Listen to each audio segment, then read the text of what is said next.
Pre-jumping. Kind of calibrate the response. So, Just because something's like to read the protected matter. doesn't, Yes, let's do. Mr. Chair, Uh, can you protect- even, they can have a someone can sidebar still- if they want. yeah, get counsel Yes. to So it. given the length Sure. of our That's agenda, how far we bend and.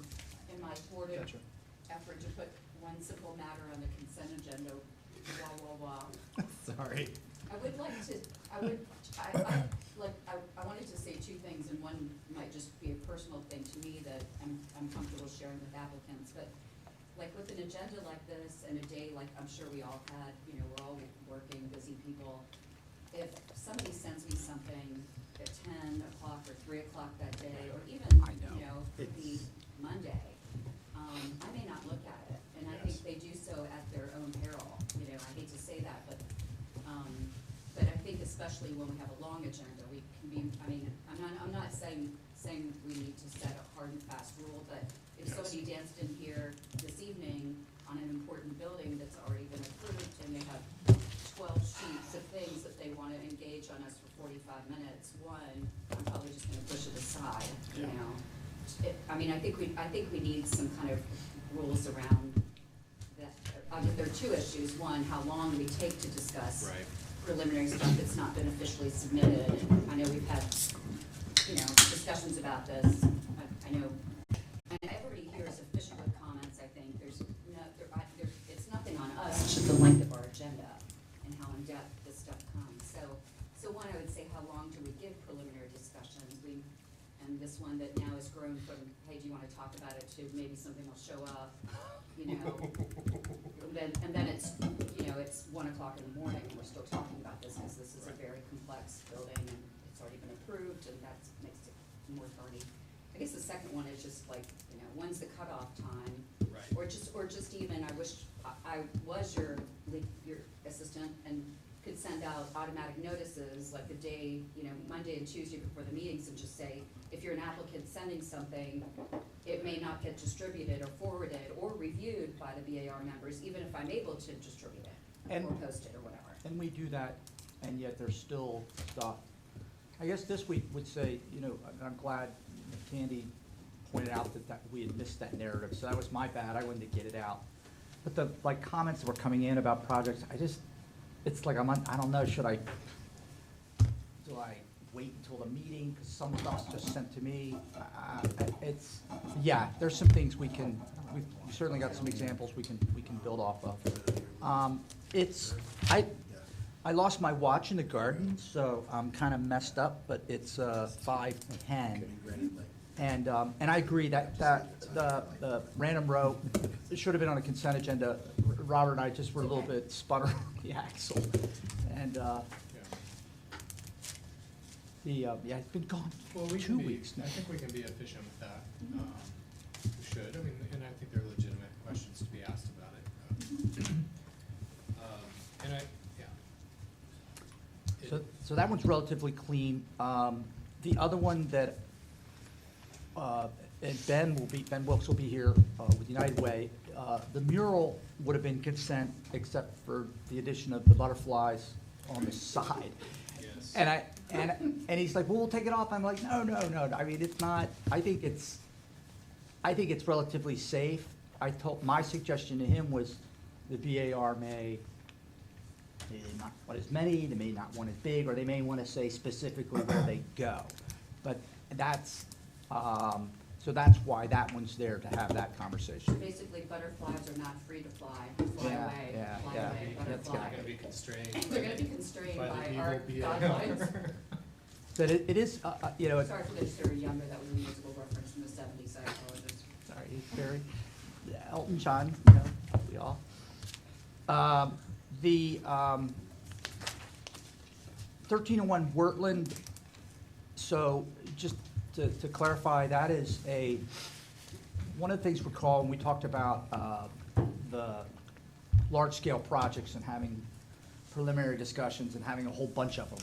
And it was actually Robert who said, well, you don't want to have, 6 preliminary discussions that, Right. and then suddenly they come in with the ready to Right, go. right. And so for this one, they've had 2 discussions, and I talked to Kevin, and I said, now this needs to become a formal request. And with a formal request, what that means is we are, by our regs, required to send the notice letters. So it's really the only difference as far as the public I mean, people still know about things like this, but what that changes is that, just like with 612 West Main, it's the submittal is not ready for a final review, so it requires either the board or the applicant to do the deferral at the end. Has anybody met with them? I know you met with them a few times ago. That was at the very beginning, before even the first submission. Oh, was it? Yeah. And then I think they met with Jody at one point. So there, in the materials, there was a rendering, sorry, I'll look up in a second, that said kind of previously it was pushed to the street, and then it looks like now they're pushing it back again. The house, Yeah, so they're not touched, the house, 'cause they suggested, They suggested moving it, yeah. That's at where one we point. left off. but is that they're wasn't gonna really a, relocate it. but it was, we were still in preliminary discussions, so Right. it wasn't binding, is that, so. Well, I just think that wondered- they were just even, and at that meeting, they were just even testing the water to see if there was any appetite for that. And I think we gave them enough that they probably investigated it. They probably found out how expensive it was, and they probably found out that there was also resistance in the preservation community to that. Is there? yes, and one of the things Tim Moore suggested, I think I alluded to it in the staff report, he said, for a project like this, for any of these large-scale projects, he said to come up with maybe some criteria specific to that project that are the things that are, these are the things we're not gonna budge on. For example, it might be, can the house be moved, yes or no? Just some of the things that kind of give us some guidance. I realize it's sort of saying, well, we've got guidelines to do that, but and that maybe I should invite Tim as a guest to better explain it, but just a way to have on a large-scale project, kind of some things that we always go back to, that here are the 5 things we decided are critical here, and sort of help with that discussion. So that's in the staff report, just a little clarification on what that meant. And then 03rd Street is, it is a required preliminary discussion. They did write the check and gave me the submittal, so we did, do the public notice, but it is the requirement is that we have the initial preliminary discussion. I know the applicant is really hoping to move quickly, if they can, towards getting to you all what information you want. So I want to really focus on what, is, and they're hoping they maybe turn something around and maybe get it on the October agenda, so. The applicant's rep is present. I know. And And You're so, just not making eye contact. and to really try to say, what is it that we, But we What do we talked want to them to bring applicants' back, reps before every meeting, Right. I'm just saying, um, we can't figure out. Relative to, I don't know if you guys remember, Pandemic. at one point I felt like there was even, Carl, do you remember, was there ever a kind of a suggested time limit that we've done for preliminary discussions in the past? we played with it, but there was pushback. Yeah, I think it's more of, we definitely have time limits written into that little preamble that you give for right, presentations. sure, yeah. Which Jeff references always. Yep. You were like on, you had Yes. a field background or Yeah. stadium Well, in design background, develop. like old meeting minutes. I think Oh. we had, one meeting we did cut it off. There was I yeah, said you know what, people there got was a upset, and I link think to we it, said, yeah. we're just gonna spend 10 minutes on this. and that's- Yeah, What- I'll just, when we introduce those projects, I'll just say a little something Yeah. about the, the full agenda and like making sure that we really focus on the primary questions, keeping the presentation brief and to the point. Yeah. And I think that's where, And, You but, can- but there shouldn't be, it's not a What was that public arrow hearing, when it's everybody preliminary started discussion, so I, like. experimenting with We've that? always allowed it. Yeah, but, why, okay, I can see that. and so it's been, But then we'll do the same thing when they formally submit, so like, I'm just looking for efficiencies, gentlemen. I understand. I guess we so rarely get enthusiastic participants, so it's kind of, but the other one is, I guess, last thing would be, with Jeff Dreyfus at That was the you. 612 West Main, it seems his primary question is about an alternative to masonry, and just whether or not there's any, before they go through a design, before they submit something, is there willingness to consider some alternatives? So it's not an approval, but it's kind of a, do we, is it DOA or is it something he can talk about? Then, Somebody might call it a Hail Mary. yeah, possibly. I mean, I don't know how anybody's building right now. I think, and where you even if you're building a house, it takes a year to get your But I appliances. would also say that the cost of any material is not in our guidelines. That's and correct. That is That's just correct. like the opposite of what we should consider, and we never have been, I mean, unless it was a minor material that could be easily substituted for something that was this, Right. that's a major. And that's, that, the distinction of true stucco. We know we had the folks from the hotel in here a couple months ago, and remember that with it peeling off the wall, so it's, hopefully the architects here maybe have some ideas on some of the materials that we could be Well, like, thinking about, but. like the applicant once said in a meeting, ethos is species. Species. There's, if you go to number nothing, there's a plaque on the wall I'll now tell for the you during business a sit break, there. but it was a It's beautiful moment in EFS. my first meeting. Sounds like. Yes, Oh, was yeah. miserable. it was all on tape. It was good. It's in the minutes, I think, even. The- Yeah. The applicant was trying to say ethos, and he said thesis. Feces. And I said, you're right, that's what it is. And it was beautiful. It was my first meeting back. And then the items on the staff questions, I really think that's no more than 10 or 15 minutes. I just wanna, the church, the solar panels, it's a slate roof, it's a 1928 building. And, Carl, I know we back when we took a stab at modifying the design guidelines, was, one of the things was to be more open about, allowing those things. Do you know if the solar company is gonna be here for that? I don't think anybody's, they just really kind of I just wanted to float with you all what, they're not rushing, the congregation's sort of taking their time and just want to get a sense. Well, I was just curious why they were choosing, forgot to get onto the Looked like they were choosing Google. north side. It would look like almost like northwest side of the roof over the southeast, or, seemed odd. I mean, I guess their roof's not changing, but I just wanted to make sure it wasn't gonna affect the way that they were mounting the panels, because it's not ideal orientation. Yeah. The visuals make it look like the panels are flat to the roof slope, Right, yeah. which may or may not be the case. I think that was them just saying, here's, the solar company kind of calculating how much you would need in order, they have a goal of how much of energy production. Because I had suggested Bill Owens is the architect who did the steeple work and all that, but I said, put it on the secondary building. And what I point out is the only thing we really have are the Secretary Standard guidelines. Our design guidelines don't say much. Secretary guidelines say a little bit more. The tendency is to discourage it on the primary structures. So, but then the metal windows is,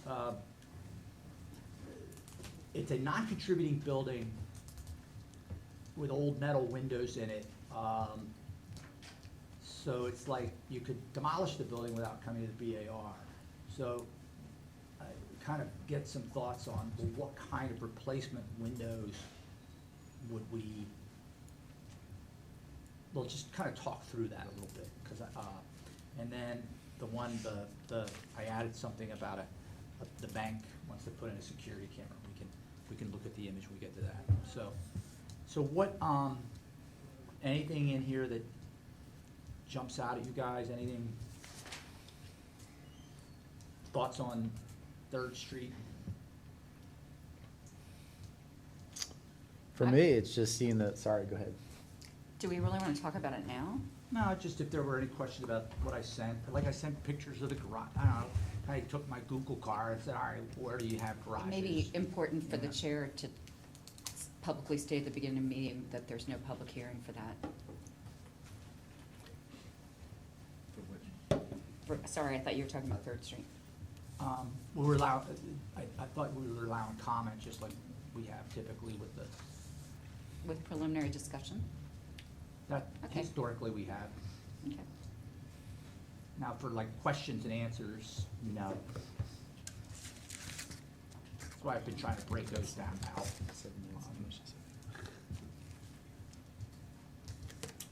But, you know, you all have the ability to kind of clarify what's germane and what's not. You have Well, your rules Yeah, but- allow you to run an effective and functional meeting. so, I'm just saying, Just it's go not a with public practice. hearing, but it's up to you. I mean,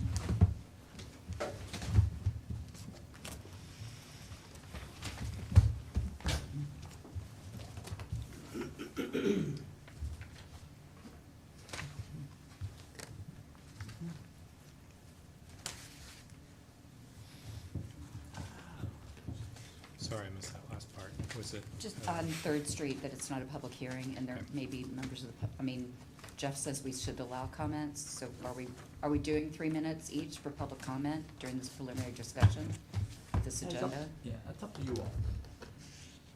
I think it's helpful to have a limit, or if we're, Or to have it at all is my question. to have it all. Jeff says we typically have in the past I allowed th- public I comment. think given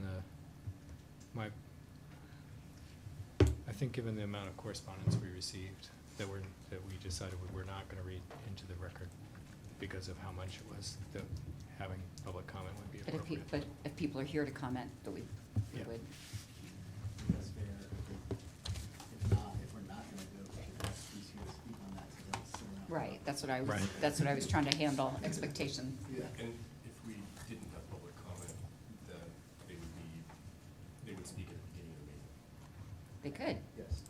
and that's how I thought we handled But that's- preliminary discussion matters that didn't require a public hearing in the past. So the trick there is that item A is matter from the public, not on the agenda. Right, This but it is on the agenda. I'm just raising it, I don't have a problem. I don't have a, yeah. I think that's I fine, could- we'll I just. think I can tell you're a lawyer.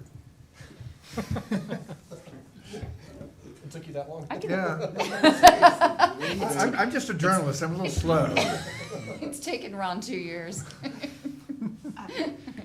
I'm sorry, I know I'm supposed to have my, I'm just it's going not over- about rules, or, we don't have a rule that really No. applies to this. I think it's just our discussion. I what our just practice has been. For being courteous to members of, that are here that expect to speak on it, and there may be others that come, I just want to set up expectations, you know, just, and, Yeah. and if there is a limitation on time. And I or- can say a little bit yeah. about that at the beginning with our preamble. And Jeff, are you going to be making announcements about ways that people that are following online can participate?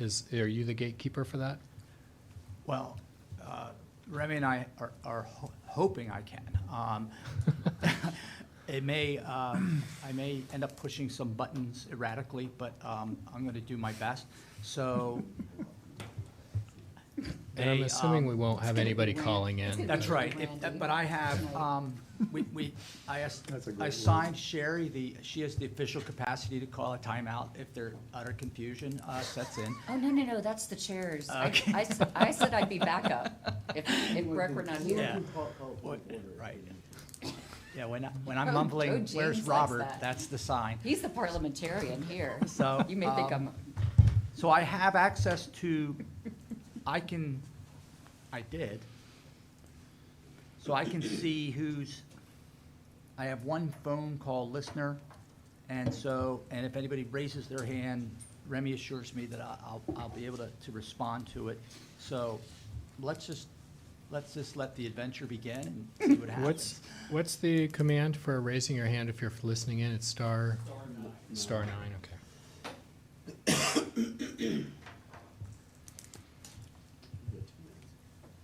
That clock's fast. Sure is. What? So that clock's fast. 4 minutes. Oh, it is. That's what, thank you. I keep looking at it, thinking we're late.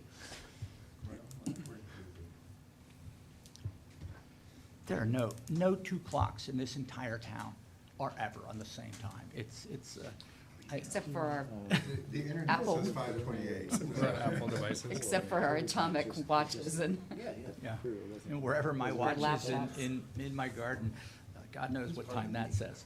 So it was, anybody could come in and, I see. Jeff, it's gonna be like 10 years, and you'll be harvesting tomatoes, and like, oh, that's where that went. I find glasses that I lost a couple years ago. I found a watch I lost a couple years ago. I've officially lost all of them, so I really had no, this is it.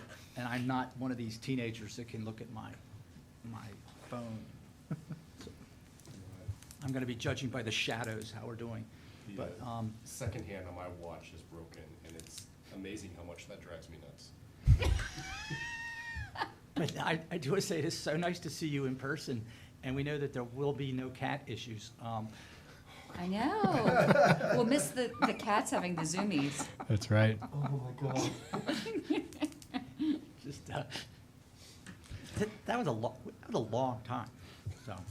I understand they'll be dialing in later. Oh, yeah, great. All right, let's get this thing going. Jeff, did you want to say anything at the beginning, or am I right, good to go? I would just quickly say, we have Tyler here tonight, a new appointee to the BAR. Roger Burrell, an architect and preservationist, also is appointed. I think he's going to try and listen in. They were just appointed last night, so it's a little, we're hurrying here. Carl Schwartz, you all know, was recently appointed as the Planning Commission representative, and good to have Carl back. Carl is an architect and had even been chair of the BAR, so I'm And 8 years on the yeah, BAR. glad to so- have that institutional knowledge and memory back. But Pretend I know what's there. knowledge, memory. So, and I think that's all. And do we have, I'm just looking at the thing. Okay, so we do have a quorum, so yes, Mr. Gessner, it's all yours. All right, let's go. Welcome, everyone. Welcome back, Carl, and greetings to Tyler and to Roger. And thank you to the public who are joining us here tonight and on Zoom. Welcome to the regular monthly meeting of the Charlottesville Board of Architectural Review. The way this will go is that staff will introduce each item, which is followed by applicant's presentation, which should not exceed 10 minutes. I'll then ask for any questions from the public, followed by questions from the BAR. After the questions are closed, we'll then ask for comments from the public. And for each application, members of the public will be allowed 3 minutes to ask questions and 3 minutes to offer comments. And through some of the pre-discussion, we have several items on the agenda that are not official hearings, but they are preliminary discussions. We're going to follow that same format, so the public that are here will have the opportunity to comment on those projects. Comments should be limited to the BAR's purview, that is regarding the exterior aspects of the project. And speakers should identify themselves and provide their address. Following our discussion, the BAR's discussion, and prior to taking any action, applicants will have 3 minutes to respond. So that brings us into our meeting. The first item on our agenda are matters from the public that are not on the agenda, or if anyone would like to speak to something that is on the consent agenda, which is today is just meetings from a previous meeting, minutes from a previous meeting. Are there any speakers that would like to speak to matters not on the agenda? If you're dialing in, you can, anytime you wish to speak, you may dial *9. If you're on Zoom, you can use the raise your hand function. And I have no raised hands. Okay, on our consent agenda this evening, we have the meeting minutes for the November 16th, 2021 meeting. Any comments on the consent agenda or a motion? I'll move to approve the consent agenda. Second? All in favor? Aye. Any opposed? Nope. Okay, thank you very much. That brings us to our first item, 608 Preston Avenue. Now, push this. Nope, that's me. I think I know what I have to do. And I beg everyone a little bit of patience tonight. This is our first meeting without Robert, who dutifully had everything in its proper place for many years. Yes. Jeff may not get it on his first try. Okay, I push share screen, and then I'm pushing the thing. Oh, look at that. There we go. All right. Double click solves it all. So this is the a COA request for an enclosed patio area in front of the Random Row Brewery, which is located at the King Lumber Warehouse on Preston Avenue. It's a IPP, and so that's why it's before you. It is also in an entrance corridor, but the IPP prevails during the design review. So won't get too much into it. We had an earlier discussion about the building and the story and what the applicant's requesting. And the view here is the top photo, and let's see, the top photo is the existing canopy at the back of the warehouse building. And so, and this is the front. You see where the tent and the umbrella are. That's where they're proposing to construct the new, and it will be essentially similar to what's at the back, metal framing with a metal roof. The framing will be painted black, and the roof and the ceiling will be that Galvalume color. So staff's recommendation was that an industrial looking building, and this kind of fits the whole framework of it, and it doesn't detract from the old warehouse next door, and so we didn't have any issues with it. So I'll leave it at that. I don't know if,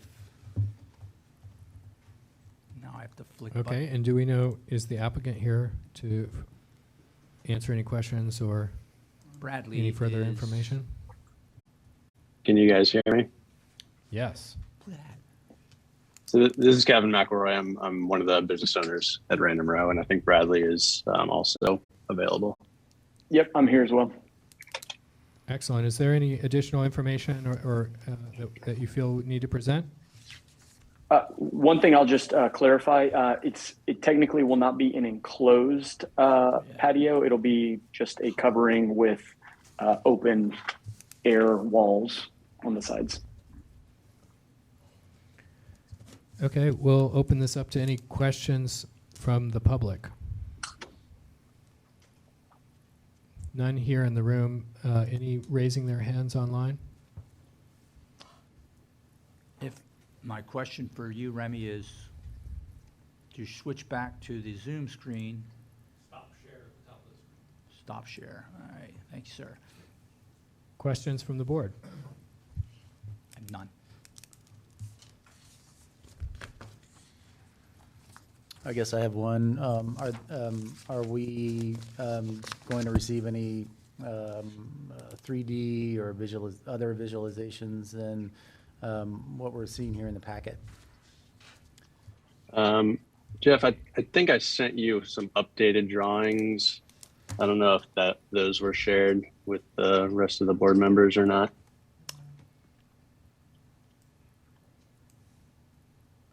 I think there was maybe one additional I'm pretty sure we drawing that. everything. There was an email from you sharing them earlier. Yeah. And then I did clarify the information about the color. Colors. But that wasn't a drawing, that was just, Yeah. my question about the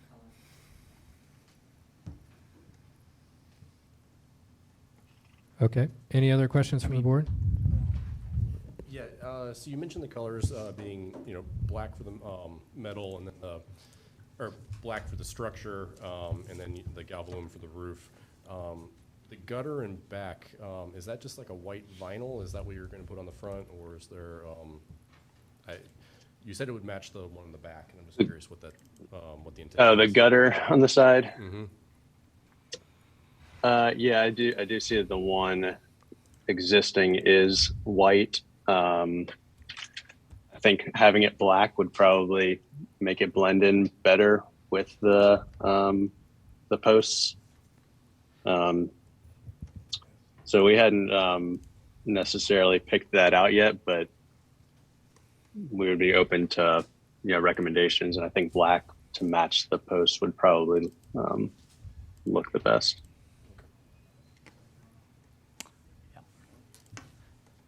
I have one other question. Why the canopy is canted on the bottom right-hand side? So we have it basically matching the pitch of the roof. So the idea was essentially that the look would be more of a extension of the roof rather than its own structure. So we just have it matching the roof line, which is also at an angle, and then that would direct any rainwater to that side of the cover. I was referring to the plan, but my colleague here showed me that the plan of it just matches the concrete below, so that makes sense. Yeah, that third one, I drew that one myself, and I think that's the one that we had updated for an actual drawing of a CAD drawing. So yeah, that last one, it's a little confusing, but that's kind of supposed to be looking from above, even though the building you're looking at from the front, but that is kind of the floor plan of the patio, and also the floor plan of what the roof will look like from looking from above, if that makes sense. Mhm. Any other questions from the board? And these are the images that they had sent, so we do have them. Any comments from the Yeah, public? there it is. Comments from the board?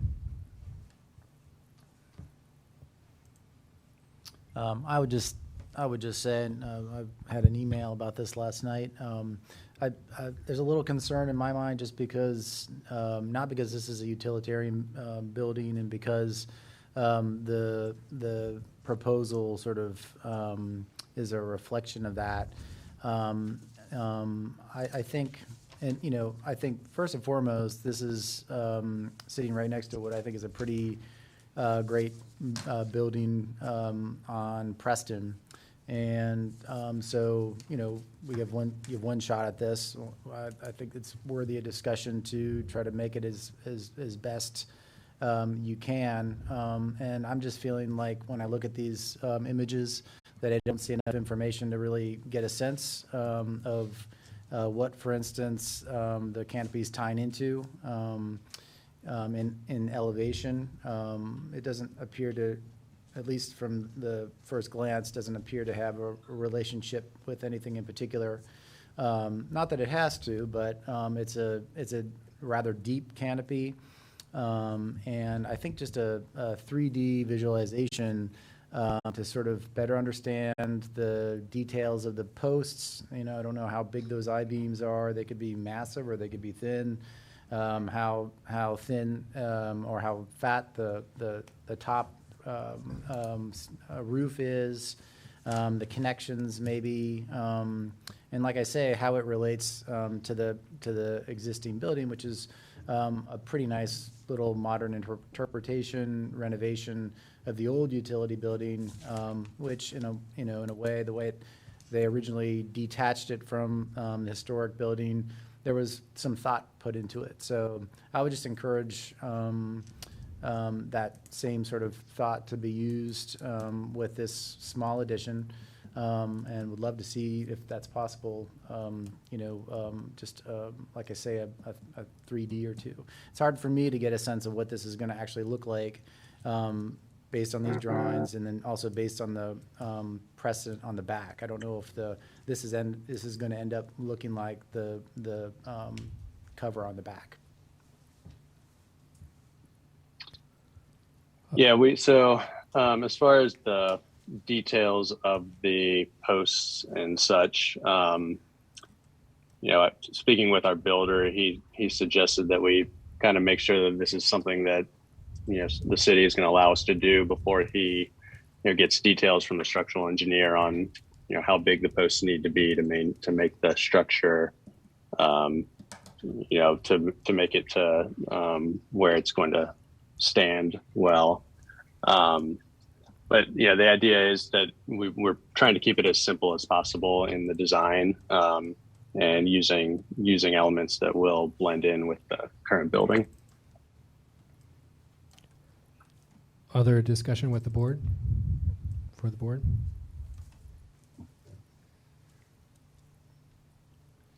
I mean, if that's the case, I think it would be, if you guys, I think that this would be perfectly fine, the concept that you proposed. It's an industrial building, you're proposing kind of an industrial addition to it.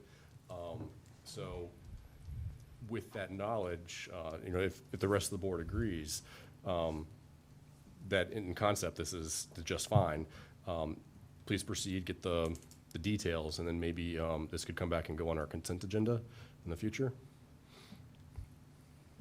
Other thoughts on the board? That's fine with me.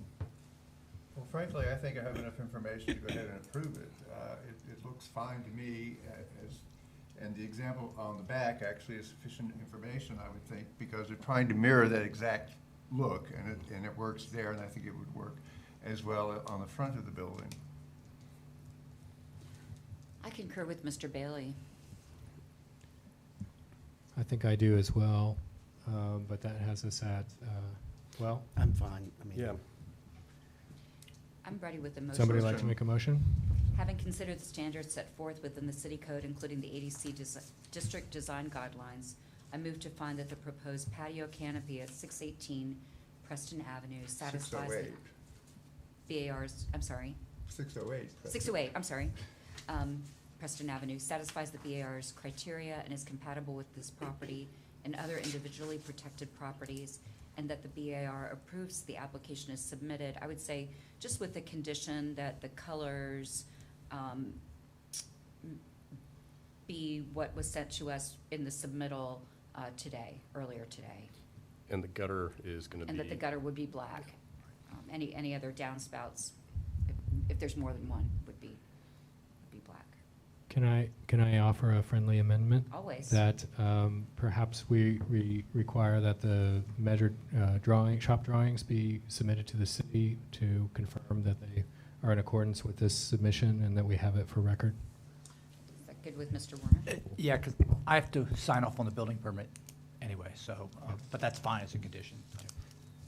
I'll accept that amendment. Second. All right, I'll call the vote. Mr. Timmerman? Aye. Mr. Zemer? Aye. Ms. Lewis? Aye. Mr. Schwartz? Yes. Mr. Bailey? Yes. And I'm not going to call on you this evening unless you'd like to. I think that's fine. Okay. He has been appointed. I mean, he's a member. Yeah. He can abstain, but he can certainly vote. All right, you just I'm give me. not saying it's your choice, but I'll abstain. Okay. And I vote aye as well. So the motion passes. Thank you. Thank you. Thanks. The next item on our agenda is 113 West Main Street, a mural project. Ben? All right. So, we're multitasking tonight, so there's a little bit of still fighting my COVID fog and my age, my advanced geriatric emergence, as I call it. It doesn't get better. I know. It's just, it's like so many buttons here. It's just, it's really intimidating.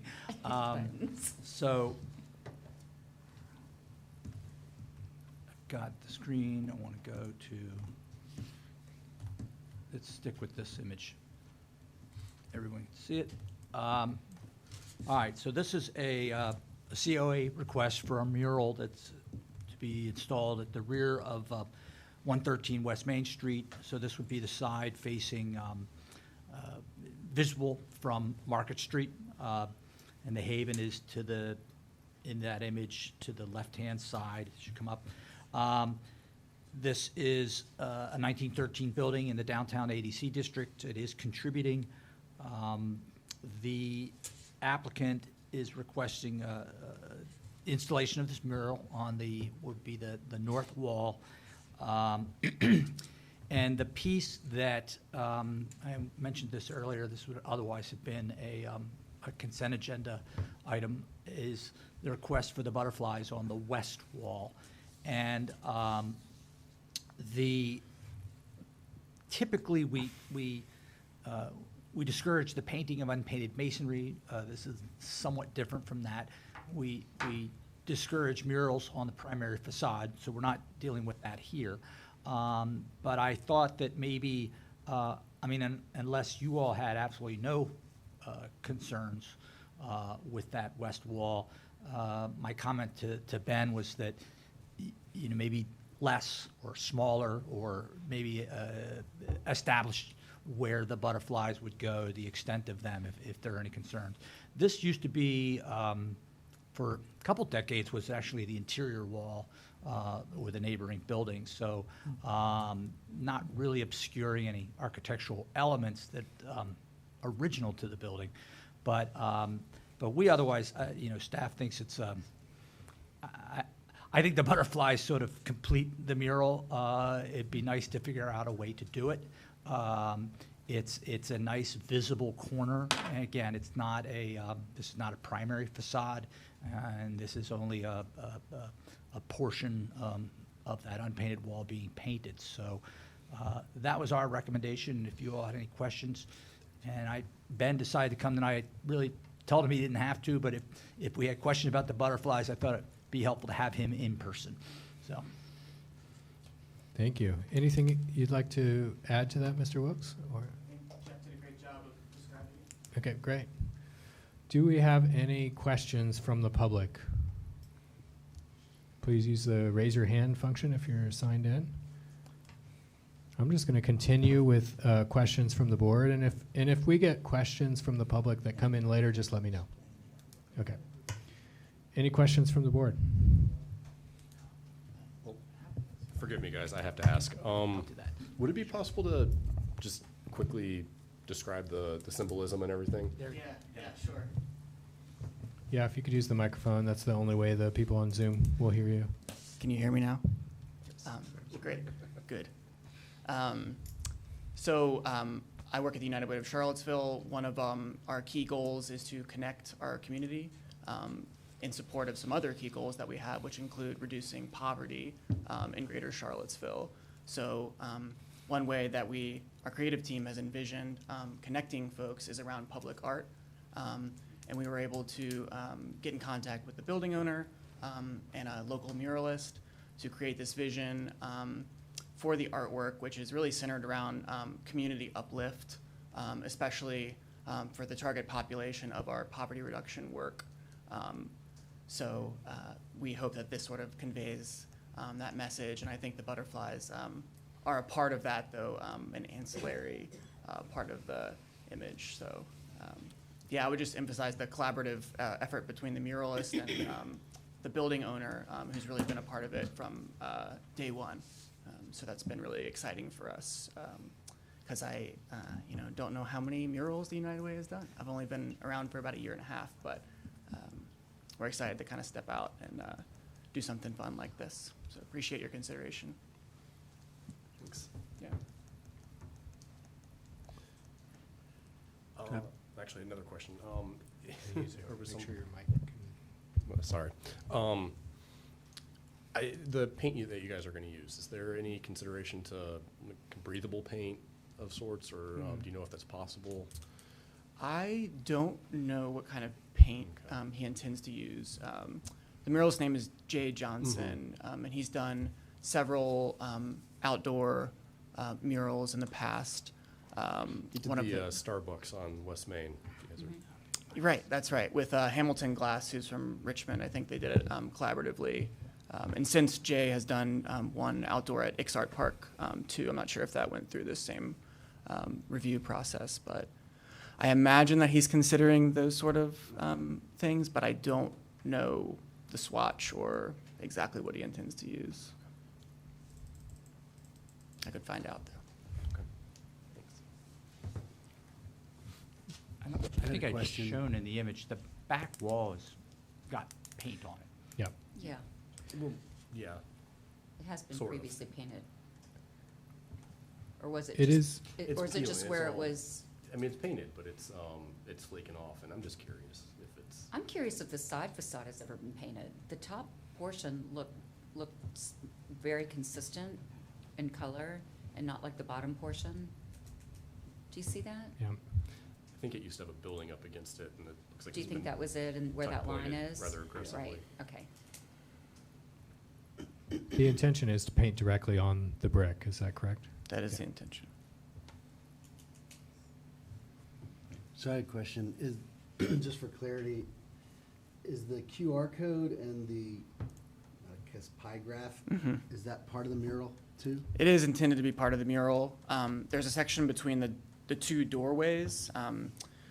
It's probably 1.5 to 2 feet wide, that the building owner felt comfortable displaying that kind of information. The QR code would link people to poverty data that's available publicly for Greater Charlottesville.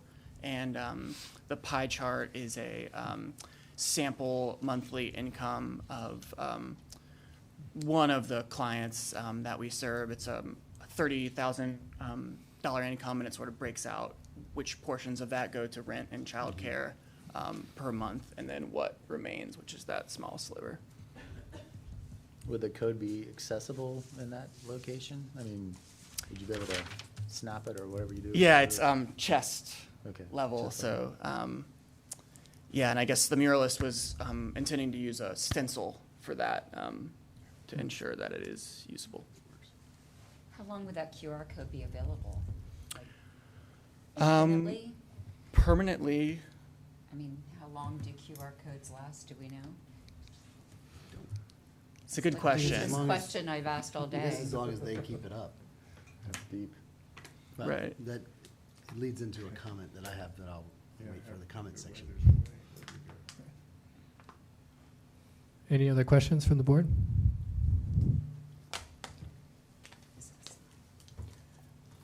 Comments from the public? And I'll go into comments from the board. If something does pop up, just let me know. Comments from the public, comments from the board, sorry.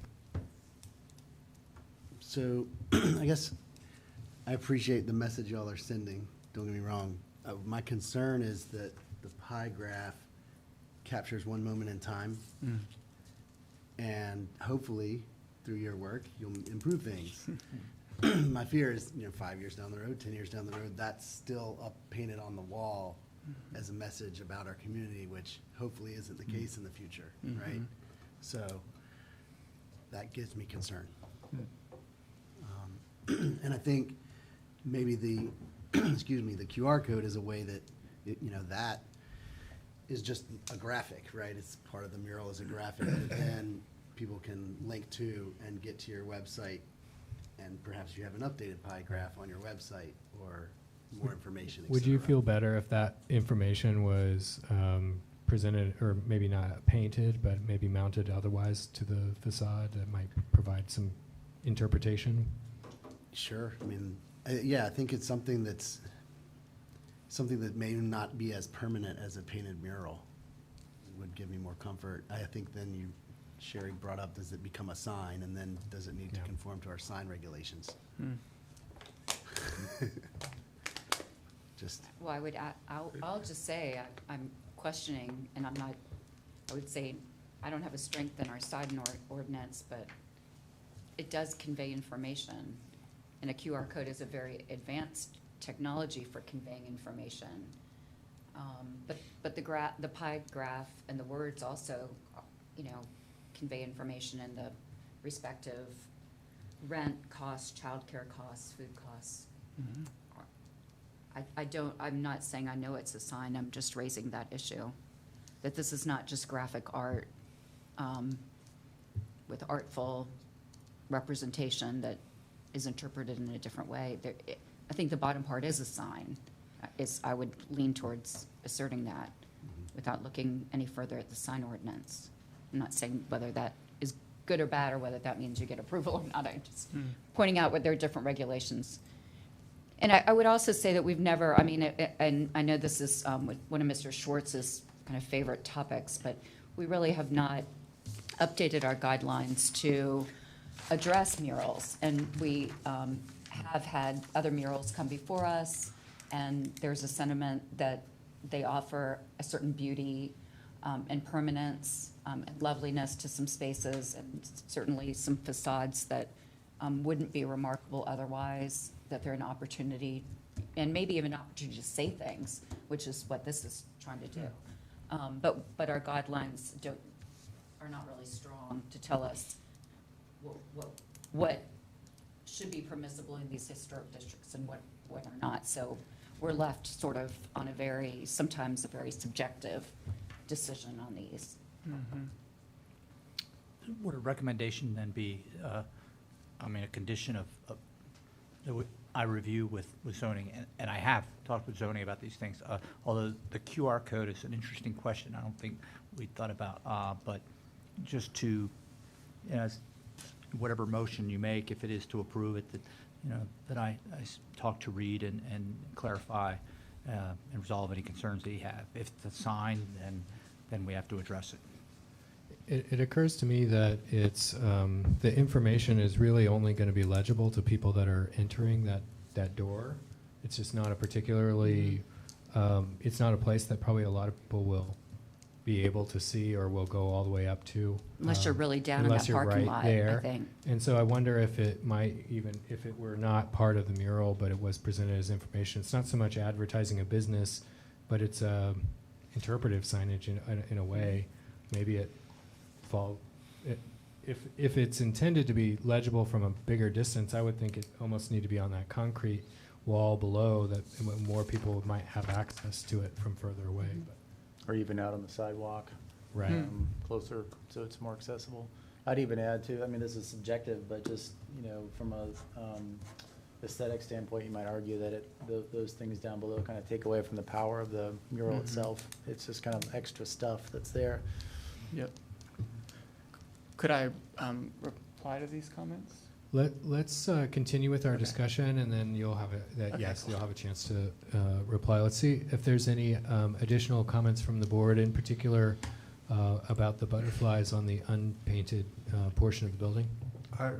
Yes, there is. I am pro butterflies on the west side. Yeah, it's an interesting conversation about the graph and the QR code, but I would be in favor of approving this. I would like some investigation into whether there can be some paint that's more breathable for masonry, just because the brick that's used in the front of the building tends to be a nicer, stronger brick, and sometimes on party walls and back walls they used to use a less good quality brick, and I'm just worried about it starting to spall and whatnot if you start putting paint on it. Right. It tends to be a little softer sometimes. But that's, there's small butterflies. The building's not going to fall apart because of a couple of butterflies. So I think it's pretty great. Well, I wanted to comment about that a little bit. Specifically, I think I agree with you, Carl, that on all those points. My comment on the size of the butterflies is that I know that this is a conceptual drawing, and sometimes these murals take on a little bit of life of their own, and they evolve as they're getting installed. And maybe as shown and as proposed, they may be fine, but I don't know if there's any way of getting some assurance that we don't find out that they end up becoming 2 or 3 times their size or starting to cover a significant portion of the building. I think that would have gotten a different reaction potentially from the board. Do you have a question? Have this work hasn't been done yet, right? No, And you've got it unveiling on Saturday? that was our intention, Because I was invited to it. pending approval. And I was Of kind of course. surprised that it got on this agenda, and all of a sudden, I'm sorry, putting temporal They're order, standing out there right now with their, waiting. The timelines got tighter than would have been ideal, Okay. so. And I didn't mean to put it on the spot, I just all of a sudden realized it was this coming Saturday that was the announcement, so.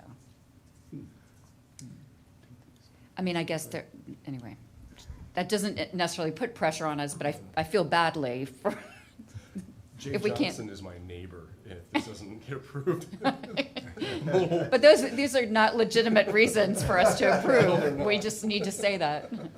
That was not our intention, and I apologize for any. Oh, no, there's no blame at all. I mean, we only meet once a month and, you know, there's a process to submittals. I'll also concur that I don't have a problem with the butterflies on the, you know, it's non-prominent wall. It is a street side wall, but I've no issues with it. And unless the butterflies got really big, which I think is would be difficult without encompassing the windows on that facade anyway, which would make it a little bit more complicated for the painter, I would imagine, so. I think I'm comfortable that the scale will stay about what we're looking at. So if we were to say we wouldn't want to approve the pie chart or the QR code, would y'all still go forward with the mural without those? We would. I'd be willing to approve as they've submitted, personally. If no one else is, then I won't bother with that motion. I mean, I figure they can paint over the pie chart eventually and the QR code if it, you know, it'll probably fade off before it's out of date.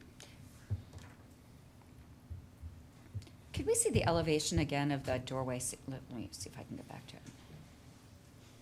Of that door. Yeah, it's just tough.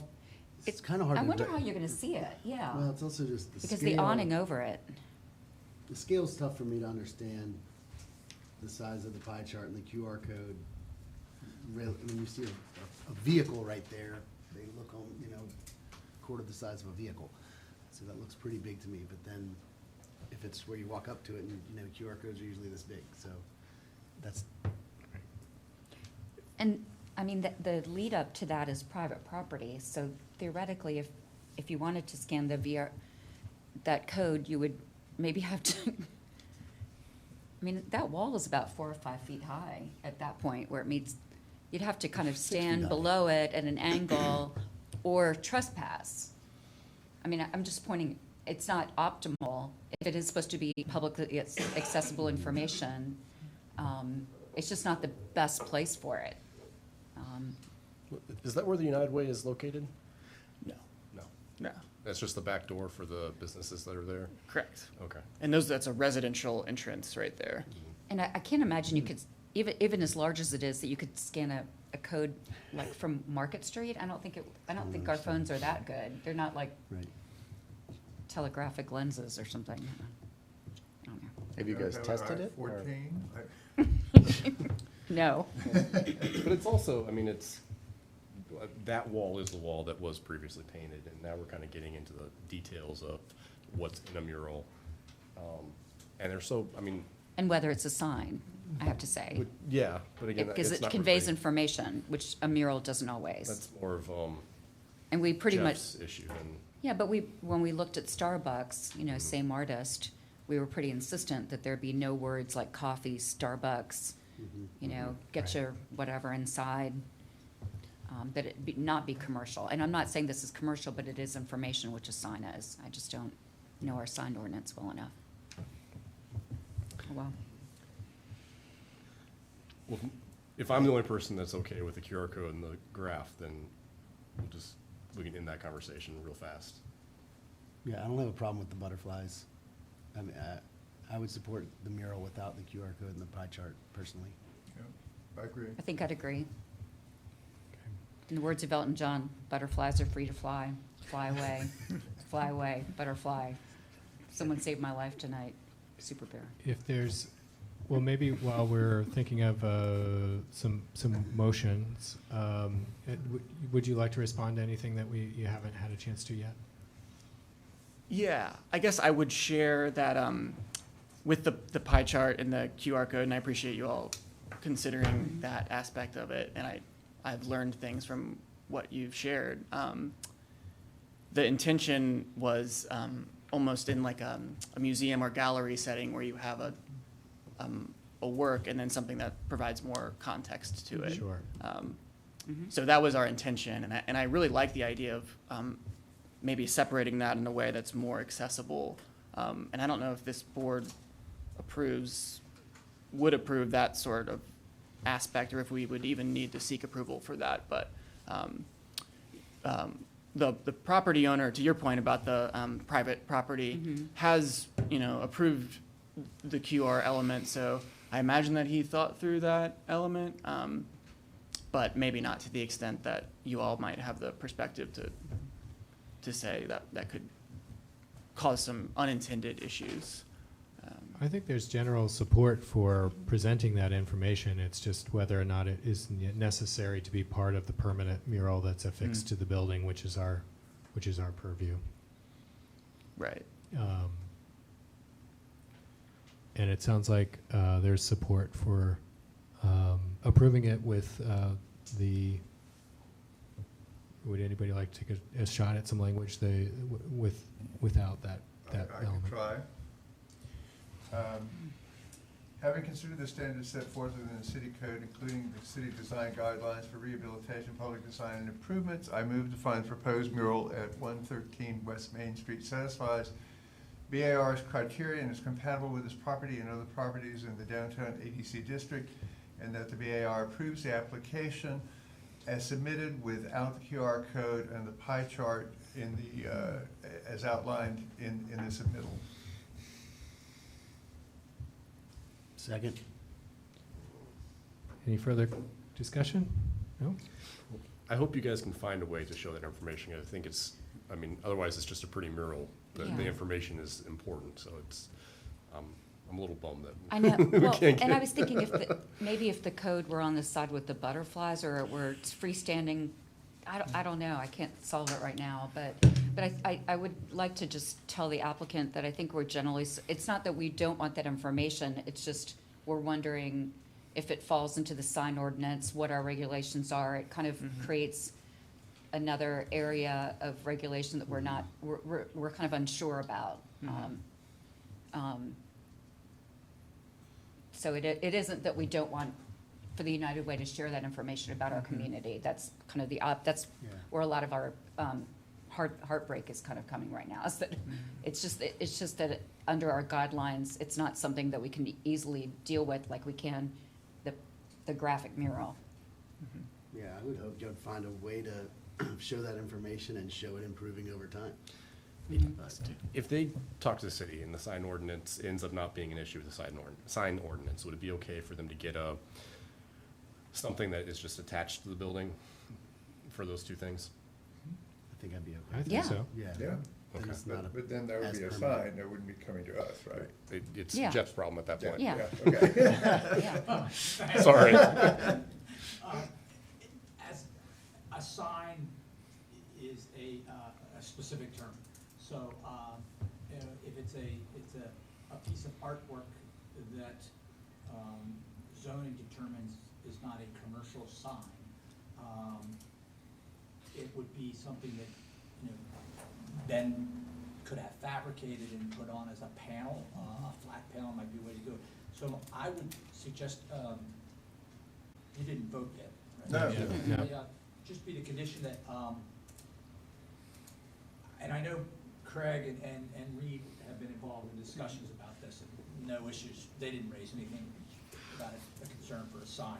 I think, I do think the idea of a QR code or a random, you know, image, it is kind of ironic, we live in a world that is now a sign, but I think that's something we have to probably discuss, and I already sent a note to Reed and Craig about, does that constitute a sign?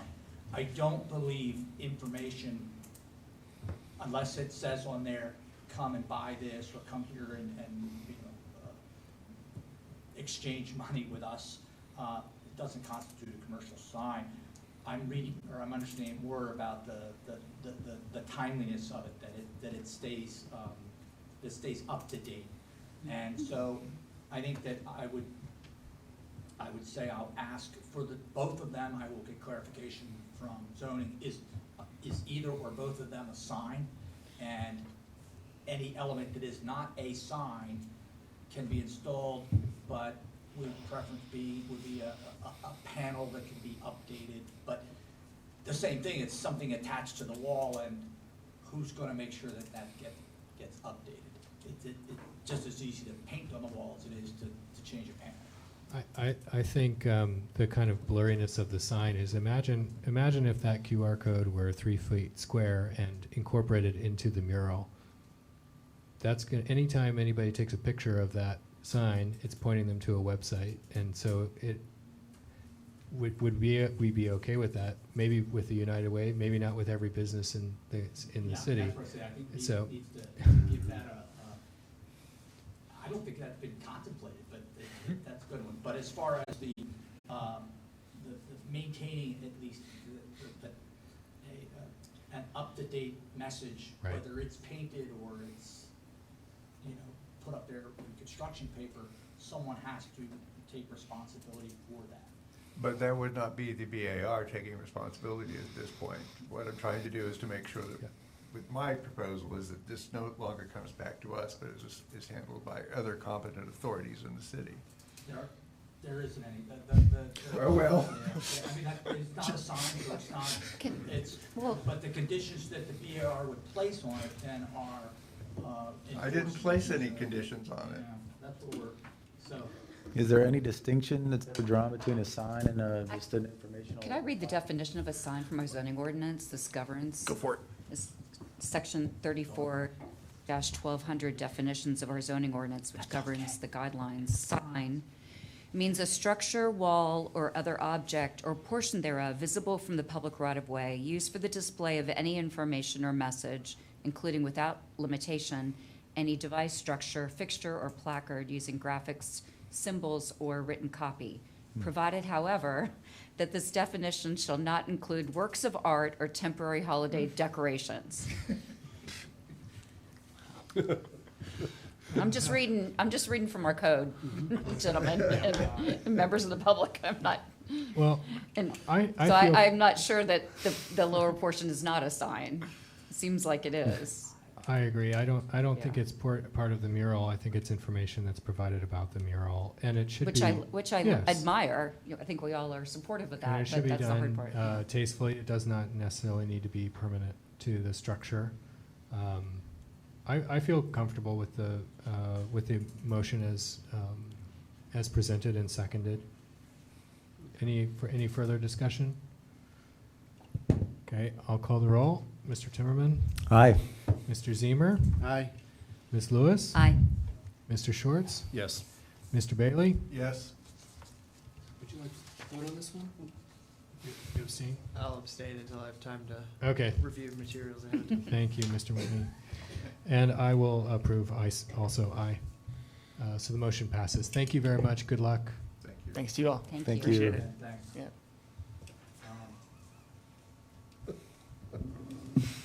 It's actually a good conversation. It was really Good conversation. And it's also where, It was not Yeah. where I thought it was going to go. Wow. and what I was referring to is, it's a sign that is regulated. There are signs, and it's just, yeah, we need, our ordinance, we need to, a weekend retreat to figure, Everywhere The is quote of the signs. night tonight is Jeff saying there aren't any. there aren't any, yeah. I mean, there's not a, if it's not a regulated sign, then it's not something them are gonna look at. I get calls all the time about stuff. There's a plaque underneath the artwork there on the wall by McGuffey School, and nobody can read the plaque anymore, and it just keep getting bounced around City Hall, it keeps coming to me, I'm like, I don't know who even put it up there, because the plaques can't be read. So I am the repository, I am the last place that things come, so, as nice a term as I can Right. characterize that. Right. Plaques Yeah. code. All It all right. flows to me. All right, next item on the agenda is 1301 Wortland Street. Correct. And so this is,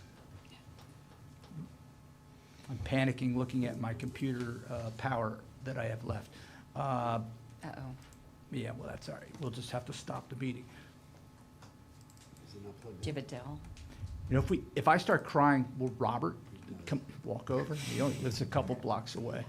My battery's not great, but. Oh, he's probably in studio. He's home laughing at me right now is what he's doing. Okay, let me get to the renderings that we're probably be the most helpful here. Oh my God, a lot of stuff.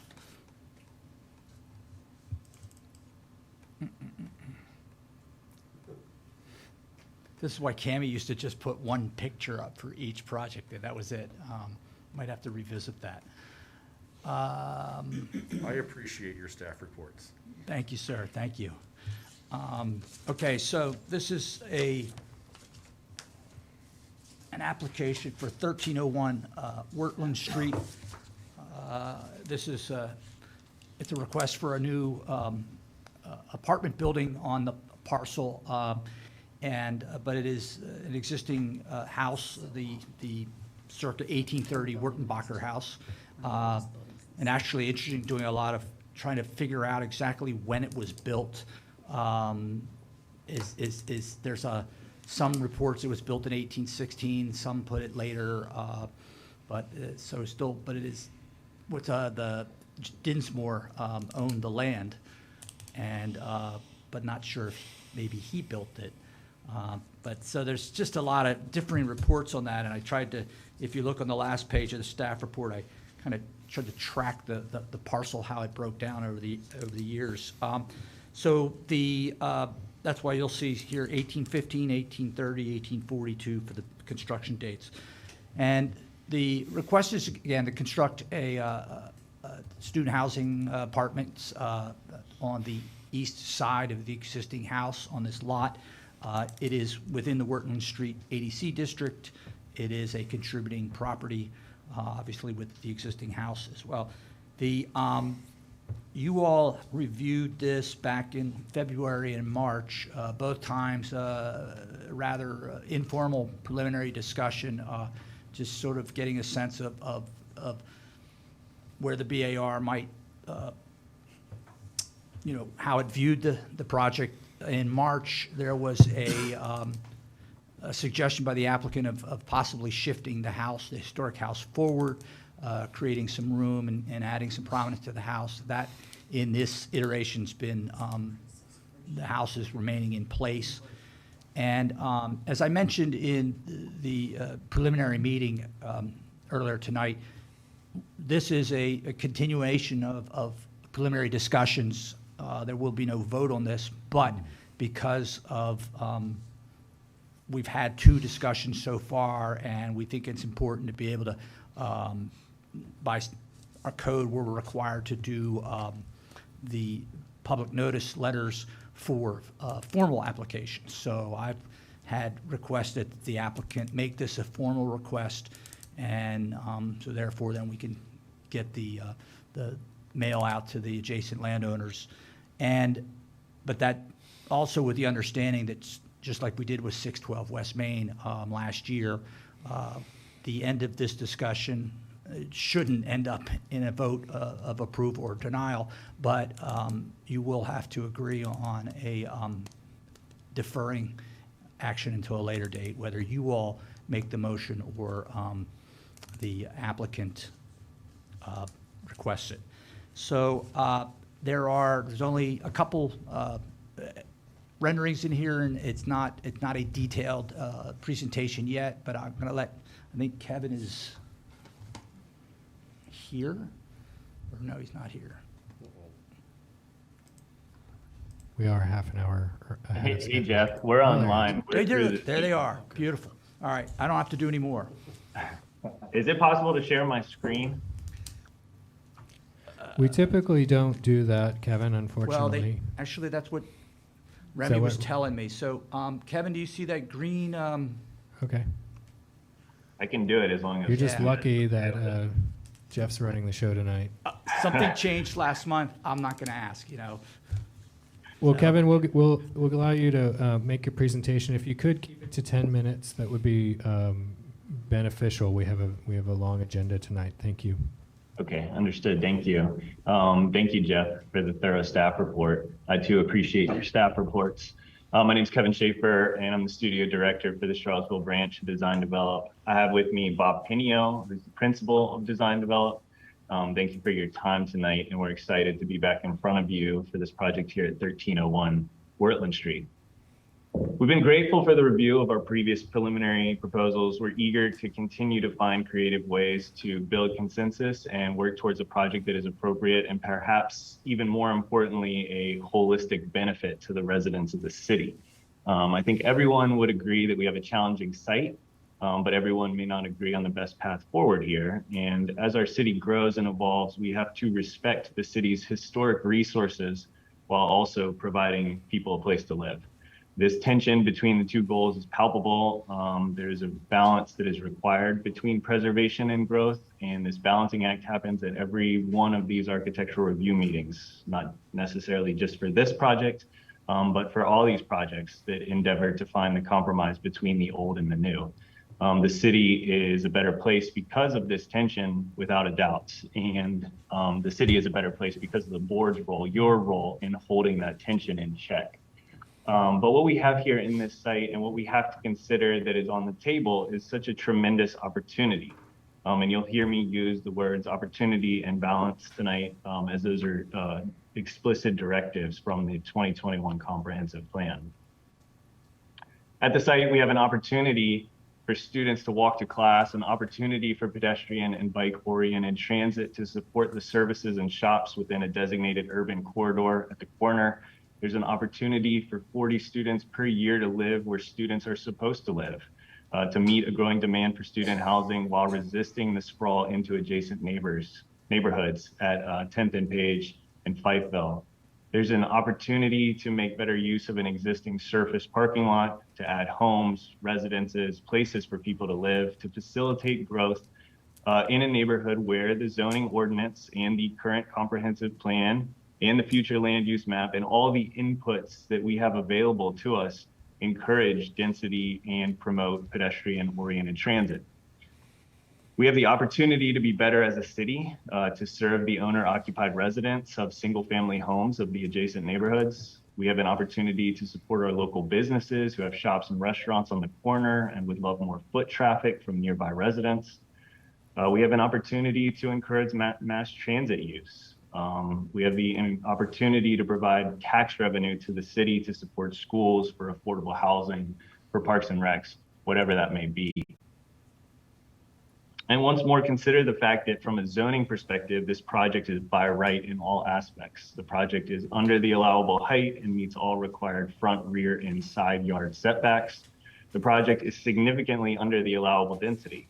In fact, in this proposal, we're at about half of the allowable density based on the university high density designation.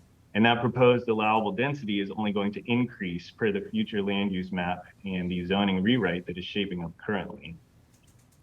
The 2021 comprehensive plan calls for more housing at all price points, and notes that the market pressures have resulted in increased rents and home prices, as well as displacement of low income households. The gentrification of 10th and Page and Fifeville neighborhoods is real. And as students who require housing push into these neighborhoods, which have long been owned by single family residences and then not have been used as student rentals, it puts pressure on these neighborhoods. So much pressure so that these neighborhoods have been designated in the new comprehensive plan as sensitive community areas. The goal of these areas is to mitigate displacement, to keep legacy residents in place, and creating a focus area for owner-occupied rehabilitation. But our neighborhood on Wirtland Street, on the other hand, calls for higher intensity residential of up to five stories, and with a minimum of 13 units per lot. So all indicators that we have point us to this location for student housing, from the current zoning ordinance to the existed adopted comprehensive plan to the future land use maps and our future zoning rewrites. In section 4 of the 2021 comprehensive plan, which is the section that covers land use, urban form, and historical and cultural preservation, goal 3 calls for balancing the conservation and preservation with change. This section gives us strategies to develop in this location. Strategy 3.3 states to develop partnerships that can bring underutilized properties, including historic properties, into productive and sustainable applications that will support increases in residential uses. Sub-strategies in this goal 3.3 include developing an inventory of underutilized properties, which this parcel would certainly be on that list, to consider strategies such as rezoning, rehabilitation, reducing off-street parking requirements, and to provide other incentives for development. Section 3.3 also encourages adaptive reuse and potential increases in intensity for use of existing buildings, including historic structures, particularly areas identified for higher intensity development in the future land use map, a zone in which this parcel is located. Section 5 of the comprehensive plan covers housing, a topic important enough to have its own designated section in this document. Goal 2 calls for support for diverse housing throughout the cities. Sub-strategies in this goal promote housing redevelopment and infill development that supports bicycle and pedestrian and oriented infrastructure, and also supports robust public transportation to better connect residents to jobs and commercial activity. We can also look at the 2019 Comprehensive Regional Housing Study and the needs assessment that was published by the Central Virginia Regional Housing Partnership, which cites increasing rents and low vacancy rates as barriers to residency within the city of Charlottesville for all users, from low income to medium income to student housing. There is just a shortage of housing in our city. We can look at the Affordable Housing Plan, which calls for even more aggressive revisions to the regulatory and development review process in an effort to increase production of multifamily housing and expansion of by-right development. We look at all these inputs that that are directions to us from the city, and they direct toward densification and growth in the name of a healthier, more vibrant city. And yet, even though we are in the midst of a housing crisis in Charlottesville, and even though we can collectively agree it may be insensitive at best to retain a surface parking lot in a prime location with this associated zoning designation solely in the name of preservation, I cannot simply pick and choose the sections that support density and development of housing without acknowledging the comprehensive plan. Kevin? Giving. Yes. Given that we're not arbiters of the zoning ordinance, and just given the amount of time that we have in the presentation, if we could especially focus on the proposal and how it has changed since we've seen it last. Sure. We will jump ahead to here. So all of these positives that are on the table, all of this opportunity that's on the table, understanding that you're not arbiters of the comprehensive plan and the zoning rewrite, but acknowledging that growth and the existing structures have to reside in this tension. There is opportunity on this table that is ripe for the taking, and there is successful precedents within the city that we think have successfully achieved that balance, and that balance is the goal that we are striving for today.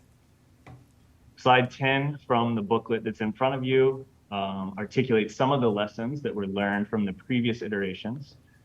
This tries to outline a baseline of consensus, we could say, which includes some general directives for improvements.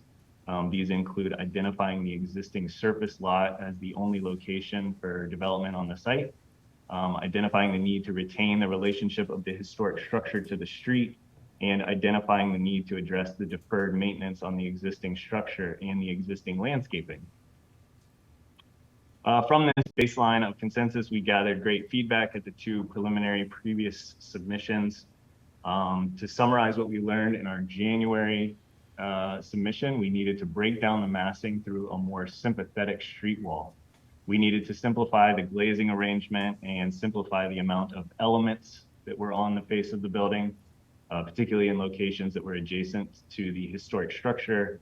We needed to avoid the cream brick and wood combination, and we needed to give adequate consideration to the subgrade parking entrance. At the March review, which is the lower image on the screen, most board members appreciated the revised street wall massing with generous step backs, and they encouraged the 4th-story mass towards the rear of the parcel if it unlocked those step backs and smaller street wall on the front. However, some board members spoke passionately about the importance of retaining the large setback from Wertland Street of the Wertenbacher house. Moving the house forward, it was argued, though it would make the house more prominent, it dislodged it from its historic context. So the proposed design achieves this balance. We don't have the luxury of moving the house forward and therefore putting massing towards the rear of the parcel. And yet we're still faced with the challenge of accommodating those front setbacks that create a more appropriate street wall. We are proposing to have a 2-story brick mass at the street, a mass that is of a more scale in keeping with the adjacent Wertenbacher house, as well as the 2-story residences across the street. We've simplified the glazing arrangement to be more organized and rational and more typical of a punched opening condition found in a typical brick facade. At the guidance of the board, we've gone away from the lighter cream brick of our first submission, and we're employing darker, more muted materials to help minimize the visual prominence of the rear of the structure and serve more as a backdrop for the historic structure. This revised material, the dark red color brick, is more typical and considerate of a traditional brick material found throughout the district. Additionally, we've internalized the stairs. Previous exterior stairs kind of cut down in front of the building mass. We've done that to simplify the facade and to provide more spatial relief to the historic structure. At the front right corner of the historic structure, the distance to the facade at the exterior balcony is nearly 20 feet. The internalization of the stair also creates visual voids that serve to further break down the building mass that faces the Wertenbacher house. We've removed the vertical wood screening and the wood slats that were found on the first iteration, as well as the very large overpowering roof overhang. This scheme employs small parapets that keep the roof from extending past the exterior walls as a way to visually limit the impact of the building. We're stepping the building away from the historic structure on the 4th level, as well as at the street, and we're suggesting a front court area that is less contemporary, grounding the historic house in its context rather than serving the new building as a primary user. Organizationally, we've simplified the diagram of the building, having 2 brick masses that bookend a central secondary background form. The secondary building form steps back from the more prominent brick masses to break down the scale of the whole building. In this elevation, the voids that accommodate the internal stairs are noted, breaking down the facade into 3 distinct building volumes. The generous stepbacks at the street level will provide rooftop terraces that help engage the street, engage the pedestrian, and create a building of human scale. Finally, we've revised the drive entrance to have lower site walls that taper with the existing grid, and we're proposing a change of material at the entrance drive, most likely brick pavers. We plan to utilize the existing curb cut, and we've engaged with the local civil engineering firm Line and Grade to perform initial grading studies, site analysis, site line analysis, site wall design for us, and parking ramp requirements. As you can see, it's only a 6% parking entrance ramp, and the layout, shape, size, and entry sequence of the parking will not be substantially different from what exists currently. All of these revisions have been direct results of the comments we received previously. And we're grateful for them, as we believe the project has improved and, more importantly, achieved a better balance of conservation and preservation of historic resources with the desire for growth and change. It's important to note that we speak passionately about projects such as this one, meaning infill projects on gray fields that support our urban cores. But this directive is not coming from us at Design Develop or even our ownership team. As we talked about, this directive is coming to you through years of public hearing meetings, through years of planning.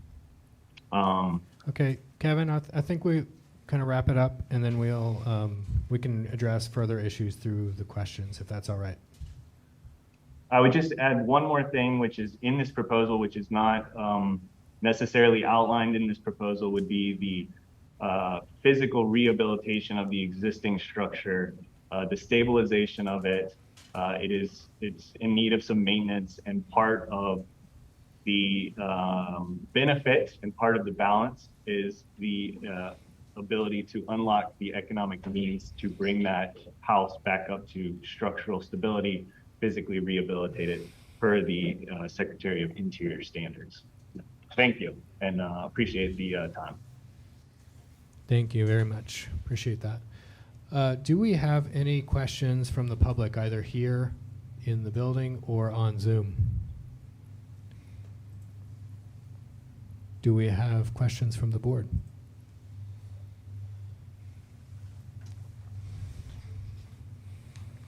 Kevin, did you say that it was infeasible to relocate the house? Was that from your side? Yes. So there's a couple things. As a condominium community governed by both private association documents and public state condo laws, the acquisition of a common area, which that drive aisle that cuts in front is a common area, it requires the unanimous approval of each individual owner and also each individual lender.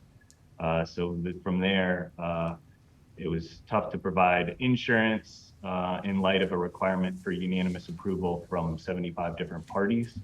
And it just proved to be too big of a legal challenge to overcome. Additionally, I think we heard from the Preservation Committee, and certainly, former member Jody Lahindra spoke passionately about it, was moving the house forward does dislodge it from its existing context. One of the things we talked about in the meeting last time was the skew and the missing tooth and how it made the house unique, and it made it more noteworthy that in its existing context. So with all those things in mind, it seemed best to leave the house in place.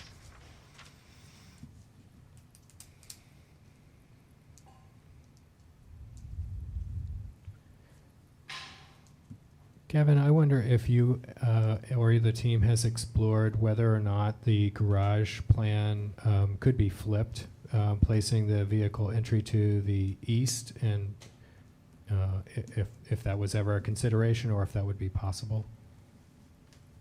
It has been considered, and I can actually, I won't worry about jumping back to a floor plan, but we did consider it, and it can be accommodated. There was some considerations for the alignment of the garage entrance and the kind of the composition of that front facade. And if we shifted it, the building edge kind of came down right in that front facade, which seemed to be a little unusual. Thank you. Kevin, this is Sherry. I just wondered, just so that we're satisfied about the lack of possibility of moving the building forward. Did you say there's 75 condominium unit owners in the structure in the back, plus mortgagees, or are there 75 includes the mortgagees? That's correct. I believe there to be 45 individual condo owners, and then with those 45, there's an additional 30 lending partners. The ownership team that is on the call can feel free to jump in and correct me if any of the information is incorrect, but essentially it boiled down to 75 different parties unanimously had to approve the sale of that sort of chamfered corner on our parcel.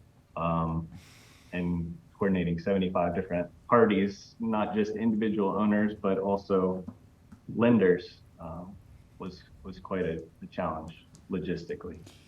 I've actually done this with the condominium association with 280 units plus almost that many mortgagees, and there's a way to shortcut the mortgagee approval process. Your attorney probably is aware of that, but or the owners, but it doesn't require the affirmative consent. You can give them notice, and with the tolling of a couple of months, their approval is taken as their lack of reply is taken as approval.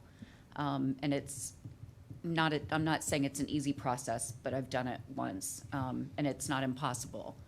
Because most mortgagees wouldn't necessarily approve of selling common area that maybe is not being used, or maybe, would bring some amount of money that could be used for reserves in a condominium like this, and could bring benefits to it. So I just would point that out. I know nothing about this property. It's just, I respect Mr. Alejandro, but I am in the small camp of one, of people that would like to have seen it moved forward and to have this new building wrapped behind it.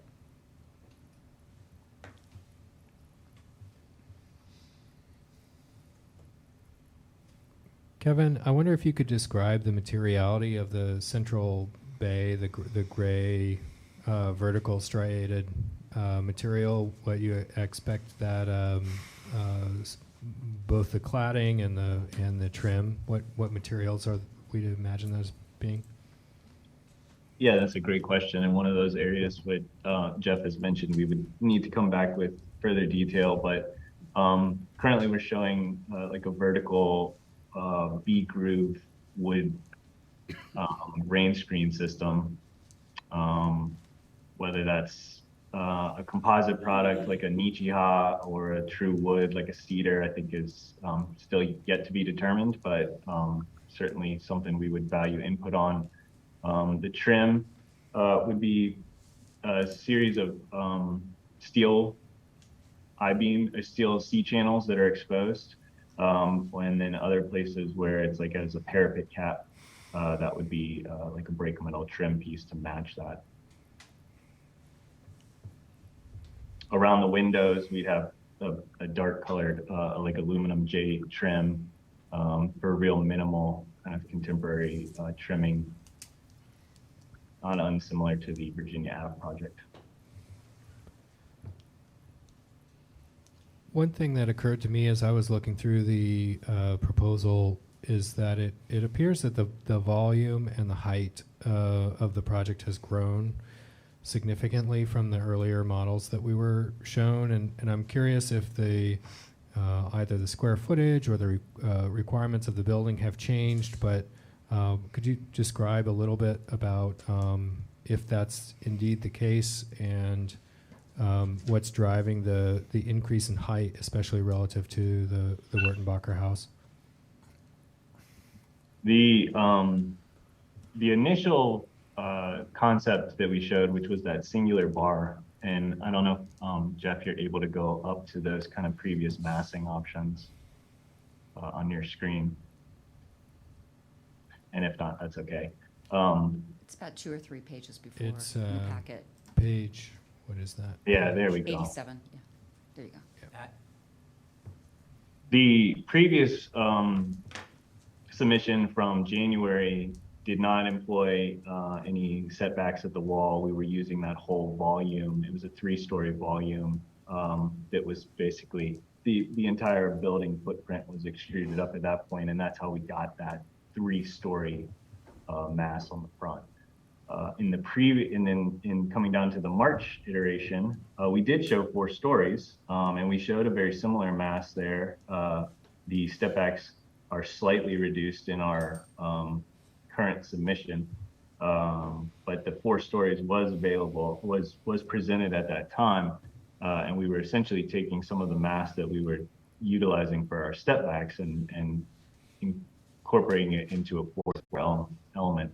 And that's sort of the same way that this is played out. We've got a rear step back, we've got a front step back, we've got a couple front step backs, and then we've got a side step back as well. And so it was kind of just the reassignment of the spaces.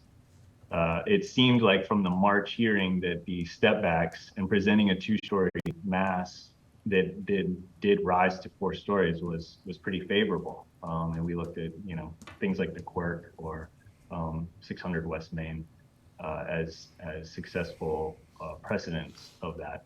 And so we tried to, again, retain that step back, the 2 levels of step back on the street wall that got us down to a 2-story brick mass. And we also, it's structurally challenging, but to try and step that building in away from the historic structure, just to, again, try and any move of respect towards that historic structure seemed to be a worthwhile endeavor. And so that's the reallocation of space in the units. Other questions from the board?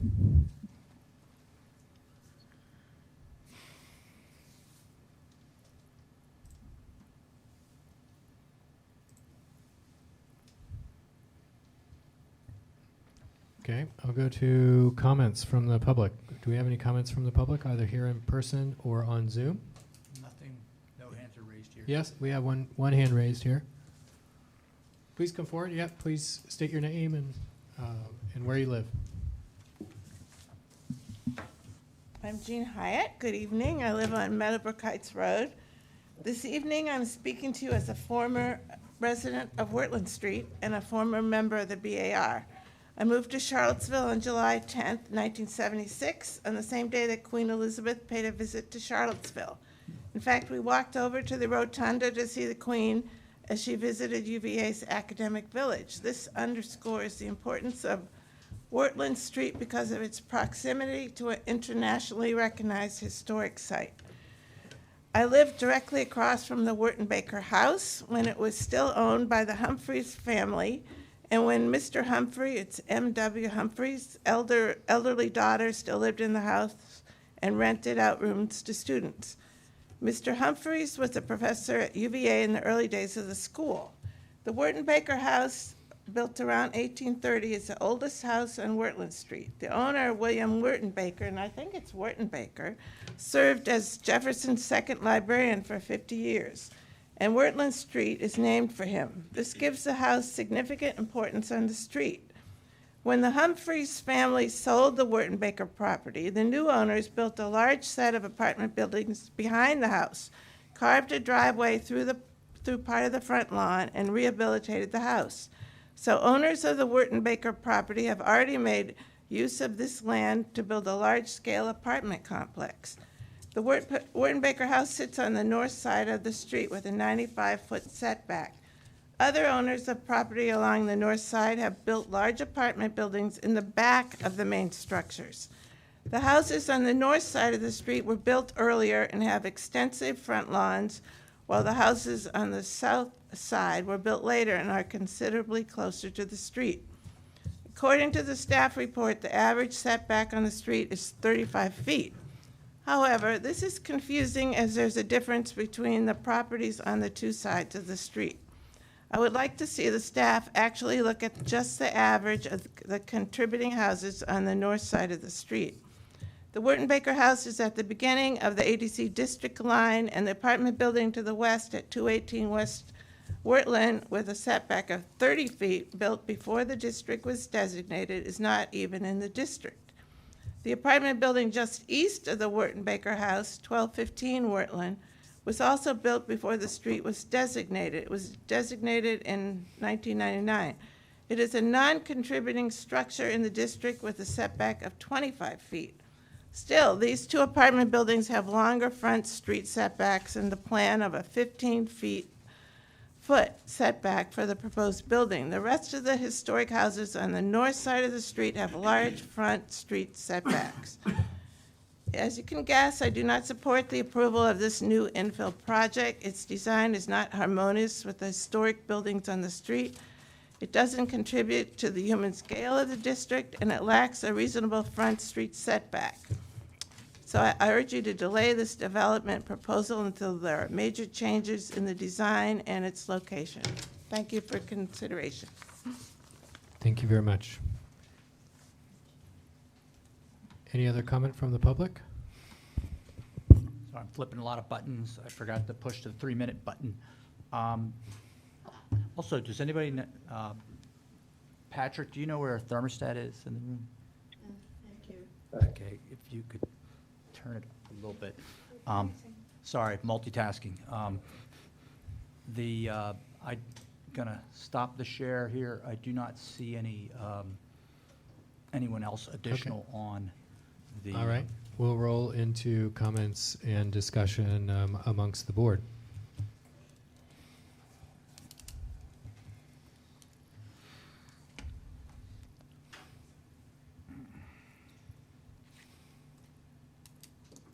Everybody's shy. I can always go first. Jump in there, Carl. All right. So Kevin, I apologize because I hadn't seen the 2 previous versions of this. So I'm going to come in and probably say some things that are different from what others have said before. First, I am ecstatic that the house is not moving because the setback it reveals the history of the house, and I'm glad that it didn't work out because that would have I would have found that pretty disturbing. The massing of this, I think I can generally get behind. Where I'm finding problems is, I think, materiality and detailing and aesthetics, basically. I am a little worried about your exterior corridors. They have a motel sensibility to them. And I don't know where you're going to put the HVAC units, but my eyes are instantly imagining, window units sticking out of the walls, or the through wall things like you'd see on a motel. I'm sure you guys have a better idea for that, but it's just kind of what I'm visualizing right now. The brick portion at the front I find attractive, but I also find it very commercial and office-like, and the language on the street, I think every single building, even the not-so-well-done apartment buildings from the 60s and 70s, use a more residential language. And this feels very office building with a motel behind it language. And I know you're trying to be contemporary, and it's the way it's reading right now, and it seems very foreign to the rest of the street and out of context. The only other comment I've got is at the idea of creating that nice open space and cleaning up the space in front of the house, I think is beautiful, fantastic. But I do think that you're getting rid of you're getting rid of quite a few large trees by building this. I know it might block the house, but I'd like to see some street trees put into your landscape plan.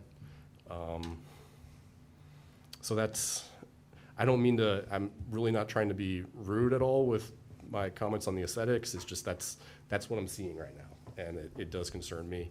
I know previous comments from the board had asked you to go with darker colors, and I'm not going to argue with that, but just kind of worried with the way that this has materialized for this iteration. I think that's it for me from now.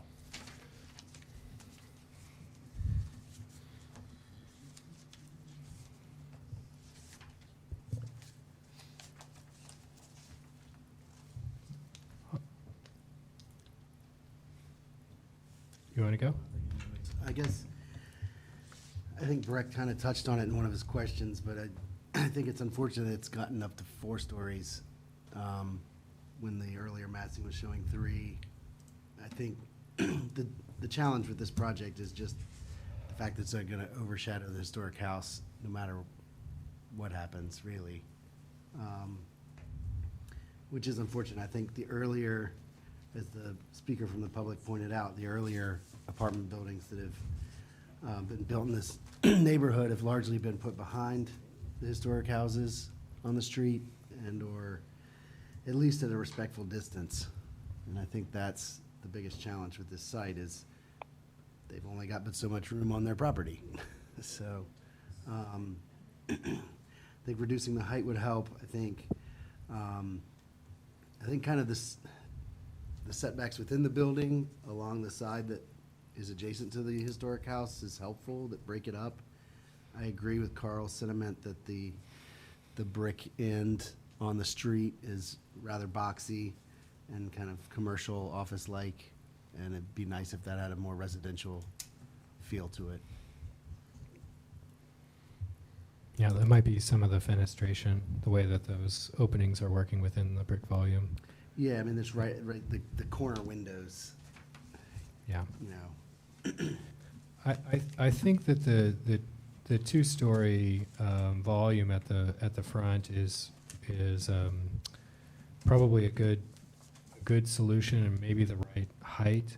I'm just concerned, really concerned about the way that the volume has volume and height seem to have shifted relative to the Wertenbacher house, and whereas when the house, the historic home was moved forward and the 4 stories were introduced, almost the entire 4-story mass is behind the building. And in the current proposal, the 4-story mass is almost entirely in front of the building, which is going to significantly increase the amount of shade that is cast on the structure. It just has a really aggressive relationship relative to the historic home. I fully believe that a structure is possible on this site, and I think we've talked about ways that can happen in some of our previous conversations. But I'm really concerned about the current proposal. Mike just died. Might have died. No, there we go. Thank you. I do think the other concern of mine, while I think that it's very successful, the way that you're playing the one material off of the other to break down the volume, I'm really concerned about the 3rd and 4th stories of the gray material. It seems like the apertures are not adequately protected. It seems like it could be a material that'd be especially exposed, could look very bad over time. It looks inexpensive. It doesn't seem fully resolved and doesn't seem to meet even our guidelines relative to establishing a cornice on the structure. The guardrails end up becoming a really prominent feature, giving it a very almost ship or deck-like appearance, which is awkward and a little bit different, not really in keeping with anything else we see in the district. So some significant concerns on my end. I'll leave it up to my other board members.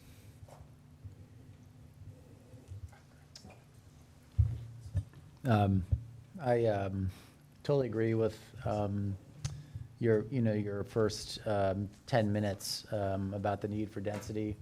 I think that this is an ideal place for students to walk to school, and this is something that we're all kind of progressively in support of, all of us that are into this sort of densifying the urban fabric. But I just think this is a really tough site, and a tough one. I'm kind of with Breck on the, I was feeling better about the house being moved forward, using the same arguments, and that a lot of the higher stories were sort of blocked from view, and that there was more of a relationship between the setbacks. But I also agree with Carl's point that you lose something of the history. You lose all of the history in some ways when you start moving these things around. So when Carl was mentioning that, I was trying to think, I think of moving forward, I agree with Breck in that I believe there's a solution here. I think there's a way to do this.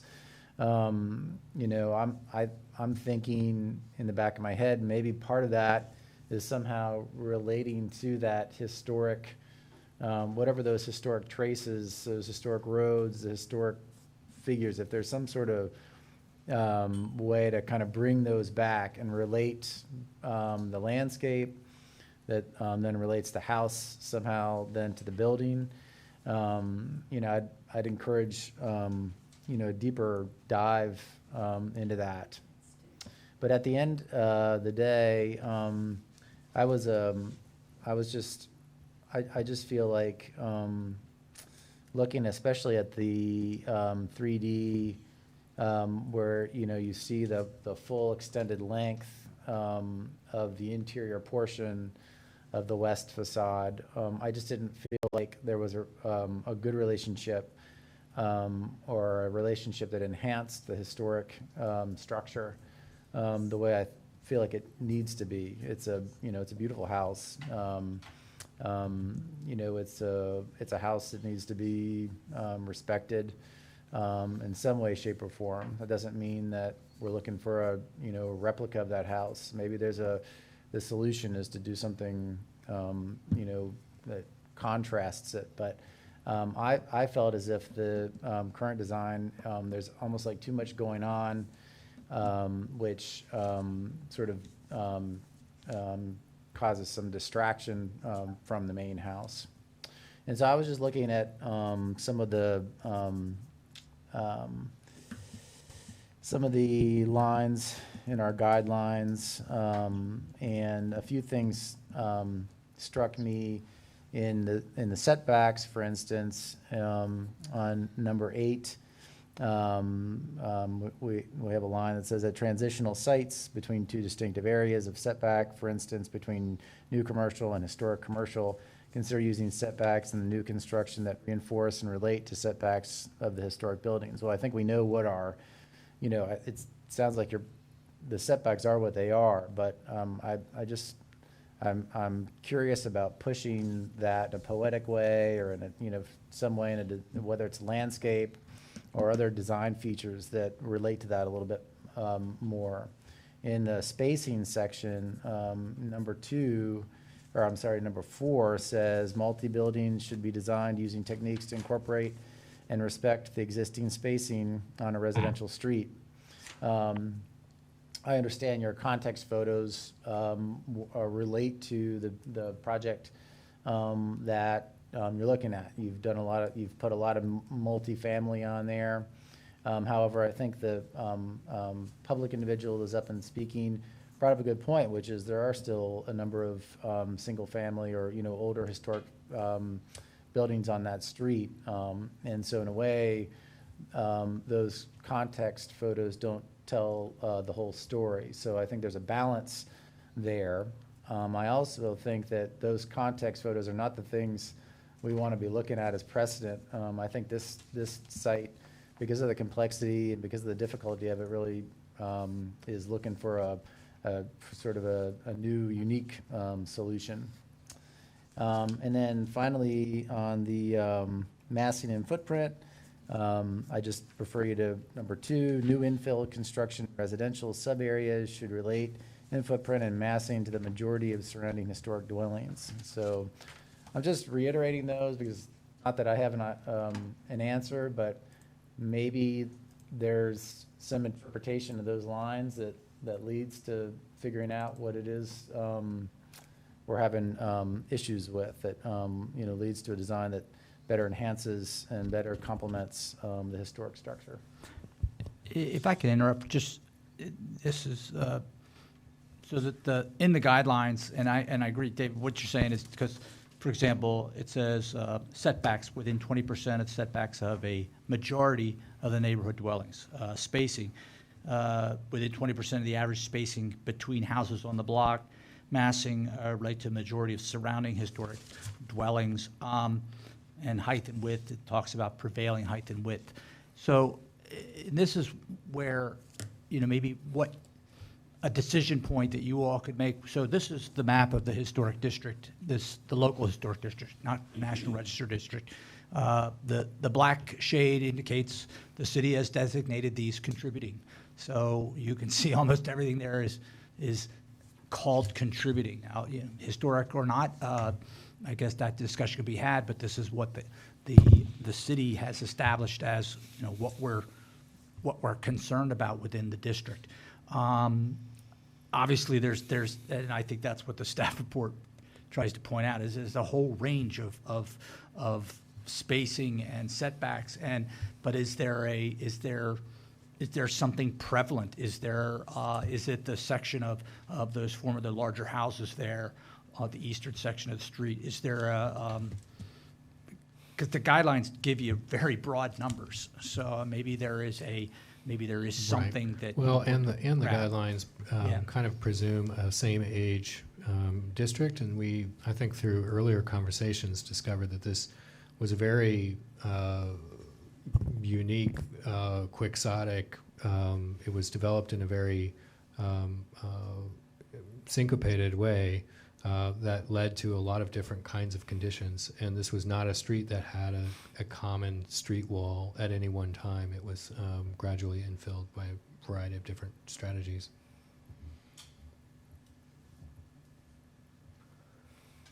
Other comments from the board? I'll go next. So thank you for bringing this back to us. My first concern is with the height of the proposed new building. The fourth level would figuratively and literally overshadow the historic structure. In fact, because it is on the west side, it would cast a shadow on it, certainly if it's a full story above. And I do wonder about that. Not only would it cast a shadow at a certain part of the day and certain days of the year on the historic building, but it would create quite a shadow on all of the existing parcel. I guess, so that's comment number one. And I would refer to the massing and footprint guideline that David just read from. It's D2. That says the new infill construction in residential subareas should relate in footprint and massing to the majority of surrounding historic buildings. You know, we all understand what's capable of being done under this high-density district zoning, but that doesn't mean that the BAR, under our guidelines, would approve that type of massing. And I think that's the trick that that the applicant the magic that the applicant needs to make here. For me, I would almost, if you're looking for a little bit more volume, and if I could maybe, if I had my druthers, I would be less offended by some changes to the east facade in favor of a really nice treatment on the west facade side that adjoins the historic structure. I would almost, like you've got some volume cutouts on the east side, and I would sacrifice those for a little bit of thoughtfulness and breaking up some of these, what I would call this, it's currently a cruise ship that's dry docked next to a 200-year-old building, breaking up some of those long balconies and masses that are right next to this historic building. I'd be at least less offended by what is done on the other side, frankly, if that helps the applicant at all. I would just point out to the applicant finally that what needs to be done needs to be, as several people here have said, harmonious. Our guidelines refer to harmony, not just with another historic property on the very same parcel, but also within the sub-area and obviously on the street, which is such an important street with a lot of different things going on. There's a lot of things that this building could harmonize with. I'm not sure right now whether it's harmonizing with anything. So I think that's kind of the trick that needs to be played, is it needs to just fit in a little bit better. Mr. Schwartz referenced that it has a commercial look. I think, I hope that all of our comments have been helpful to you and not and not off-putting. Anyway, thank you. Breck, is it okay if I just respond at all? Yeah, Brad, well, let's just check. Mr. Bailey, do you want, anything you want to add at this time?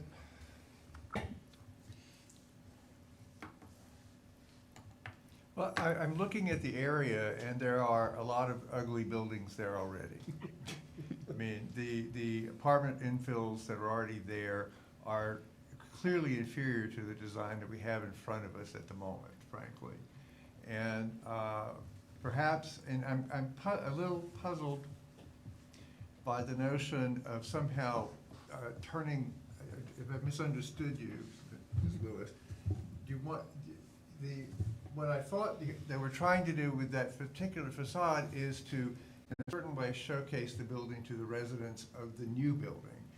And instead, what it sounded like to me is you want to turn it around so that there's a blank wall there? No, No, just okay. that they can, if they had to, for lack of a better word, exploit any facade, it would be the east facade, which we're not going to see from this historic building. Like this is the west facade right there. Right. and- That if you needed to get volume, if you needed to get height, to do it on that east facade and not on the facade that faces a historic structure that should be somehow harmonious with the historic structure. Okay, I understand what you're saying, but it sounds to me like that it does ultimately end up being kind of a blank wall, but maybe I completely I misunderstand that. didn't never say blank wall. No, I know you mean, didn't. Yeah, and but, That's what I'm translating, Yeah. what I'm hearing is what you would have to end up achieving at some point in order to not have to break up the massing the way they currently do. But they could also just again, not build yeah. it out to the maximum density that's allowed under the ordinance. I mean, just because you can do something doesn't mean you should do it. I completely understand. But if you're looking at the aerial photo of that particular area, it's a huge amount of that space in the historic district has been devoted to cars and parking. And I like the fact that they're trying to put the parking underneath the building. I approve of that. I think it's a great idea. Again, I'm not offended by this, apparently, as many other members of the board are. I think it's a much better effort than earlier iterations, and I do like the fact that they have tried to break up the massing as they've done. I do understand, I do wonder, since other people objected to it, if there's a way of making these staircases entirely internal to the building, as opposed to the motel look as referred to by Mr. Schwartz here. But those are some of my thoughts on that. I'm not as offended by the building as apparently other members are, but I do see some of the concerns.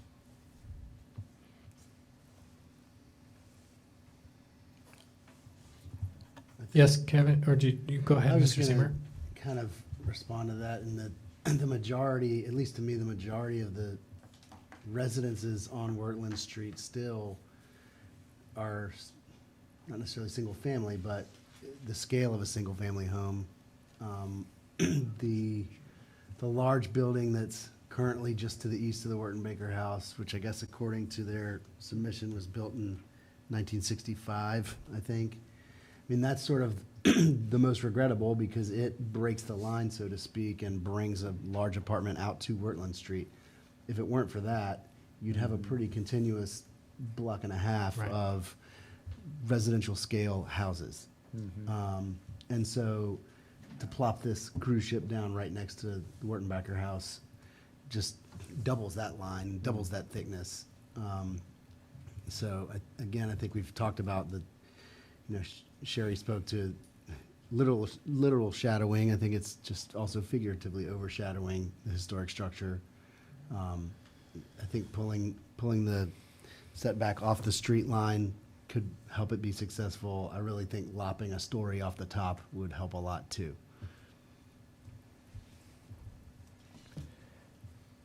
Kevin, would you like a few minutes to respond? I think we. Yeah, and thank you to everyone, of course.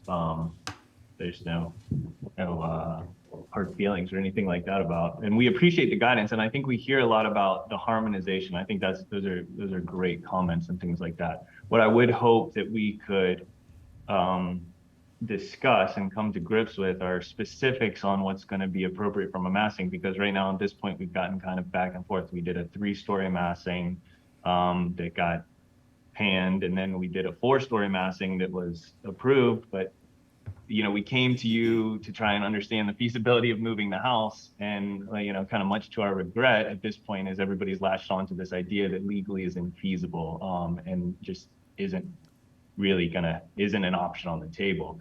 And so we still took, the pretty aggressive step of having 12-foot step backs on a 4-story mass, which seemed to be appropriate previous iterations. And now we're hearing that maybe that 4th story wasn't ever actually appropriate, or maybe it was just more screened from the rear. I would also just clarify that we are not max density of this at all. We are at half density. So the idea that we're going for kind of the full density, and I think that the board has to grip and grapple with the idea that the next zoning rewrite increases density in this area as well as currently promotes up to 5 stories. I think that there's a lot that is not being considered with the costs associated with this land and also the rehabilitation of this house. 150-year-old houses need a lot of maintenance. 170-year-old houses need a lot of maintenance. And that I don't think has been yet adequately considered in terms of an economic consideration to development of this parcel. And I think it's unfortunate that, this is where we're impaired and told to provide student housing. I mean, this is a great location for it, and we certainly want to balance the respect to that historic house while balancing the need for growth and density. So to kind of circle back to that initial topic, if we could maybe get specific requirements on, from a massing perspective, what is going to meet the board's needs, whether if you just, and Jeff, Mr. Werner alluded to this in the pre-meeting and his discussions with Tim Moore. If we could just maybe set some boundary lines. Is it a 20-foot setback? Is the 4th story 100% absolutely a no-go? And I say these things just to let you know that this project may quickly become economically infeasible if we start to put those restrictions on, but at least it gives us something to work with, because right now we've kind of been back and forth on the 3 stories, the 4 stories, the step backs. So if you could just maybe give us some very specific guidelines or guidance on the massing, that would be much appreciated. I sympathize with that position, Kevin. I also I think it's going to be difficult to find specific consensus on exact volumes and massing guidance when, with board members coming with different points of view. I think what we are tasked to do is review what's in front of us and apply our guidelines. I think that you may find that there's a variety of opinions. Some of us have expressed support for the massing as shown. Others have concerns about it, and I think it's fair to say this is significantly different than the volumes that we were shown previously. Others might feel fine with a larger massing if the materiality were different. I think that's one of my concerns. It's a combination of mass and material and concern that this building is not going to age well relative to this really primary facade of this historic home. So I don't know that we are set up to have to really give you that information in a concise way. What I would suggest is that you look back at the notes from this meeting. If you need to follow up with interim meetings with the members of the board, we can do that. I think Unless anyone else would like to jump in here and feel like that if there's something that we feel like we could all stand behind. I think we can probably get a general poll of what each person or how many people would support what type of moves. For example, I think it's just Ron and myself that are okay with the massing. That's correct? I hope someone else would be, but no. But I mean, no one else is okay with the massing as is, correct? I guess my opinion is, Kevin talked about us going back and forth. I think that was, their first iteration had 3 stories. The second had 4 stories, but the 4-story version had the house move forward, and therefore it helped hide the 4 stories. Now we've got the house not moving and 4 stories beside it.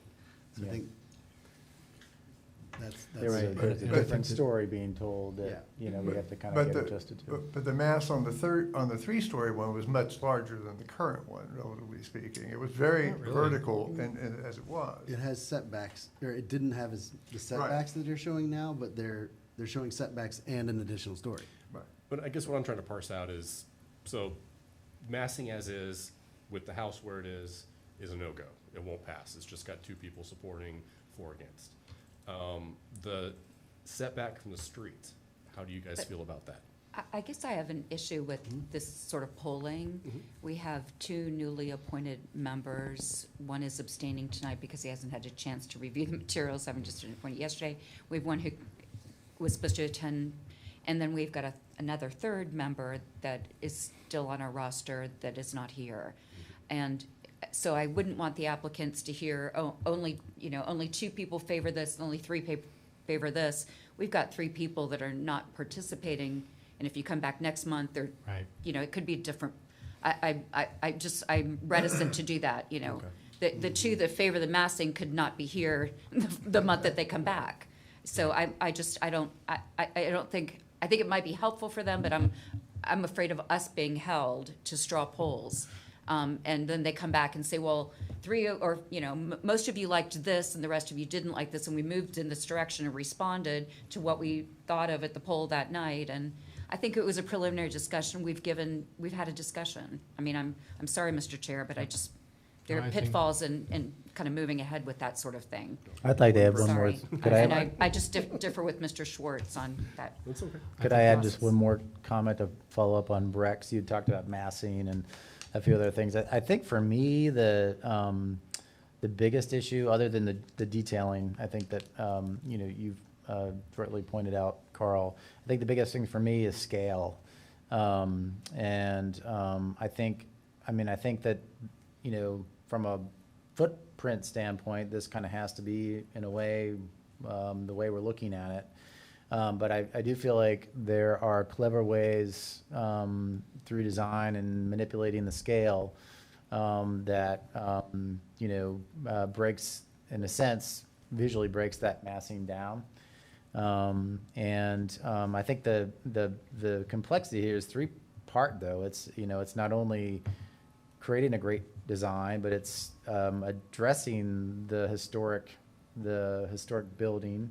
And then it's also addressing a historic building that's way back, like a telescoping distance back from the street. So, but I think, and when I look at the east elevation, I'm encouraged, as opposed to the west. Like in the west elevation, I feel like the scale is of the one big building. The 2 side elements are kind of so minor that the thing just feels as one big thing. Whereas on the east side, you're looking at sort of an A, B, C breakdown. And so I'm bringing that up as a sort of a physical point to say, I guess what I'm trying to impart as an important feature in how you might move forward. Understood. Thank you for that. Appreciate it. So we are not going to take a formal vote or motion on this. Right. tonight. Could we request deferral? Absolutely. Move to accept the applicant's deferral. Do I hear a second? Second. All in favor? Aye. Aye. Thank you. Thank you, Appreciate guys. your Thank time. you.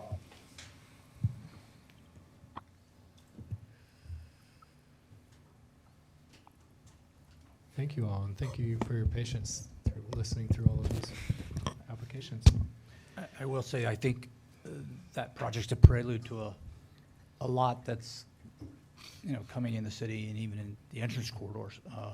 We're dealing with that. I think, I don't know how council voted last night on that JPA project, but it's a similar, I think it approved. They approved it. okay, no. Carl, you're gonna have a lot of fun with big new apartment buildings this year, or next year. But, so the next project up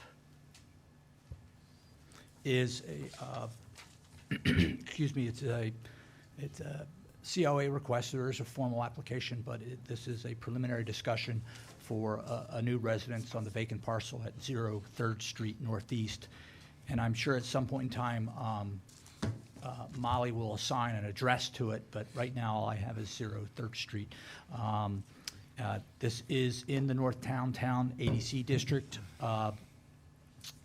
There's no record of anything ever being on this site. I haven't been able to locate anything, historic maps or aerial photos.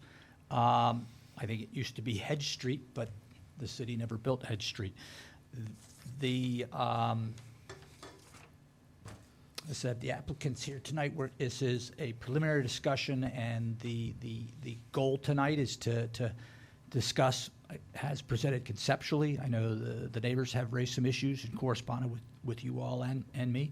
And also to, you know, any questions about materiality, what sort of details and in what form you would like to see things presented as we move forward. So I know we're running short tonight, so let me find the thing on my screen and we'll dive right in.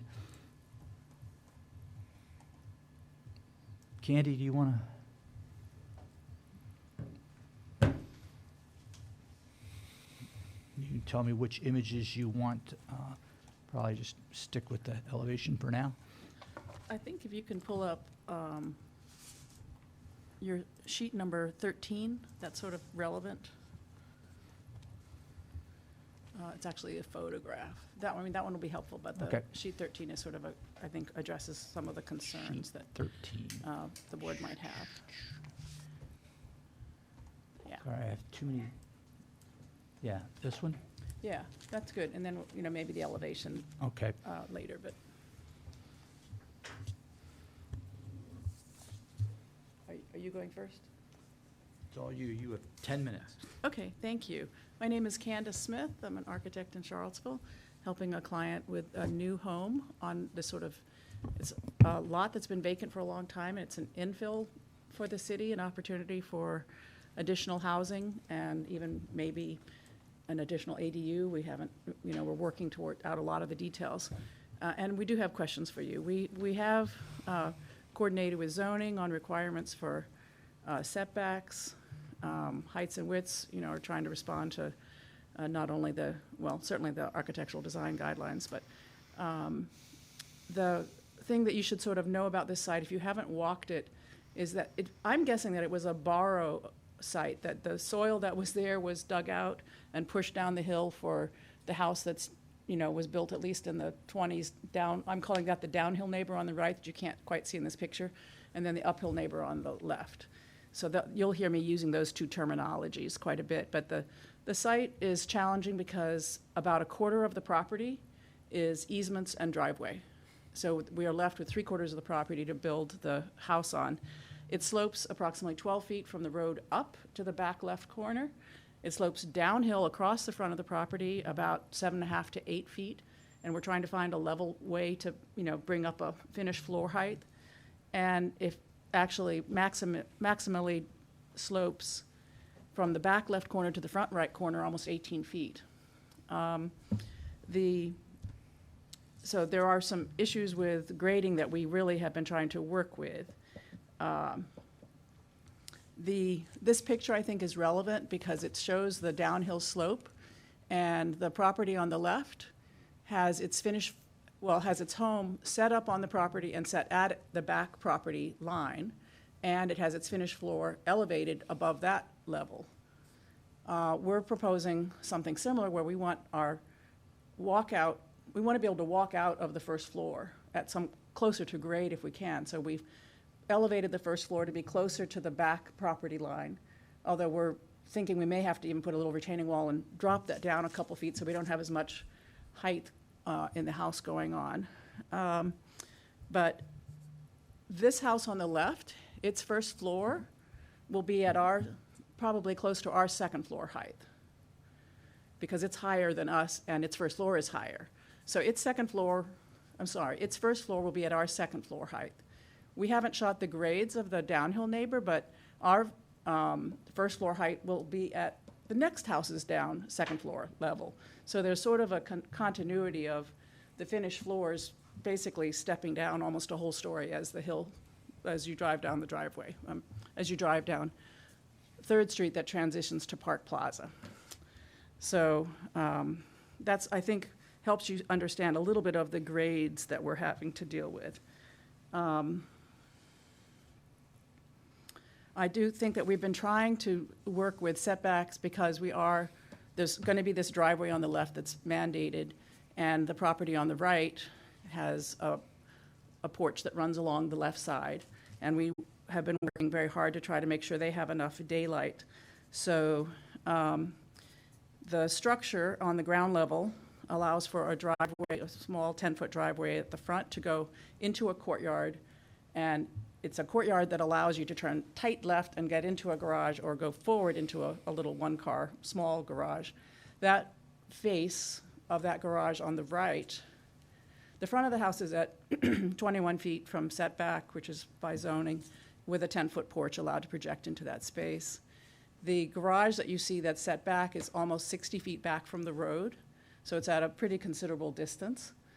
Likewise, the house on the right, we have garage doors. If you can go to the next side elevation. Jeff, one more. One more, sorry. Sorry? This one. There are garage doors, well, a single garage door, but it's recessed 8 feet back from a double-story porch. So we've tried to downplay any of those sort of ground level pieces, and we've added porches both on this side, the north side, and on the south side to try to provide as much active life and openness to the structure as possible.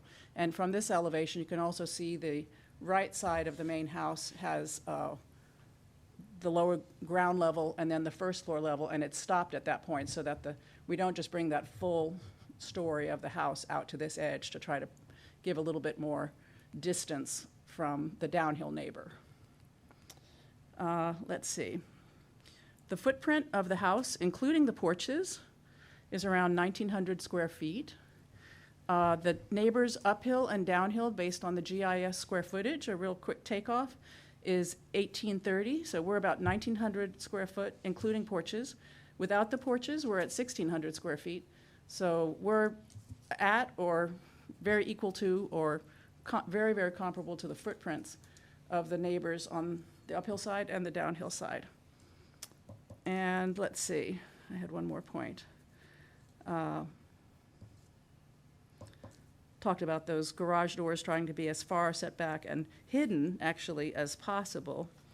And then we do know that we have a tight site, so any place where we have to have, for example, a retaining wall, as in this instance, we will drop the ground floor lower if we need to for grades, but right now it's coming in off the street at a reasonable height, and it's elevated above the downhill neighbor's property line.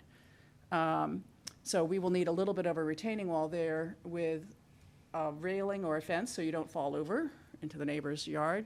And we're very open to, I mean, this is something the owner's been talking about a lot, is that if there are any of these tall walls that need plantings, or, you know, we can have a landscape plan provided, but we can certainly, along that elevation where the garage doors are recessed 8 feet deeper than the porches, we can certainly plant or get greenery along this wall. And obviously the There's a structure that's allowed in the rear of the property that will be used, and it will be planted on, certainly on the south side, and we're looking at, actually, the grades are crazy. It drops like 6 or 8 feet right at that corner, and we may actually try to put a little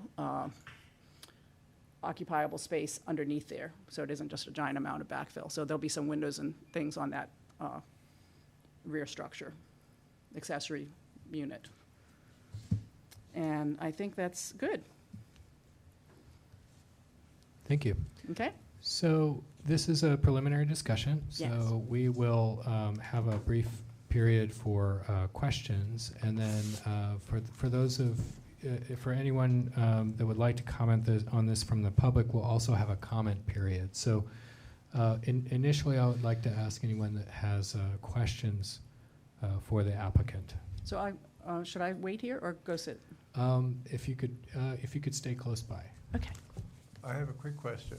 The square footage, does that include the garage area? The footprint Yes. that I told you? Yes, you said the square footage of the house is going to be 1,900 square feet. No, that's the footprint of the house. I see. The finished square footage Oh, yes. is different. Great. And I do have that information right here.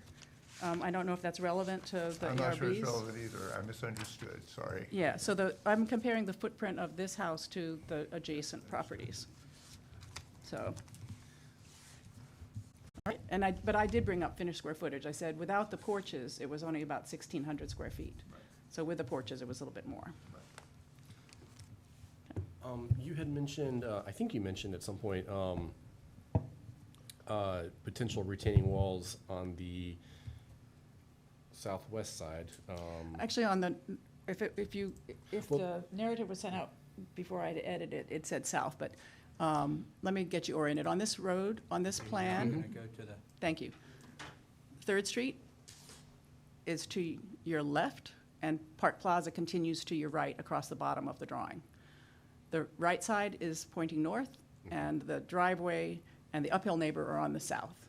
So we will have a little bit of a retaining wall to hold up that courtyard near that neighbor, and we also might, at the backside, which backs up to a 2.5-story apartment building, we might need a retaining wall there if we're going to try to drop that Okay. grade a little bit. And that's where my question is going is, well, I guess, is there any way to, have you looked at dropping it any further?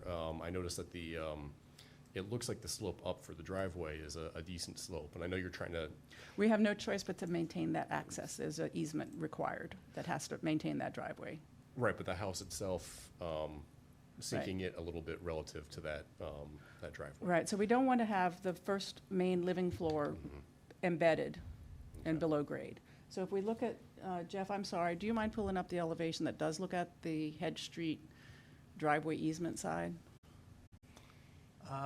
elevation. Elevation, I'm sorry. While he's looking that up, what is the floor-to-floor height from the garage to the first floor? It's either 13 Okay. or 14 feet. I mean, we may need to make it 14 to make it better getting in here, and a lower retaining wall to the north. But keep that going, up the driveway, so one more. The one that I first, yeah, this one is good. So you can see that the green line is actually pretty much the slope of the existing road that we have to maintain. And it actually climbs a little bit more, but you can see a little kind of retaining wall on the left that we're trying to recess the house to not make it as tall. But we don't want to embed the first floor. We want to, just like the uphill neighbor, he walks out a couple feet above the top of his hill. We're trying to at least get to that level. Okay. Yeah, I figured, I guess that was leading question maybe a little bit. That's okay. but- We all are right. trying to recess it, but not, can only do so much. Okay, but it is, I guess I understand the perimeters now. And the 13 to 14 feet, that helps me understand the drawing a little better Yeah. too, so, okay. Yeah. And that's, from the garage level up, so. Other questions from the board?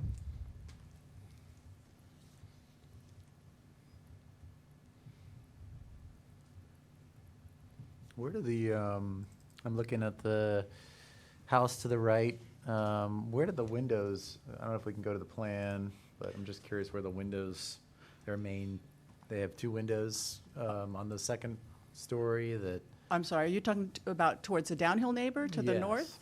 Just wondering where those line up kind of with your design. So I'm not, the double porch has French doors and windows on both floors. And there's some windows on that one story over ground floor that you see just a roof plan there. So I'm trying to figure out where you're asking where windows are. Are you talking about on the right? I think it was a different plan. Let's see, maybe go down to the other. The next ground page floor? down. Yeah, the ground floor. Okay, and you have to remember that a lot of that is embedded. There we go. Sheet 2, I think, has, you're asking about the neighboring property, right? Yeah, I'm just wondering where. The I'm site trying to- plan? There we go, that one right Mhm. there. Just- So the 2/3 of that house on the downhill side on the right, Yeah, that's part of a wraparound porch. okay. So 2/3 of that is up against our courtyard, and we don't have our building. Our building is about 35 feet away.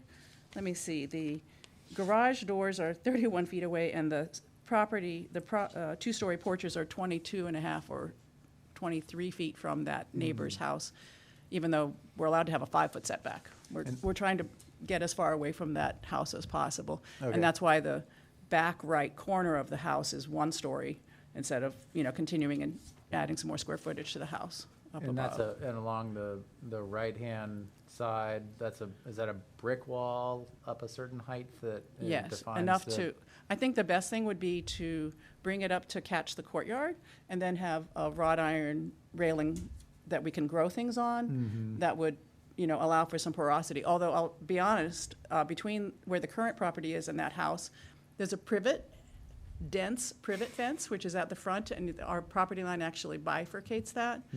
And that whole side of the house, if you go to picture sheet, I think it's either 10 or 12. It's the one that sort of steps back. It's a photograph looking at the site. Get car sick on me, everybody. Yeah. Sheet- There. That is the view of the right house, and you can't even see it because of its landscaping. Yeah. Pretty dense in there. It does have some really pretty crepe myrtles, and we're Yeah, hoping that they'll be protected, I but don't we're know not if sure. my arrows show up, yeah, it's right in there. All right? Thank you. So just to clarify, y'all consider the front of the house facing, I guess, 3rd Street / Park Plaza? Yes, and that's why there's stairs up to a front door and a front porch. Right. We took advantage of that full 10 feet, but, if there was some concern about that, I think the front porch could easily be 8 feet deep, and it would feel great and still be able to hold some chairs and push it back a little bit from the street. Any other questions? Okay. We know that there was a lot of correspondence. We received a lot of correspondence about this project, and that was taken in and absorbed, but we certainly invite members of the public that'd like to comment on this project. You'll have 3 minutes to comment, and then we'll have discussion amongst the board. Thank you. If you could state your name and your Yep, I will. address and speak clearly into the microphone, that's Yeah. how I can hear you online. Okay. My name is Roxanne White. My husband, David, who is also here, and I live at 505 Park Plaza. First of all, we appreciate the amount of work that has gone into this analysis, and we also appreciate the interactions that we've had with Mr. Laurie so far. It's been very cordial, and we also welcome him as a neighbor. Also accept the fact that a house is going to be built next door. I think also that we appreciate that the architect, as what she has just said, seemingly has tried to reduce the impact of having a straight 3-story wall on our southern exposure by incorporating that courtyard design, which does allow light and air to come into that courtyard space on our property line. So we think the courtyard concept would be lovely if it was open to some livable space with some windows and doors that could be used as other livable space. But right now, it doesn't feel very lovely or very acceptable because it is really planned as what we see as a driveway or a parking lot. The courtyard functions as a driveway or heavily parking space. And as it's designed, it is actually right on our property line. I mean, it is on the property line. So it is immediately adjacent to that covered porch that we have, which is used very heavily throughout the year. It's like an additional room. So it proposes no buffer to our outside living space from either the noise or the pollution of a driveway or a parking lot. So a minimum requirement that we would ask for would be some type of a heavy landscape buffer with actually specific details as to the spacing and the type and also the size of the plantings. To us, it seems unnecessary to have parking spaces for 4 cars on the site unless these are plans for this house to be used as an Airbnb or to house multiple families. Our neighborhood allows 2 street parking spaces per family and 2 guest passes. So actually, there is also street parking available. So that is what the rest of our neighborhood does. So if more on-site parking would be a critical need, just an idea that the garage that's on that current side of the driveway could be expanded to house maybe 2 vehicles rather than use all that level space for cars. Having a full level for cars and storage forces this house to be a full 3 stories, which again does not fit in with the neighborhood. With the street level floor being used for cars, the first level will be level with our second floor, which seems out of context for our house and also for the rest of the neighborhood. And I'm So- sorry, if you could briefly wrap up. Okay. Gosh, I timed this at home, and it was exactly 3 minutes. So anyway, I did want to just say that Mary McKinley, who was here before, is our neighbor across the street at 510 Park Plaza, and I think she also submitted comments for you, but had to leave. Okay. Thank you. Thank you. He talks fast at home. That means Dave gets to do the next one. Any other comment from the public?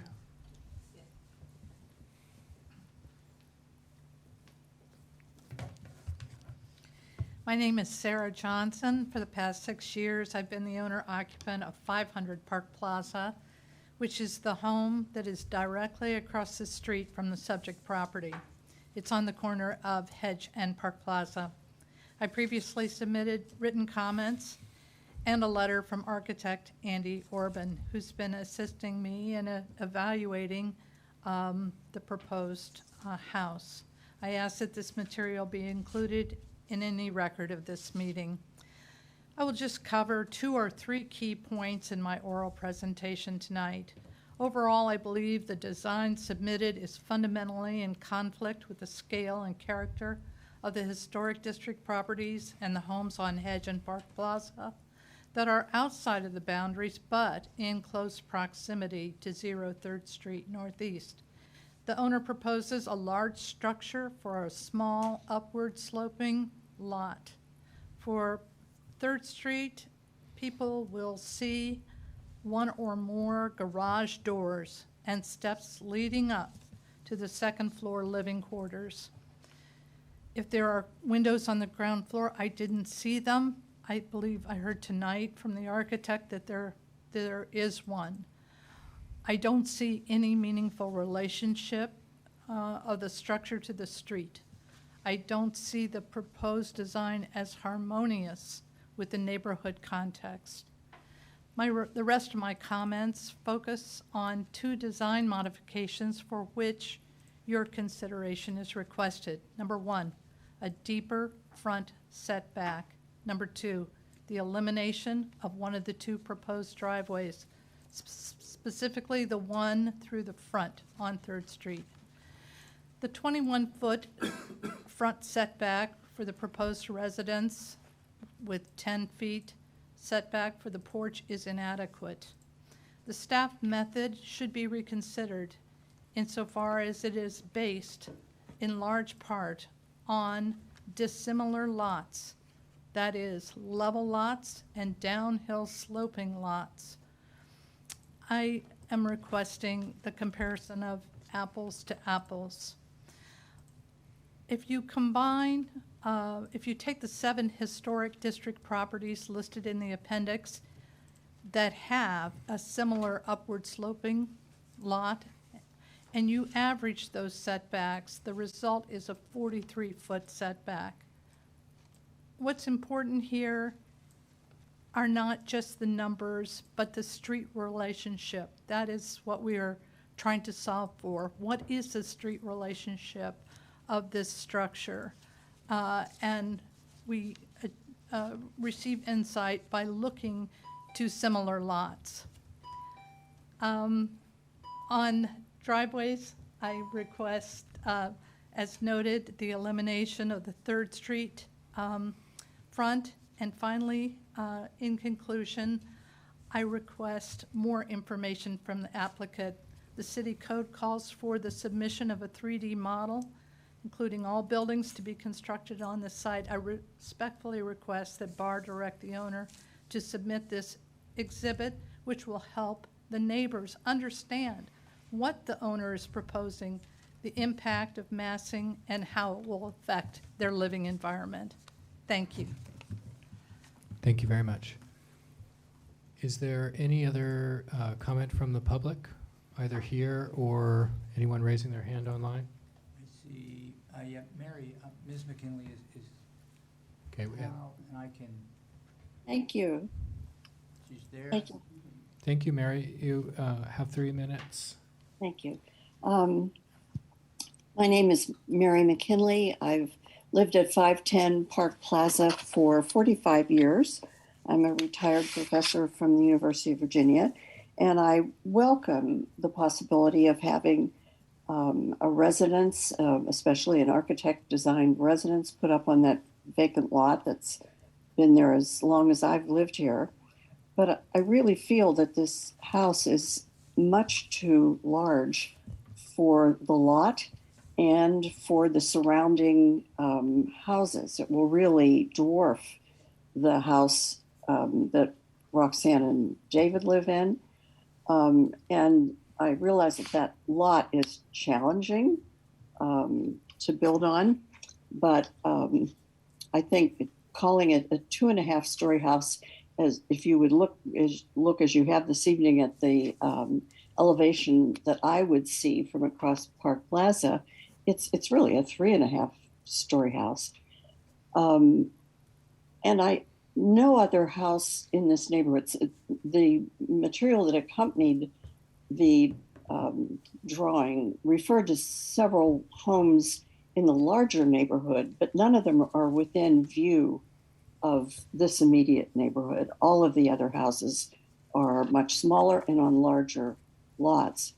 And no house that I can think of in the North Downtown area has 3 garages. The one under the house, the one at the end of the so-called courtyard, and then the one up the alley and behind the house. As Roxanne said, there's parking available on the street. Most people who do have garages in this neighborhood have a 1-car garage. So I'd like to know what the owner has in mind by including space for really 3 garage spaces on that site. So I'm sorry I had to leave, but I'm glad I was able to join you on Zoom, and I thank you very much for letting me participate in this conversation. Thank you very much. Do we have any comments from the board? Anybody that'd like to get started?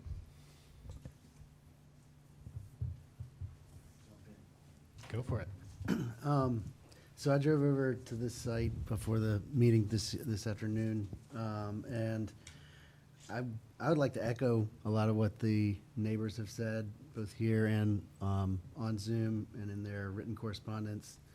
I think it's sort of why I asked the question about what they consider the front of the house. I feel like if the front of the house is fronting onto 3rd Street, Looking at the neighboring structures and houses, the first floor is pretty much at grade along Park Plaza and Third Street.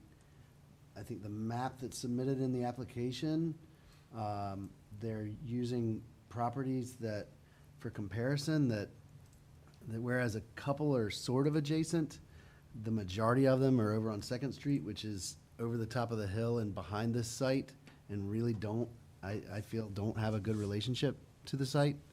I would encourage the applicant and architect to look really more towards the houses on Park Plaza, that street, for inspiration. You know, the house at 505, which is right next door, the front door is at street level.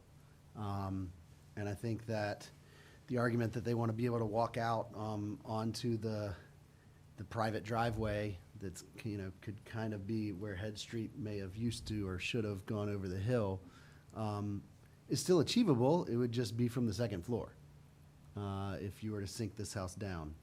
I think that would bring it into scale with the rest of the neighborhood quite nicely. I will say there are some houses that I noticed that have sort of large steps going up to the front doors in this area, but those are actually higher up on the top of hills on the other side of the street. And so I think that's just related to the topography. So those are my general comments. I think that pretty much addresses the garage concern. You know, I think it does seem like 3 garages is excessive. I don't know if that's under our purview or not. But I guess my main thought is to suppress this down, get it more in scale with the neighboring properties.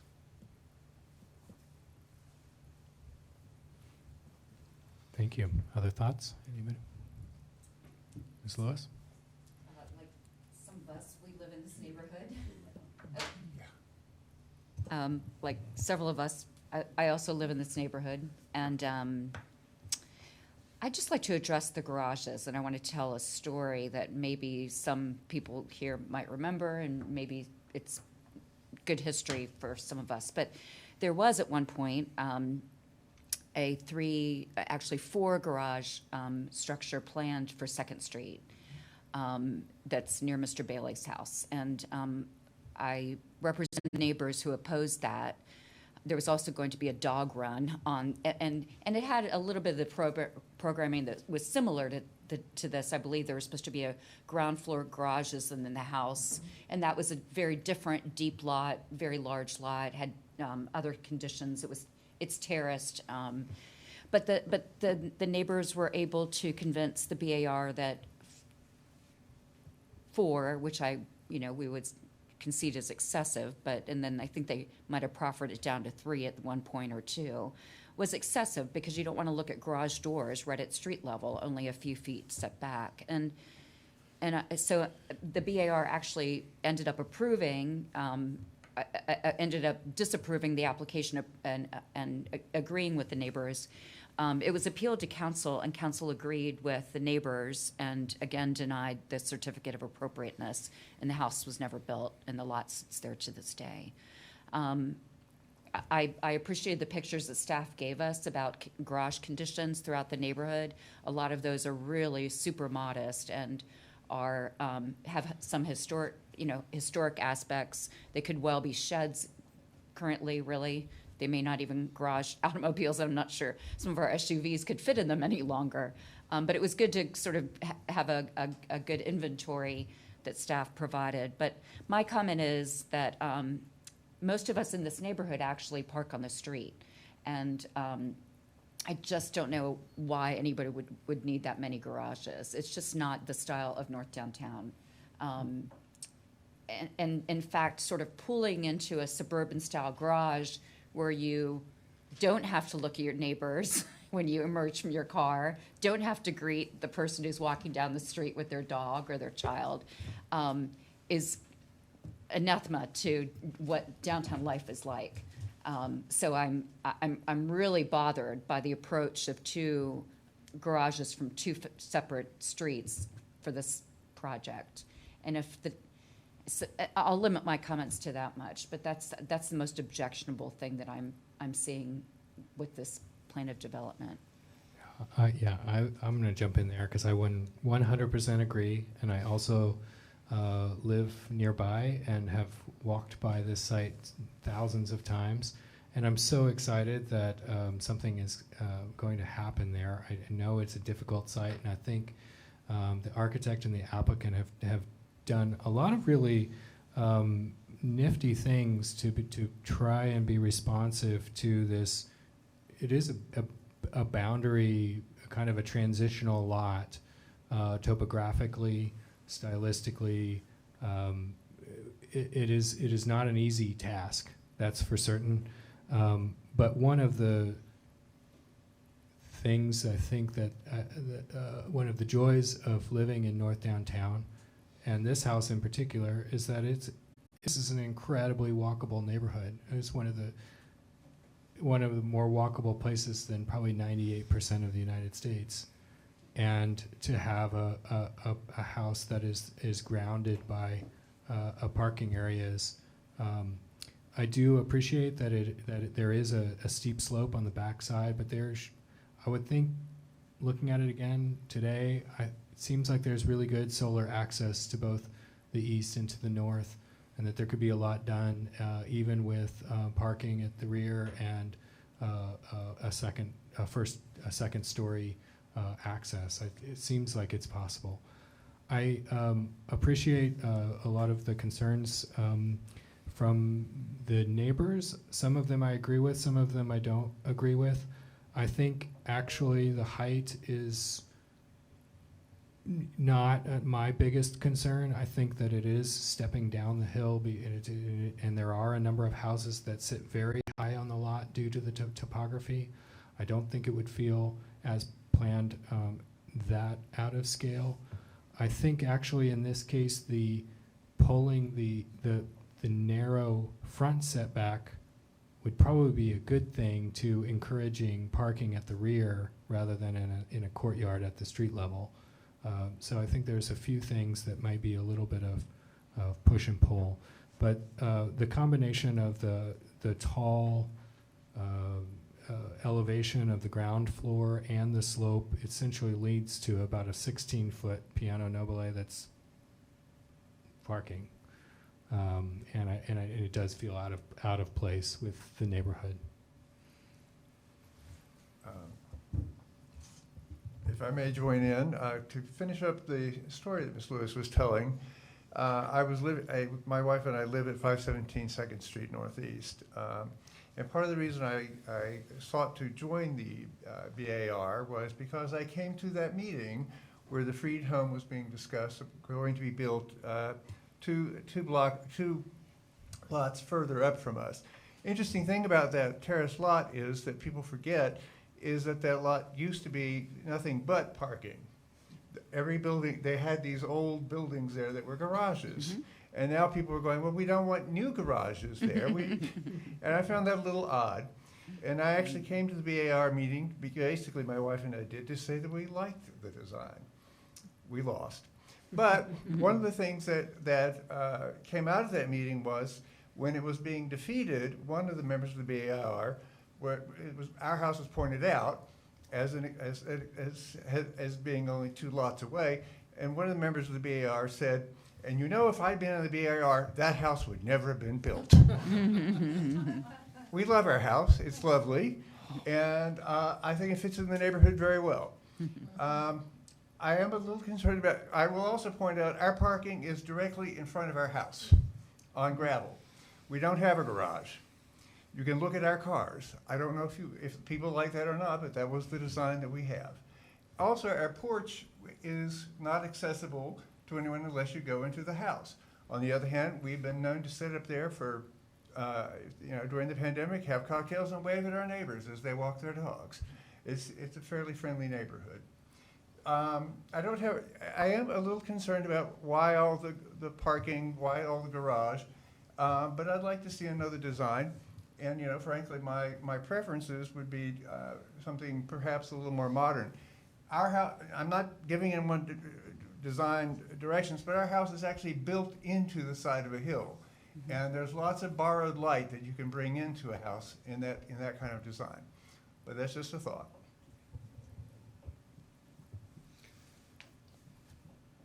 Okay, I'll jump in.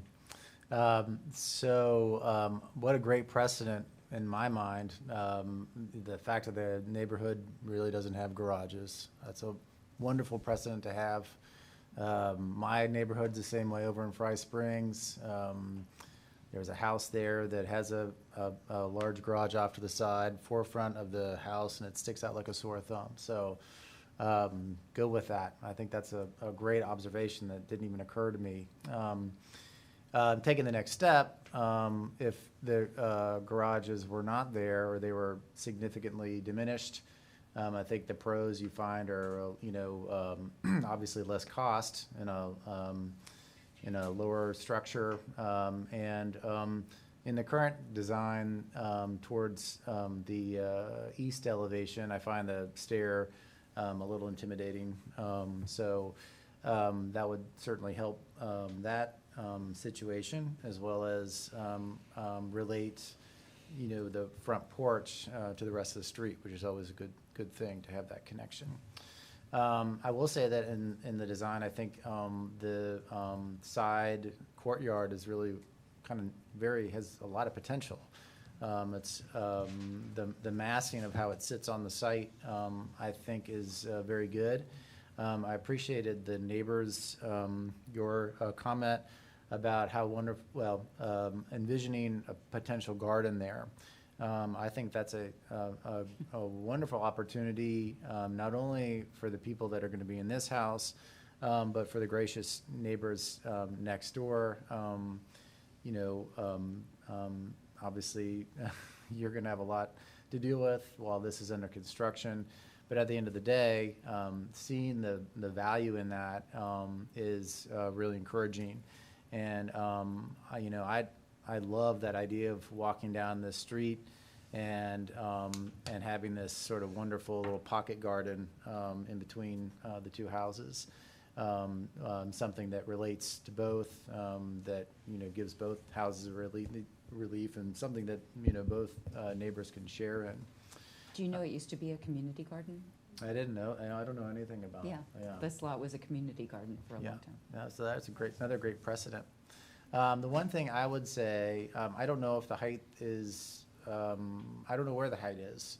And so this is a commercial request usually. It's a little weird in residential, but I think it's necessary here that elevations moving forward need to have the two houses on either side, so that we can understand the relationship with the design to its surroundings. I think that's just important from a streetscape. I think that's the sort of proper thing and considerate thing to do for the neighbors as well, to understand where the heights of the overall massing is coming in, where the windows are. I'd even be interested in seeing what I was questioning before, where the sight lines are out from from in plan, from the houses, just to again an additional level of consideration, so we're not looking at something that we could potentially, we might rather look at something else. So those are the thoughts I have. Thank you. I think a lot of important points have been said tonight. I think, in North Downtown, not on this street, but in North Downtown, there are precedents for basement stories. First Street has a number of them. I think we recently approved modification to one of those, moving a door for a window or something, but, Would you repeat that? I didn't hear. there's a precedent for basement stories in the neighborhood. Admittedly, it's not on the street, but there is a precedent for that. On First Street, there are a number of them. Some of the much more older houses tend to have these. So it's not completely without precedent, but the neighbors are correct that it's a little foreign to this street. But you have a very challenging site. I'm going to come back to the parking. That basement story, though, or that garage story, the floor-to-floor height of 13 to 14 feet it's too much. And I, as an architect, I completely understand your desire not to sink the ground floor in and not to do a retaining wall on the southwest corner, but I think you're going to have to. There's just too much height in that basement story, and it makes just a big wall of brick. Could you repeat what you mean by the southwest corner? Where you have the porch that's against the existing driveway. If there's a way to put a retaining wall between the driveway and the floor of that porch, the porch is a little bit lower. You need to sink the main floor down somehow, because the floor-to-floor height from the garage level up to the first floor is just too much. And I think that would go a long way in making the whole house come down a little bit more.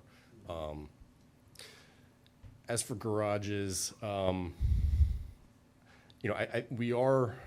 think this is going to be something that we're going to have to grapple with more in the future very soon. As properties are allowed to have up to 4 dwelling units each in an individual property, parking will at some point become a big issue.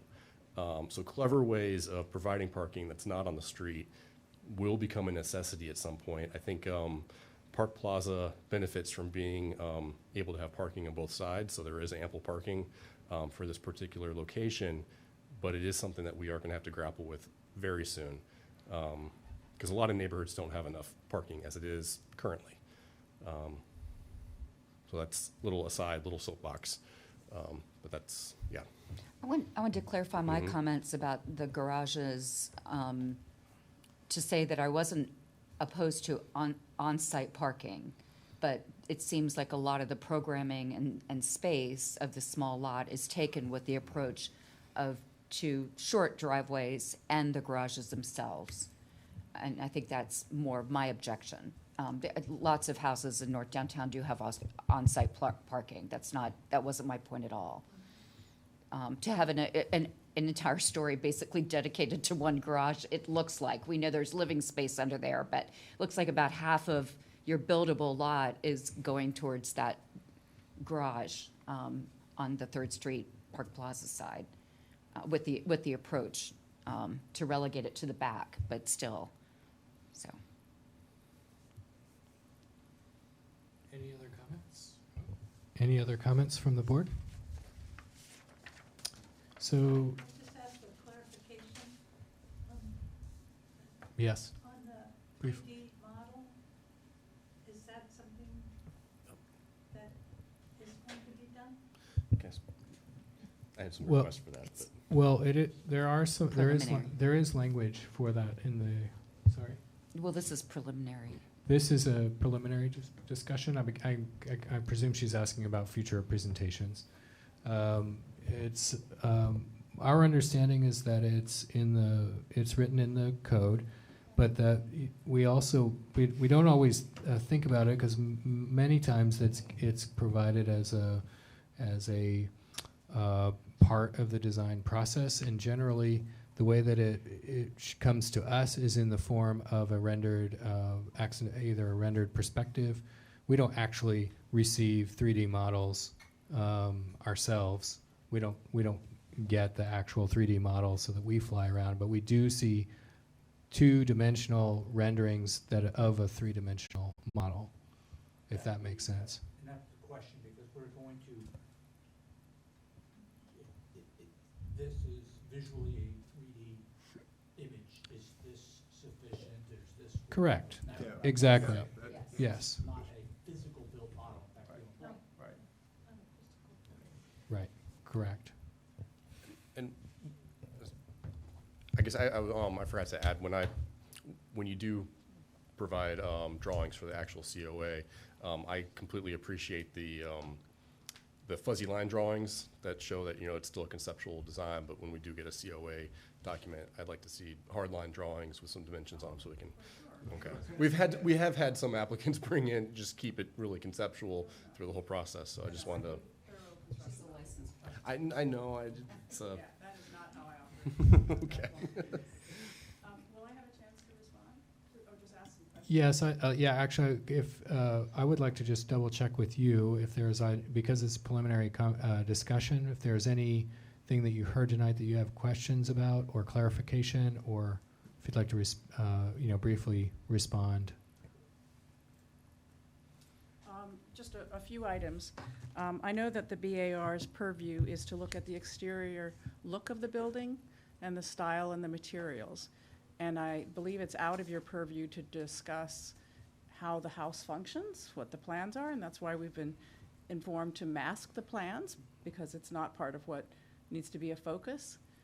Somehow that has instilled some fear in neighbors that this would be an Airbnb.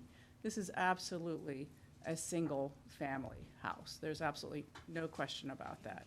And the client happens to have a number of vehicles that he wants to protect from the weather. And I'm not sure that that's something that, as long as we hide the garage doors, or we make them very attractive, or we put pergolas in front of them, that should be the complaint that they have garages. The structure on the rear of the property is an accessory structure that we're allowed to have. It could be a guest cottage, it could be a storage room, it could be a garage. So to, complain that it's a garage, whether it is or not, isn't really part of the purview, because you're not, discussing whether it's an appropriately sized accessory unit would definitely be part of it. And the zoning has, limited to be no more than 30% of the rear lot. So we're very careful to do that. So I'm concerned about this. Well, you just need to get rid of all the garages, because then the owner will not be protecting his vehicles. And he is, this is not relevant for the BAR, but he is moving to Charlottesville because he is excited about this kind of city. The first time here, he came for one of our meetings, and he went for his bicycle ride all over without necessarily even being, informed of, you don't want to go on that highway, that's a highway, that's not a bicycle-friendly way. But he was, eager to explore and walk the city, and so he is, all about downtown living. So it seems, this concern about Airbnb and, cars parked in the, he's not going to park cars in the courtyard because he wants them out of the weather. And if they're electric cars, there will be no pollution. So there's been concerns raised that are not really relevant. I thank you, and I think some of that may help some of the neighbors. And I think to some extent, you're right. I would like to distinguish. It's right. It's true. We don't get extensively into interior plans. However, parking in particular, and the associated parking courts, driveways, curb cuts, and the relationship of building to its neighborhood is absolutely part of our purview. And the character-defining features of a number of our neighborhoods are its relationship of the entry to the street. And we have a number of historic streets where cars are not parking in front of houses. There's some mixed, and there's the number of different conditions in this particular neighborhood. Somebody's going to cut me off. But I just wanted to make that distinction between the interior plan, which you're right, we're considered the exterior of the building, but parking in particular comes with a lot of other things that reflect fundamental relationship building to the street and to its context. And back to one of the comments about trying to find out what the finished floor heights of neighbors' houses are, that requires going onto their property and surveying it. And we would try to do that, but we don't Did anyone ask for finished floor heights of the You neighbors? wanted to see the houses on either side, The and the finished floor elevation. height.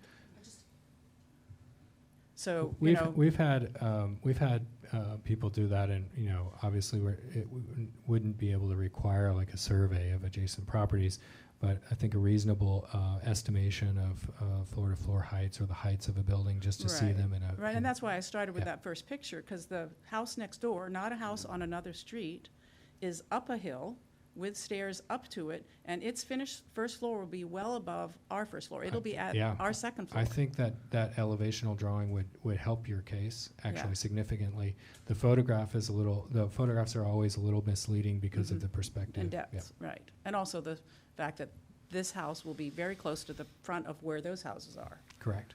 I think it So- would facilitate your conversation if you have any with the neighbors as well, and any interaction that you have with them.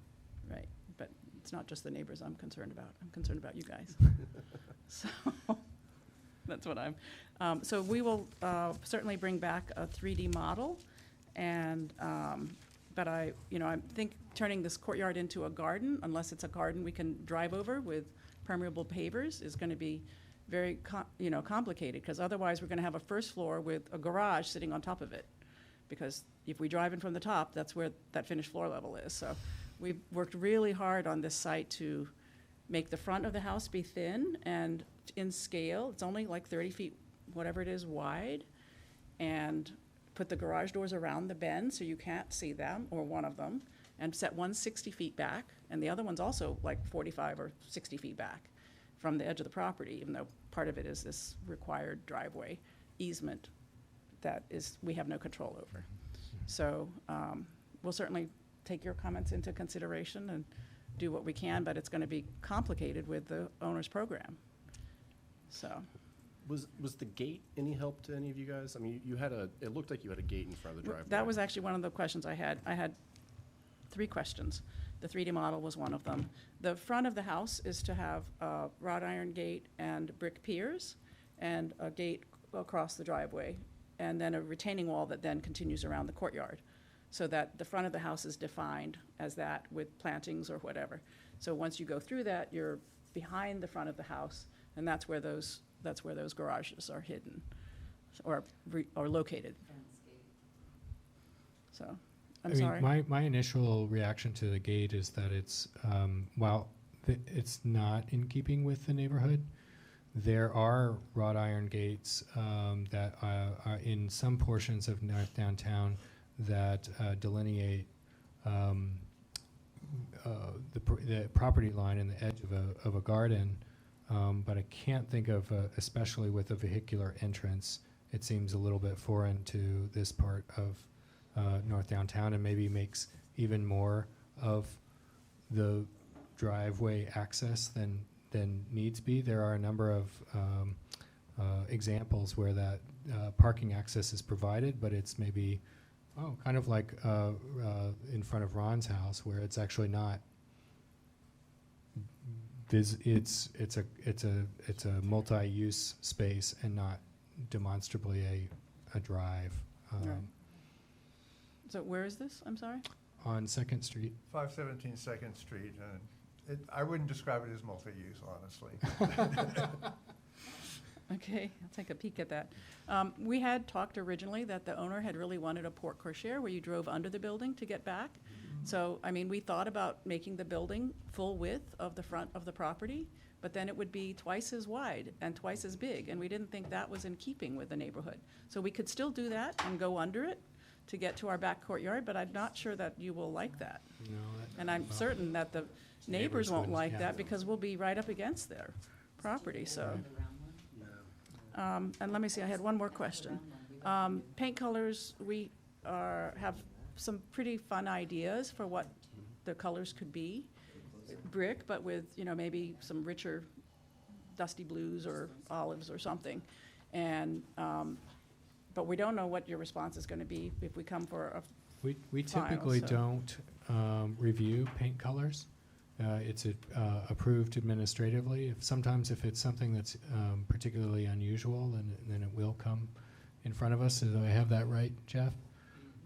If it's green and orange. But we don't have a North Downtown palette or any kind of. Okay, so that one, I don't even need to, I just need to say this surface is unpainted brick and this is painted trim. I don't need to tell you what color it is.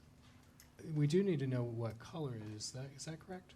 You still review what color it is, and I think it still falls generally within the guidelines of fitting within the neighborhood. As far as this, sorry, I was having a little power emergency there.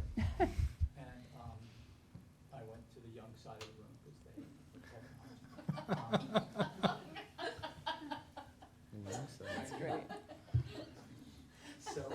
But 50/50. as far as the design, has this, I mean, it's one of the questions of, you know, we painting unpainted masonry, but I've never dealt with a new dwelling that is new brick and painting it.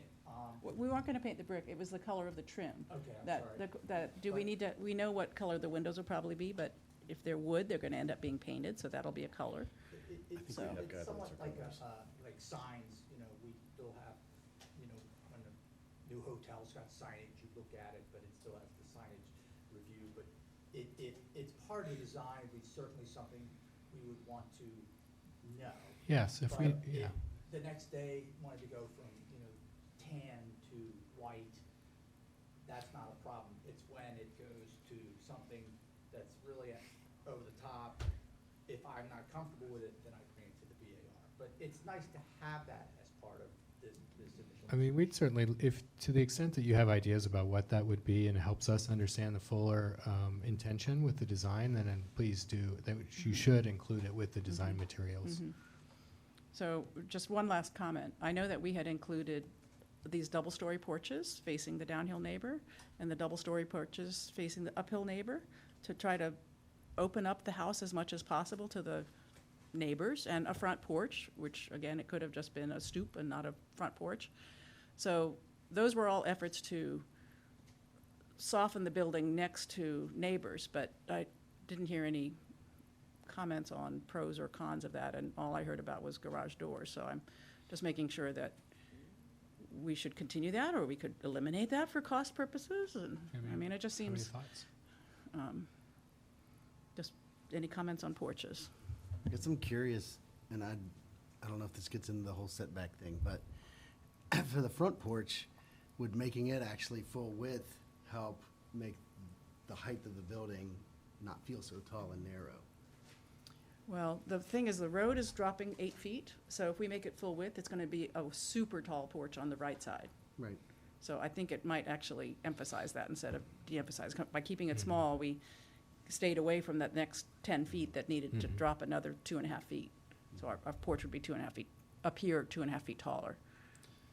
I mean, that's just my impression. You were going for a more contemporary aesthetic on this, correct? We were, but when we've worked with the client and seen images and colors and other pieces, it's, there's a real strong preference for a 1930s, 1940s aesthetic, actually. So it's very interesting. We've transitioned through some different styles of parapet roofs and flat roofs, and now to a nice, you know, easily trussed hip. Unoccupied, it's not a floor up there, as someone was fearing. I guess I was going to say that with a contemporary style, porches would add some detail that might be lacking otherwise. But either way, I mean, porches add that residential detail that I think are, Right, I mean, right. it helps with the massing, it helps Yes. with Right. the structure overall. Right. My only concern about the front porch is I wondered if anybody would use it. I can't imagine, it's a very long set of stairs to go up to the front porch. And But it's I- the primary I doubt living. anybody would make access naturally off the street there. I would imagine an owner would walk into the garages, and it looks like some houses in Hilton Head that I feel like nobody ever really walks up there and uses them. Well, I think if you were trying to relate to the neighborhood, you would have some rocking chairs and table out there, and you'd use it as a front porch. Maybe your client will use, I hope. Yeah, yeah. It just looks very high above the street, being 20 feet high, I guess. It's actually not that high. It's about, it's or 13 14. feet floor to The floor base from is the correct. garage, so from there, it's about 12 feet or 11 feet, Okay. or 10 even. So, yeah, It's less than that. turbo changes. Yeah. Okay, thank you. Thank you. If Okay. I could ask the BAR for some direction, for me, there, and bear with me here. So, I mean, this is a large historic district, the ADC district. So, my instructions were to look at sub-area D, which is this very large area here, and that's why I didn't look at every house. I certainly can, if you all want me to. It seems that whatever analysis I put together in a staff report, where do you want me to look? What do you want me to look to? And I'm not trying to be difficult about it, but like, for example, and I'm gonna have to close this and go to this other thing, but like, you've got precedents on, or you've got houses on Second Street, there's high porch and elevated, they're directly behind this, so I'm just a little at a loss at what, and maybe it's not the right way to say it, but if you all could help me and tell me what you want me to look at in what I provide for you in a staff report, because it would seem I didn't look at the right place or the right places. So that's, I could just use some assistance on Can you that. put that map back up? I think you gave us good information and we censored it. We found things that, well, okay, that's there, so we analyzed it ourselves. Okay. But what you provided, am I speaking out of turn on that? I guess, could you put that map back up? I think that's general. I do appreciate the information. I think the things that are most relevant is that facade of the west side of Park Plaza and Third Street. The challenge is, and I think some of the neighbors brought this up, is that the North Downtown has made, the streets adapt to very specific topographic conditions. Second Street does that. Not all of those things are at play on Third Street. And this site in particular is right smack at the transition between the very steep slopes of Third Street to the very flat Park Street, or Park Plaza. And I'm sorry, I think I was following the guidelines, that we're the last house in the historic district. So all the houses that you've talked about across the street and down the way are not even in this historic Right, district. I So think it's- we're trying to be considerate of the neighbor down the hill, but they're not even in the district. Right. So I think that we're, whatever, that's just a point. I just feel like I gave Candace bad direction in the couple times that we met and spoke, so that's. It's unfortunate. You're never gonna predict this, Jeff. I know that. You won't. It's an empty lot. I just. That was included. I feel like it's unfortunate the empty lot is included in the historic district. Yes. It relates to that little U shape that's not in the district. Yeah, and I mean, I'm not, Our hands are tied. not necessarily washing our laundry in front, but it's instructive to kind of, it's just like Wurtland, where you have a very, kind of eclectic place with that, and here it's, all right, there is an evaluation of adjacent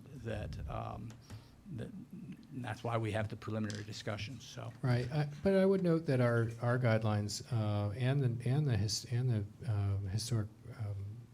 the National Park Service guidelines relate not just to adjacent structures, but to the character of the district. Now, we say the district ends like 6 inches, past that hedge. I don't know, not in my reality, but. But is it fair to exclude Second Street?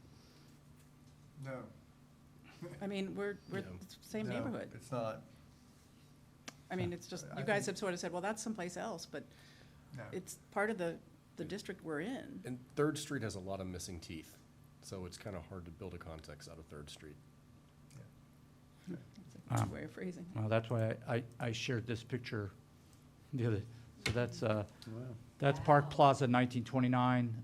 That's my house in the background. It's actually a photo of my house. It just happens to have this stuff in front of it. But that's Roxanne's house on the left. Yeah, Roxanne, that's right.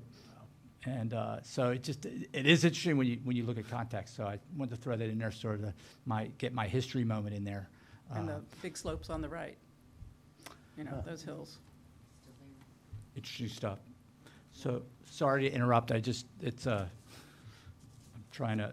And then I would just ask, were there any issues with, you would ask me about shutters and the possibility of shutters. I don't know whether that's still I'm much less concerned about the shutters. I'm much more concerned about, getting the program that we need for the I'll just client. throw a red herring out there. I'm not concerned about painted masonry. That is not an issue in residential districts. There is a house directly across the street from this one that was painted lime green, and it was fabulous. And I tried to convince the owners to repaint it that color, the current owners, the new owners. But I don't have a problem in a residential district. We just approved one on Park Street that actually was, I think the new color and trim is really, really nice. But Bud Treacle's old house, so anyway, yeah, so that's a commercial district thing, but I'm not certain it's a guideline in the residential districts. Okay. Thank you very much. Thank you. Thanks. All right, can I take a quick straw poll? Who would like a 5-minute bio break? Everybody get up. Okay. In favor. We're going to adjourn for 5 minutes and return at 8:46. You were actually ahead of schedule.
from the previous application. Do I hear a second? Second. And although we have a quorum, all in favor? Aye. Aye.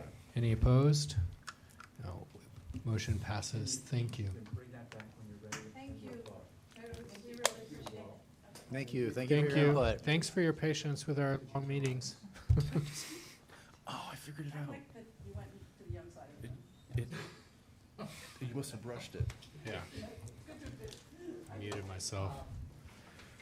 Oh, well, that's good to know.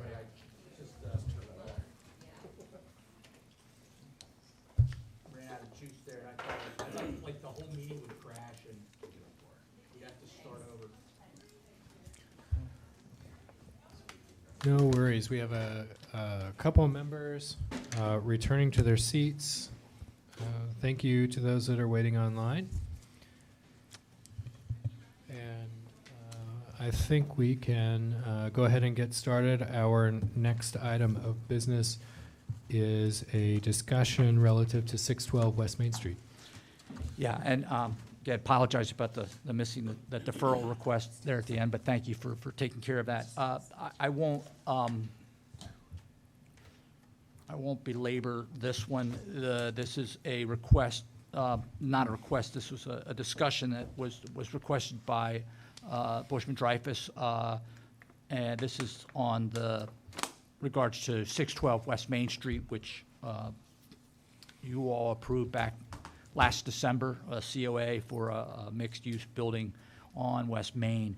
And Jeff contacted me a week or so ago, and there are some variations in the materials that they would like to get your feedback on. The goal being maybe identify a direction for them to go, and it's something that would come back to you as a formal request. So, and Jeff, I learned you can share your screen, so if you want to cue it up. Thanks, Jeff. And see what happens. Let me see if I can, yeah, I share screen. I'm going to, hi, everybody. I apologize. I've got limited bandwidth where I am at the moment, so I'm turning the video off. Can you all see that? Okay. I'd like to turn it over first to Jeff Levine, who is the owner of the project, for a little bit of background. Thanks. Yeah, I thought I was only here to meet the quota of 3 Jeffs for every meeting, but I know. Yeah. thanks everyone. I think I've met most of you, but maybe not all of you. My name is Jeff Levine, owner of Heirloom Development, the developer. And I want to tell you that we come back to you after much consideration as the development team and the BAR put a lot of thought and effort into what was approved late last year. Simply, we don't take it lightly to come back to you and request a change to the COA. But simply put, we can no longer have an economically viable project with brick as an exterior material. It's not probably news to anyone. Construction costs and other numerous costs are up, where probably in the last 6 months, our overall costs are up 20%. And that sent us on a 3-month effort to figure out a way to bring costs down to a level that we could build this project. Jeff Dreyfus is going to explain to you how we did that with respect to the exterior. There have been other decisions made, difficult decisions. But I want to emphasize before I do turn it over, this is not about saving money to save money or conversely to make money. This is purely about getting a project within a budget so it can be built. And yet, which is important to us as a team, have it adhere to the brand and the design aesthetic that we seek, and as evident by the success of 600 West Main next door. Every person on this development team, from developer to architect to contractor, will drive by this building regularly. So it is very important to us that what we deliver at the end of the day is aesthetically pleasing and appropriate for the city landscape. I'm confident Jeff Dreyfus will be able to demonstrate that to you. And I thank you for your time. I'm available for questions now or anytime during the presentation. But I'll turn it back to Jeff to show you what we've come up with. Okay. Thanks, Jeff. As Jeff says, we are here to talk about change in materials for the building facades. As many of you, most of you know, the building was previously approved. These are elevations of the approved design. Brick facade along West Main Street. Also, here we go, more detail and just a bit of information about that is brick insets with a little bit of brick detail that comes forward, an inch or two, brick surrounds, metal railings, metal infill, and window frames for the retail space. We are not proposing a change in the overall massing of, we're not proposing any change in the massing of the building. It really has to do with, mostly with the exterior material and a little bit with the size of the fenestration. I can explain that a little bit later. So here, brick facade, we also, one of the major concerns of the BAR was the differentiation, and we'll see this in some 3D renderings, the differentiation of this mass here, this mass here, from the building behind it, the 4 stories behind it, but also these elements here, we call them the hyphens, just because they are separating these 2 masses from the building around it or behind it. This mass sets much further back at the street level. And if I'm going too fast or too slow, somebody please just speak up.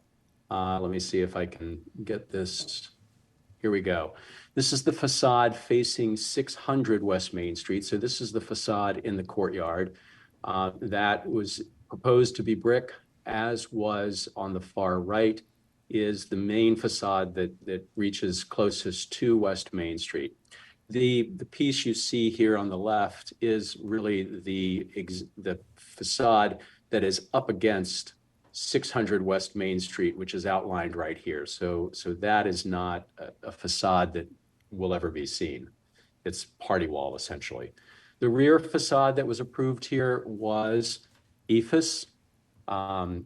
And you can see some of the detailing that was done around the windows along here with metal balcony rails. So as Jeff said, as we look at ways to make this building viable, we have looked at all the materials possible and would like, one more side elevation. This is the alley alongside the Holsinger building, the yellow building that belongs to the church on the corner there. So this is not, it is on the property line, but there is an alley there that preserves the windows there. So this is, I'm gonna try to get my view back to normal, see if I can get this working properly. Sorry. Well, here we go. And Jeff, I'm not sure how many slides you have, but just trying to keep the presentation to a reasonable Okay. length. Yep, will do, Breck. Thank you. Appreciate that. So again, this is the approved facade. You can see the outlines of the brick here. We are not proposing a change in the windows or the color of the metal. We're no longer seeing your screen. Oh, okay. Yes, I am technologically challenged here. Here we go. All right. Can you see that? Yep. Thank you. Yep. Okay, no, thank you. The outline of the brick at the openings, not proposing a change in color there. So the hyphens were to be a more textured, heavily textured brick pattern. I don't need to go into that. Whereas the rest of the building was going to be a standard brick pattern. You can see pretty simple and straightforward. As we looked at alternate materials, we really have been focusing on stucco. And yes, you can call it ephes in certain instances, but it's also stucco as we are planning to use it, certainly at the ground level. Looking at the guidelines, I don't really need to repeat to you all what is required here, but number 9, the use of the exterior finish insulation is discouraged, but may be approved. Here it says items such as gables where it can't be damaged. It's our understanding that part of the concern is the ease of damaging regular ephes, putting a dent in it, putting your hand through it. So that's something that we'll address. But we also didn't know if one of the reasons stucco or ephes was not encouraged was because of potentially a lack of precedent on West Main and the downtown historic district. And that's actually not proven to be the case as we looked more closely at it. At first I thought, are there really any examples of stucco along here? And I don't need to go through the list, but you can see upper stories of the Draftsman, Maya itself, nearby and right across the street, interestingly enough, the Albemarle Hotel, the ground floor arcade is all stucco. Also, we were approved by the BAR at 600 West Main Street to use true stucco in the courtyard at the ground level where it was being used, and then ephes is used pretty liberally on the rest of the building. You can find it here, but also the pink building and just two doors down from that, another more industrial building there, all stucco. And a number of other instances, all these red dots on West Main indicate where there is either a building or elements of the building that are stucco. So we started to look more closely at stucco as a material and really began to think about it as a way to, if we're really going to do this and we're going to do it well, we need to embrace it for what it is and not pretend that it's brick. And so our approach here is to take a slightly more abstract approach to the facades of the building and deal more with the punched opening idea as opposed to trying to mimic brick detailing. Also to look at the window placement within the wall. One of the ways we believe it can be successful is if the wall appears to have thickness, in this instance, 6 inches or so back at least. And then also the way certain elements, for instance, the sill might be a different material to help emphasize the opening.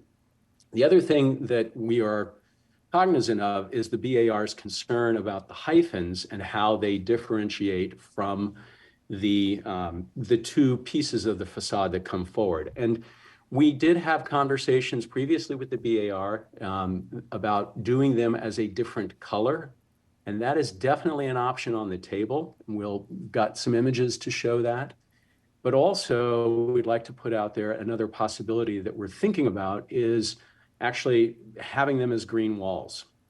And they are north facing, but in conversation with our landscape architect, Anne Prey, she believes that there are a few vine types that we could consider on those, growing on those, some of which would be evergreen, English ivy as an example, some that would be deciduous, Boston ivy is another example, so that the facade actually may have some movement to it and some life to it in those portions.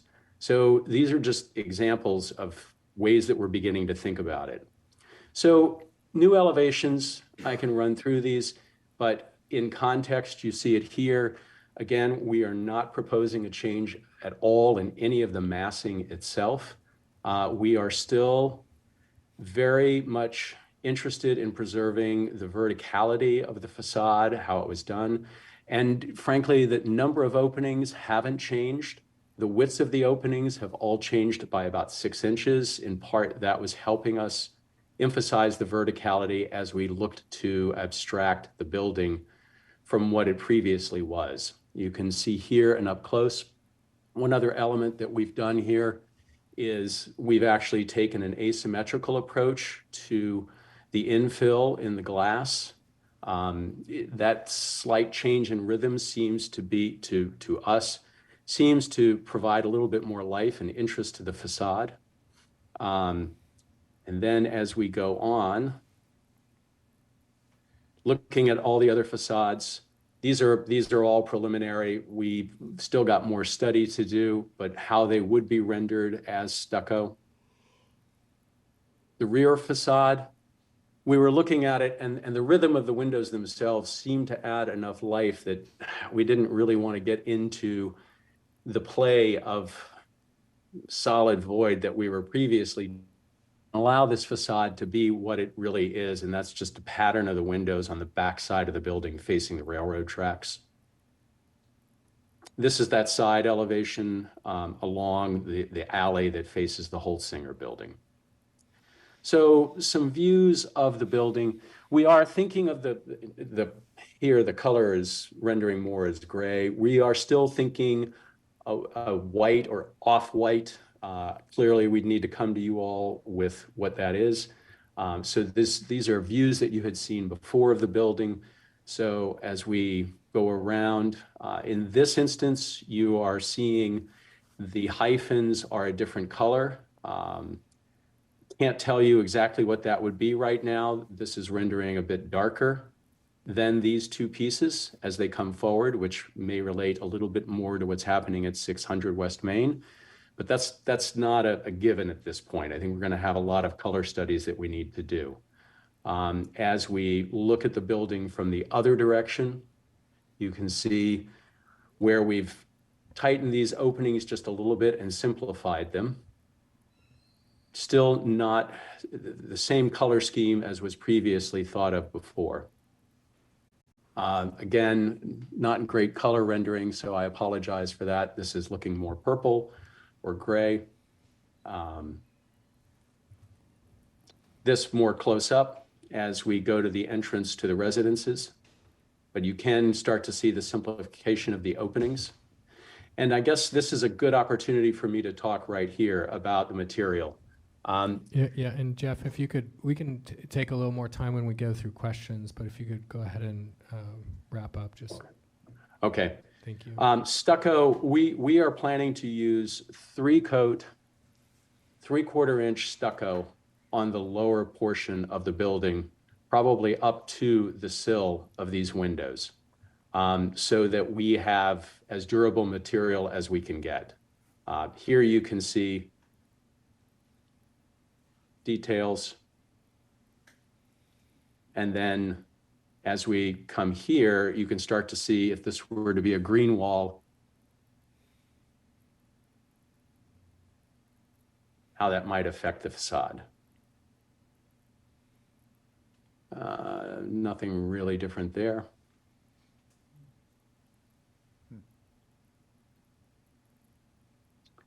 And the rear of the facade and the side facade there.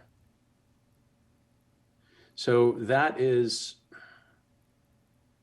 the quick version.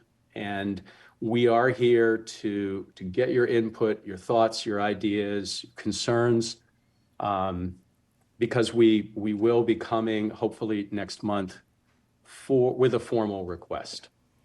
So I'll stop there. Thank you, Jeff, and yeah, thanks for being understanding. We have a long night tonight, so we're Yep. trying to keep Understood. on a schedule. And given that this is, I guess, this is a discussion, I'm not sure exactly what formal process we're using. I think we'll open it to questions from the board, and if there are comments from the public, we'll take it during that section. But so we'll start with any questions here from the board.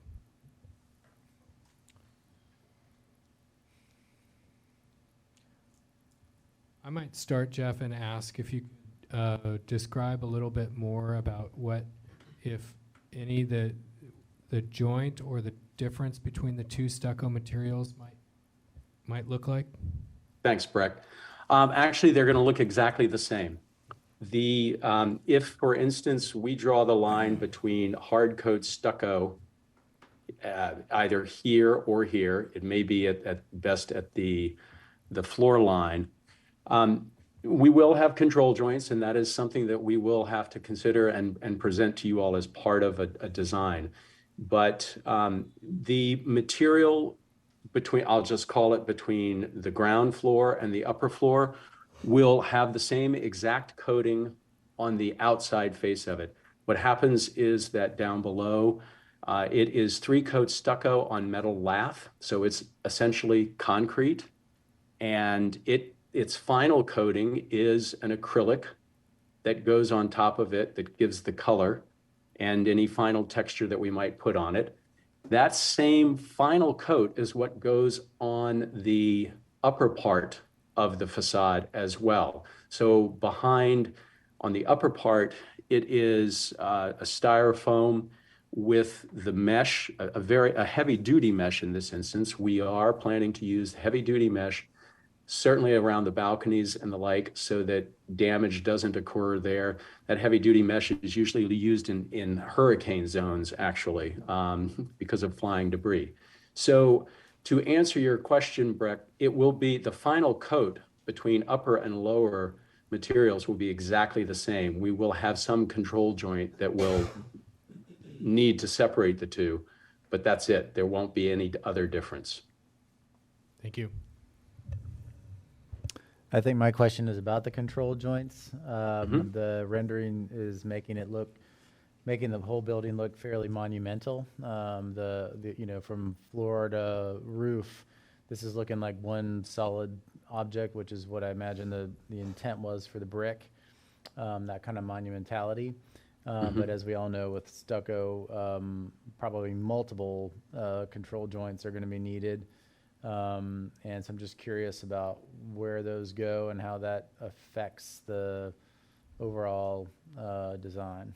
Well, it's a very good question, and it's not something that we have been able to tackle yet. We know it's an important element. With hard coat stucco, so at the lower level, we will need control joints at inside corners of doors and windows. So where we see these panels, we will likely need them here, and we will likely need them here and here because of the hard coat stucco here. Depends on where we draw that line. Maybe we draw that line there. Then you can have panels that are up to 180 square feet. So I don't think we're going to have difficulty there. The EIFS up above requires it at a minimum at floor joints. So we will likely have to have one here.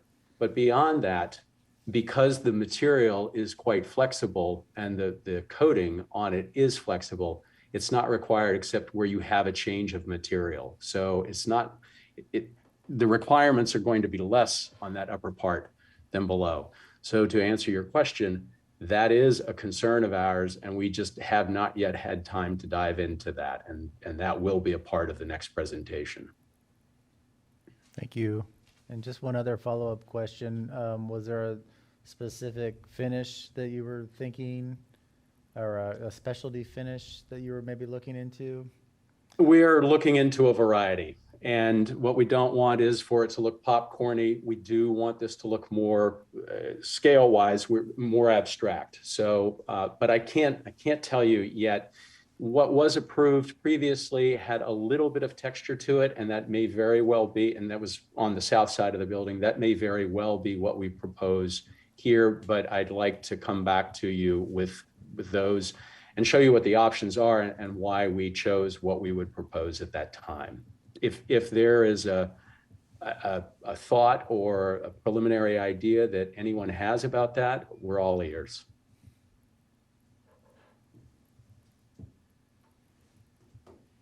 Hey, Jeff, this is Sherry. Jeff and Jeff, this is Sherry.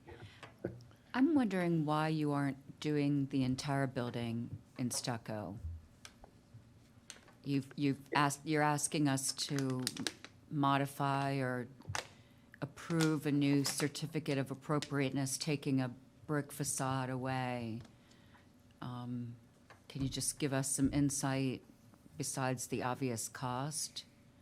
Sure. On the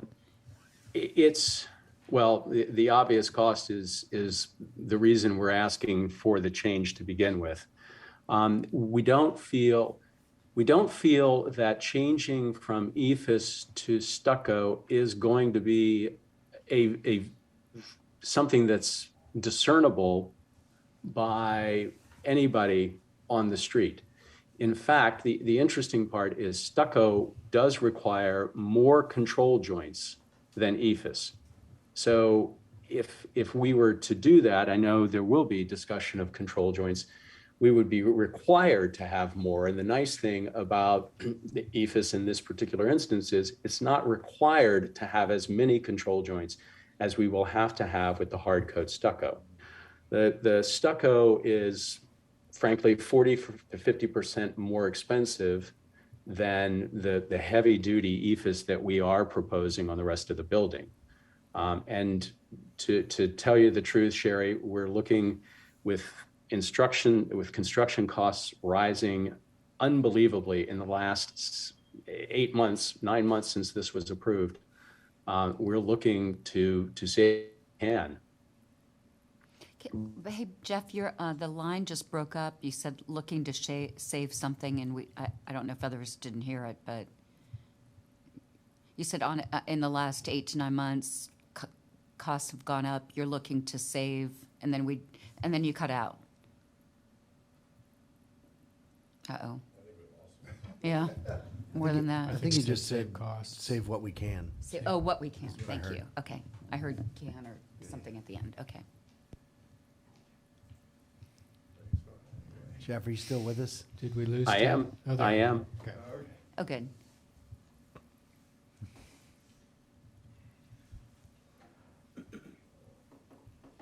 Jeff, I noticed that you guys were definitely exploring the use of either color or planting to distinguish the hyphens. Mhm. What are your thoughts about the inset panels in the primary facade? Would they be finished stucco in the same? Yes. Yeah. Yes, our thinking right now, again, as we try to be a little bit more abstract and not play a lot of games here, that the recessed panels above the windows would be the same material as the wall itself. And if you followed a path that included climbing vines, would that also be stucco behind, or stucco and ephes the same approach to the rest of the facade? It would, Breck. And what we don't quite yet know yet, as we explore the option of putting live plants on this wall, is whether or not there would be a structure on the wall to support the growth.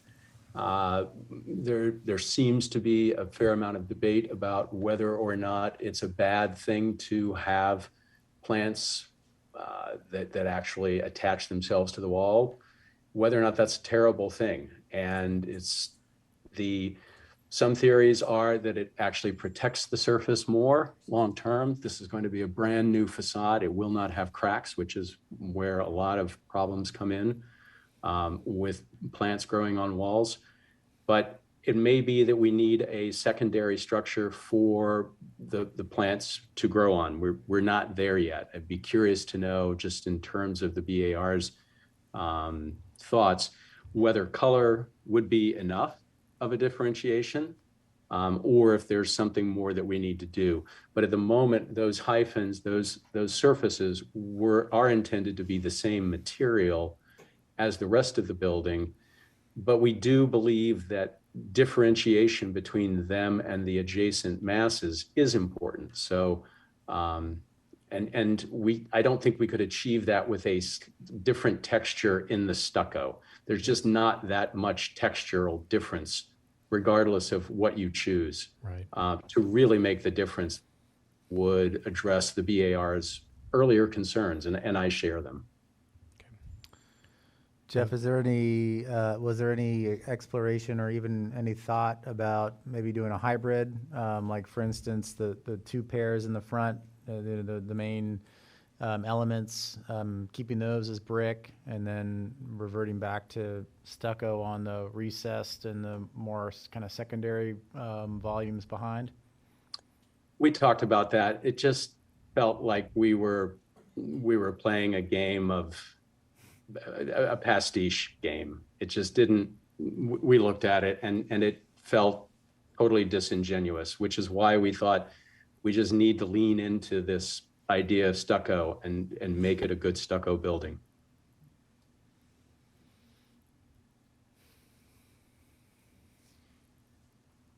Any other questions at the moment? Let me just check and see if there are any comments from the public. We don't have any public further at City Space. Is there any public online that would like to speak? Nope. Okay. A big dog in the picture. Jeff, your head is enormous. Okay, I'm going offline again here.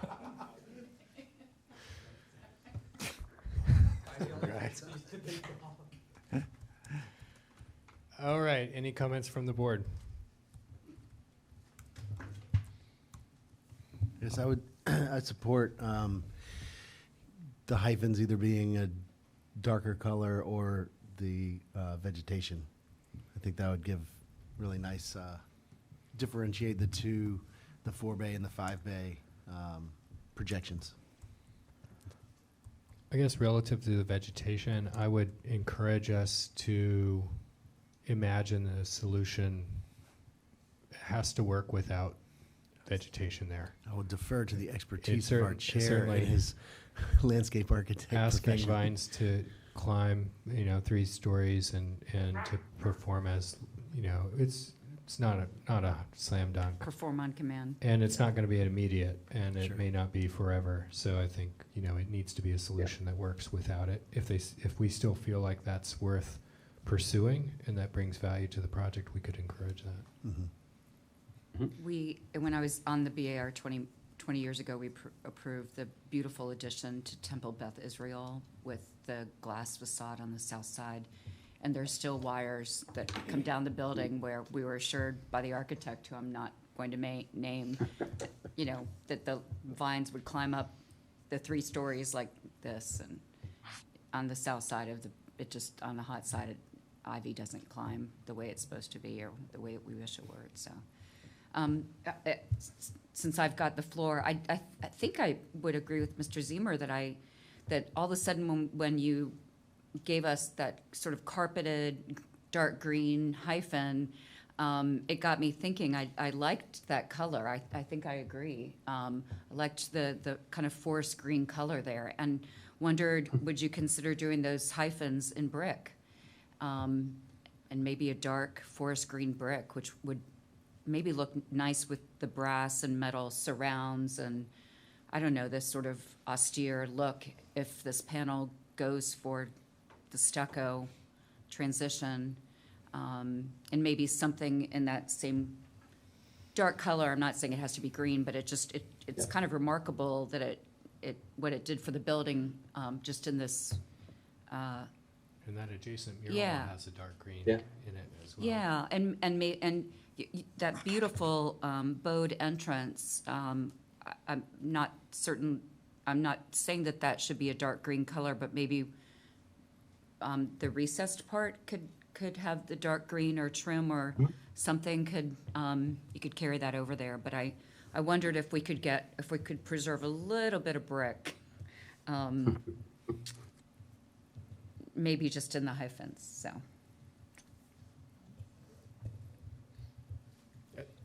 Yeah, I mean, I'd love to see some brick remain if that's possible. If not, I mean, I agree, the color change is useful. Jeff Levine is into the arts, can get some murals or something along there maybe, or, I think there are a lot of opportunities for that. I'm worried about the vegetation. I think ivy is probably the only thing that could do what you want it to do, and I have a stucco house, and the ivy eats the stucco. I mean, of course, it's an old house, but I'm constantly pulling it off and wishing I never planted it in the first place. So it's very good at finding ways in, and when it does finally come off, it takes stuff with it, unfortunately. So I don't know if maybe there's some magic plant that would do the trick in the future, but after a long time of growing. But I would worry about anything like ivy, Boston or English, because they both will stick. Yeah. This hurts. I'm sure it hurts you guys, so I don't need to go into that. It was kind of excited about the brick, but shoot. I'm asking myself, if you came to us in the beginning with a stucco building, would I have been okay with it? And I'm not entirely sure. I mean, I think so. I'm leaning that way, but this is I'm sure it's more painful for you guys than it is for me, but it hurts a little bit to see this. So,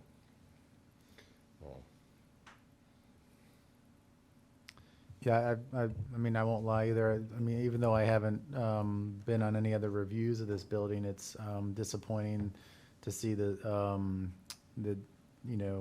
change of materials. I think because of the monumentality that the brick was giving it, without the concern of, some of the joints that we were talking about, there would have been just a very, kind of beautiful solidity to it. For a worthy, prominent building along one of our main streets. So, but that being said, I do appreciate the the study, the obvious sort of intensive study you're doing as far as how to manipulate the material at hand, and some of those precedents that you showed were encouraging.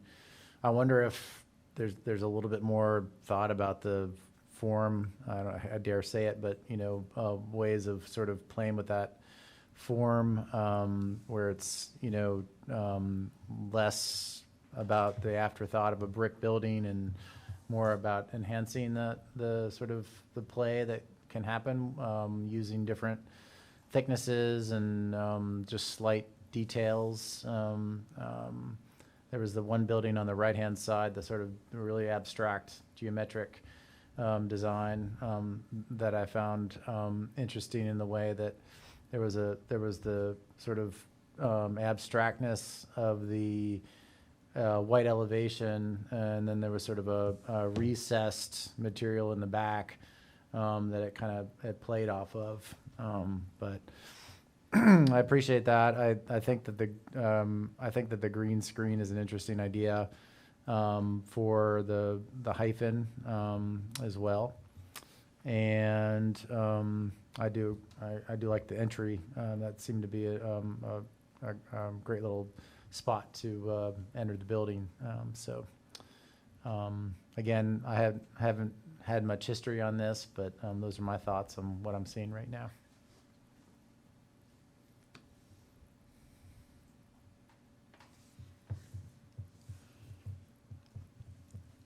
I'll just say one more thing. For me, I had supported the ephes on the back of the structure, just sort of as a concession, so that we could see brick on the front on the three remaining sides, I should say. I'm tired, sorry. And I'm just disappointed that we won't see brick. Well, we could still see brick, but that the applicant wishes to move away from it. And I think a lot of us are having some heartburn over that right now. Not trying to be disagreeable with your efforts and certainly with the applicant's efforts, but it's just, it just was really going to be a really amazing building. So, and not that it won't be, but we just need to get there. Yep. Yeah, I mean, I think also, as you pointed out, I believe the hyphens as well as the entrance facade and perhaps even the upper story, I'm not sure, had the textured brick compared to the projections. Are y'all planning to keep that in terms of just different textures, or is it all going to be the same texture? At the moment, we're thinking it's all the same texture. There were early studies just in the massing, what moves forward and what moves back, and the fourth floor step back requirement really seemed like enough differentiation that to differentiate that as yet something else with a different texture. And I still believe that that's probably the right move.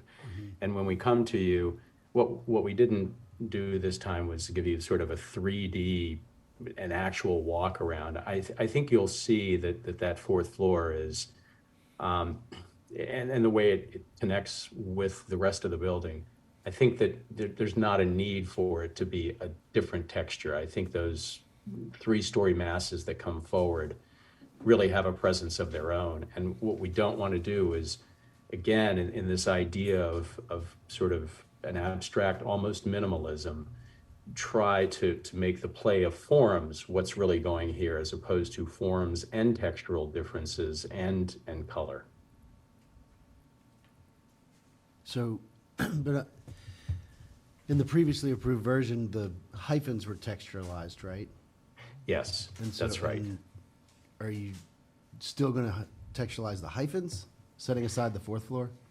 No, the thought there was that would probably be either a color or green screen. Okay. That's so that in lieu of texture, Okay. we would be doing either, and that was an option that the BAR had put forward before, was to perhaps make the hyphens a different color. Okay. As we were doing it in brick, it didn't seem to make sense. Now it actually does begin to, I believe.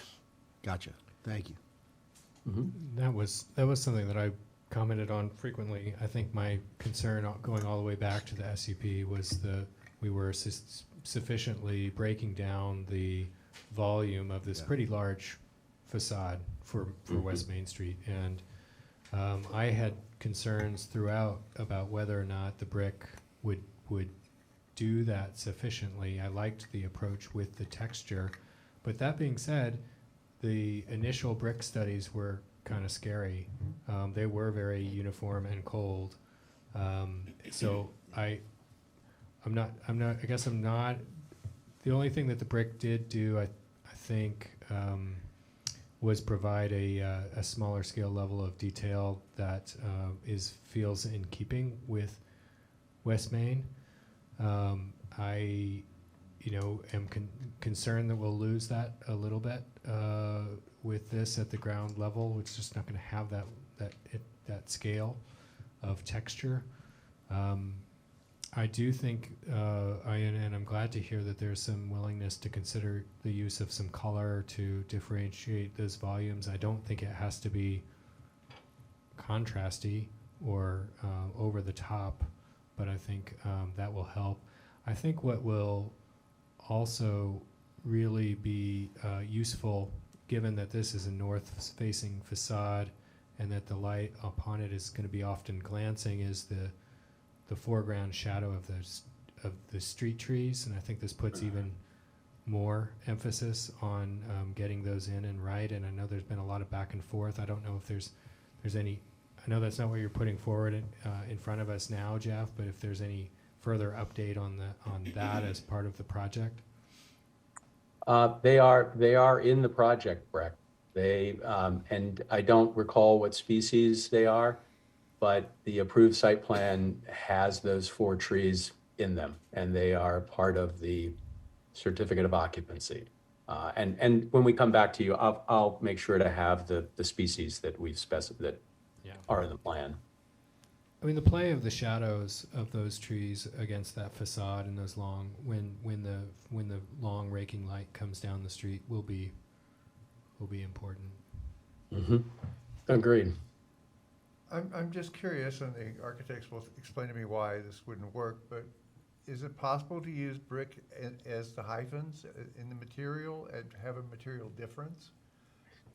It is certainly possible, and we will study it. But in our initial discussions about it, again, it felt in that instance the hyphens are supposed to be the background. The three-story portions of the building are what you really want to have move forward. It seems odd to me to use a very different material for those, a more precious material seemingly because of its small scale, and have the rest of the building be something that is more monolithic. But we will certainly study that and talk about it when we come to you. I would just add to that, and it's something we will look at, is though it's not just the cost of brick. When we make that transition, we would have to then bring on another trade. And so it's not just a simple incremental cost of changing some materials. And I will say, to all the comments about heartburn and us wishing to change it, we don't wish to do this. It was really the last move that we contemplated and then really had to come back to you on. We had looked at everything else, and I will tell you from the developer, if this was in the tens of thousands of dollars, I wouldn't be standing here or sitting here.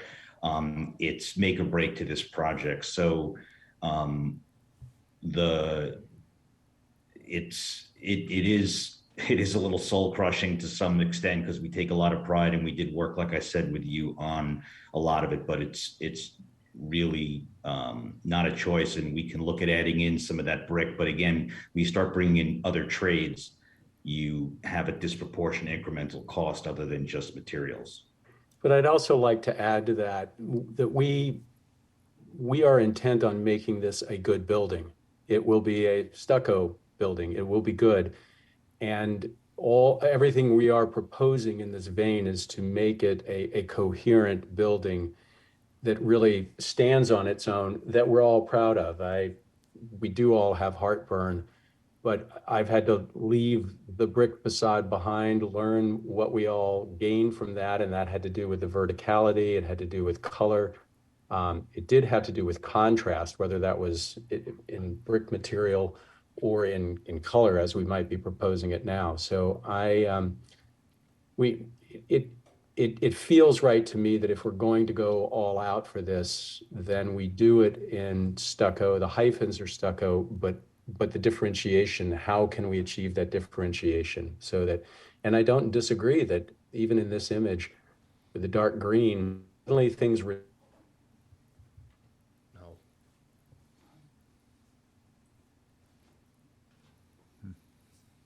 real live plants. We lost you there for a minute, Jeff, and we also Oh. don't see your screen at the moment. Oh, sorry. All right. I'll stop, except to say that we really want to make this a fine, fine building that we're all proud of. No doubt. So we've given you some conversation. I don't know if you've gotten yet what you feel like you need from this meeting, but I'd give you, let us know if there's further direction or specificity that we can give. I'd also note that we have 2 new members that are coming on, just were appointed yesterday. And we have Carl back with us, and we have 1 member who wasn't here. So the makeup of the board next month will be slightly different. Okay.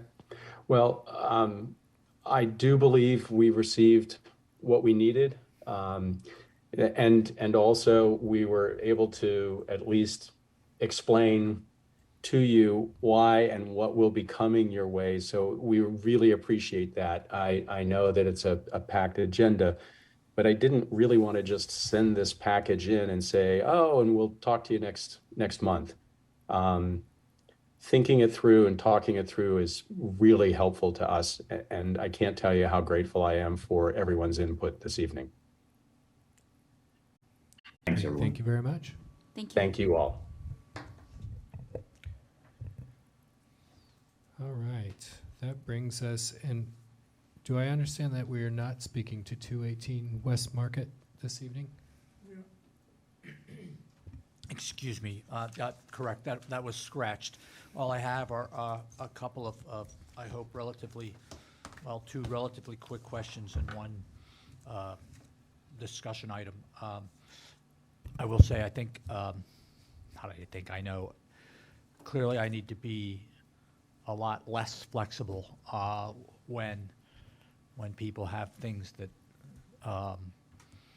I need to, we've been doing an okay job, but if somebody doesn't have something available for you all, I need to say that there's no time to discuss it. These quick questions turn into hour discussions, and I know that's not what you all want. It's a difficult call for me sometimes because it's, just like this coming up here with the church and the solar panels, it'd be easier to just say, make a submittal and see what the BAR says. But sometimes I feel like it's maybe just try to give somebody some guidance before they write a check. But I've got some work to do on that. So just that said, I think we should be like Christy Turlington, the supermodel, that just says to applicants, we don't get out of bed for less than $50,000. You gotta That's, pony up, you gotta submit something worth looking at for us to give you time in our agenda. that'll be our screensaver. But I do have to ask, I use them. am I the only one that saw the big dog come up in the screen? Jeff Oh, I Levine? thought you were talking about Jeff. No, I saw Jeff Levine, also had a big bulldog head just staring at me, and it's like, okay, nobody I else? thought you were talking about Jeff. No. Too. I Did thought, anybody else see the bulldog? What are you thinking? No. yeah, I know. I did not see that. I did take a picture I of it had. because I went, "Hey," and Should it's we like, call in Region 10 for a That's right. second now? I'm the only one there. So, sorry, it's, I'll have to explain to Jeff. I thought you were always poking fun at how his No, just- large just- head in the meeting. How does he get his head that big is what I don't know. it's, I tell him, I say, you sure you don't want to come? Otherwise you are just like, and the other thing, Robert just texted me, he goes, oh, I forgot you were meeting tonight. And it just hurt, just like broke me. So he quickly tuned in. How quickly they forget. Yeah, you're just- hallucinating you Yeah. see dogs. That's Robert here.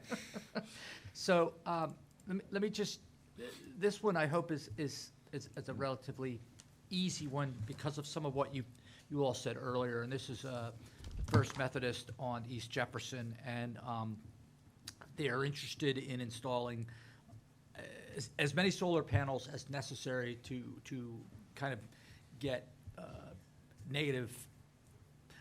They don't have to buy electricity, basically.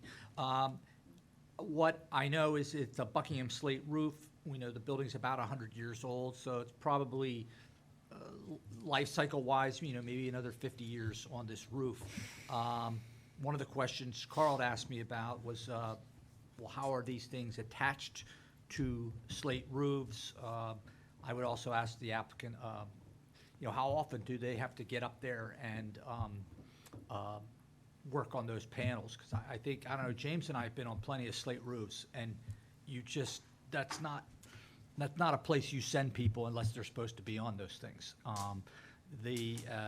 So that's one of the questions I would have for them. But the primary BAR question would be, as I said, we've got kind of deferring to the National Register or the Secretary of Standard guidelines about placing solar panels on roofs. Will it change the historic roof line or obscure relationship the roof features, dormers, skylights? I would say it doesn't. And does it radically change the character of the roof shape, damaging or destroying character-defining roofing material as a result? So those would kind of two different things from the Secretary's standards guidelines. But I know that you all also want to encourage this sort of thing on buildings, and so we don't really have a guideline. The advice that I've gotten from prior, for the history of your discussion, or the BAR as a body, the discussions have been, we'll evaluate this on a case-by-case basis. So one of the things I had recommended to the congregation was, and then maybe this is the better picture, this obviously the sanctuary roof, but then you've got the addition, the two additions going out the back. I said, put solar all over those, leave the sanctuary roof alone. And that was just one suggestion, and the response was that wouldn't produce enough, of the power that needs that they want. So, so one question would be, would you all agree, if they're going to do it, preference would be on the secondary roofs?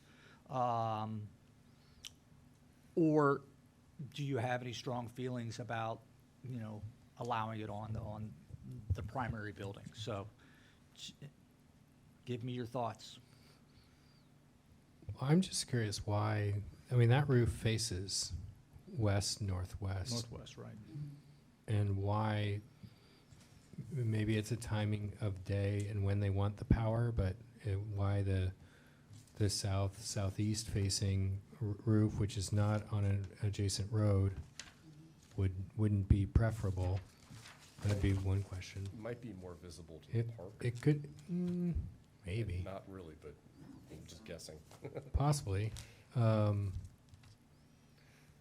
Or, yeah, you should ask, sorry. And I think we'd want to know how far it's sticking up above the roof, all of those questions about the slate roof.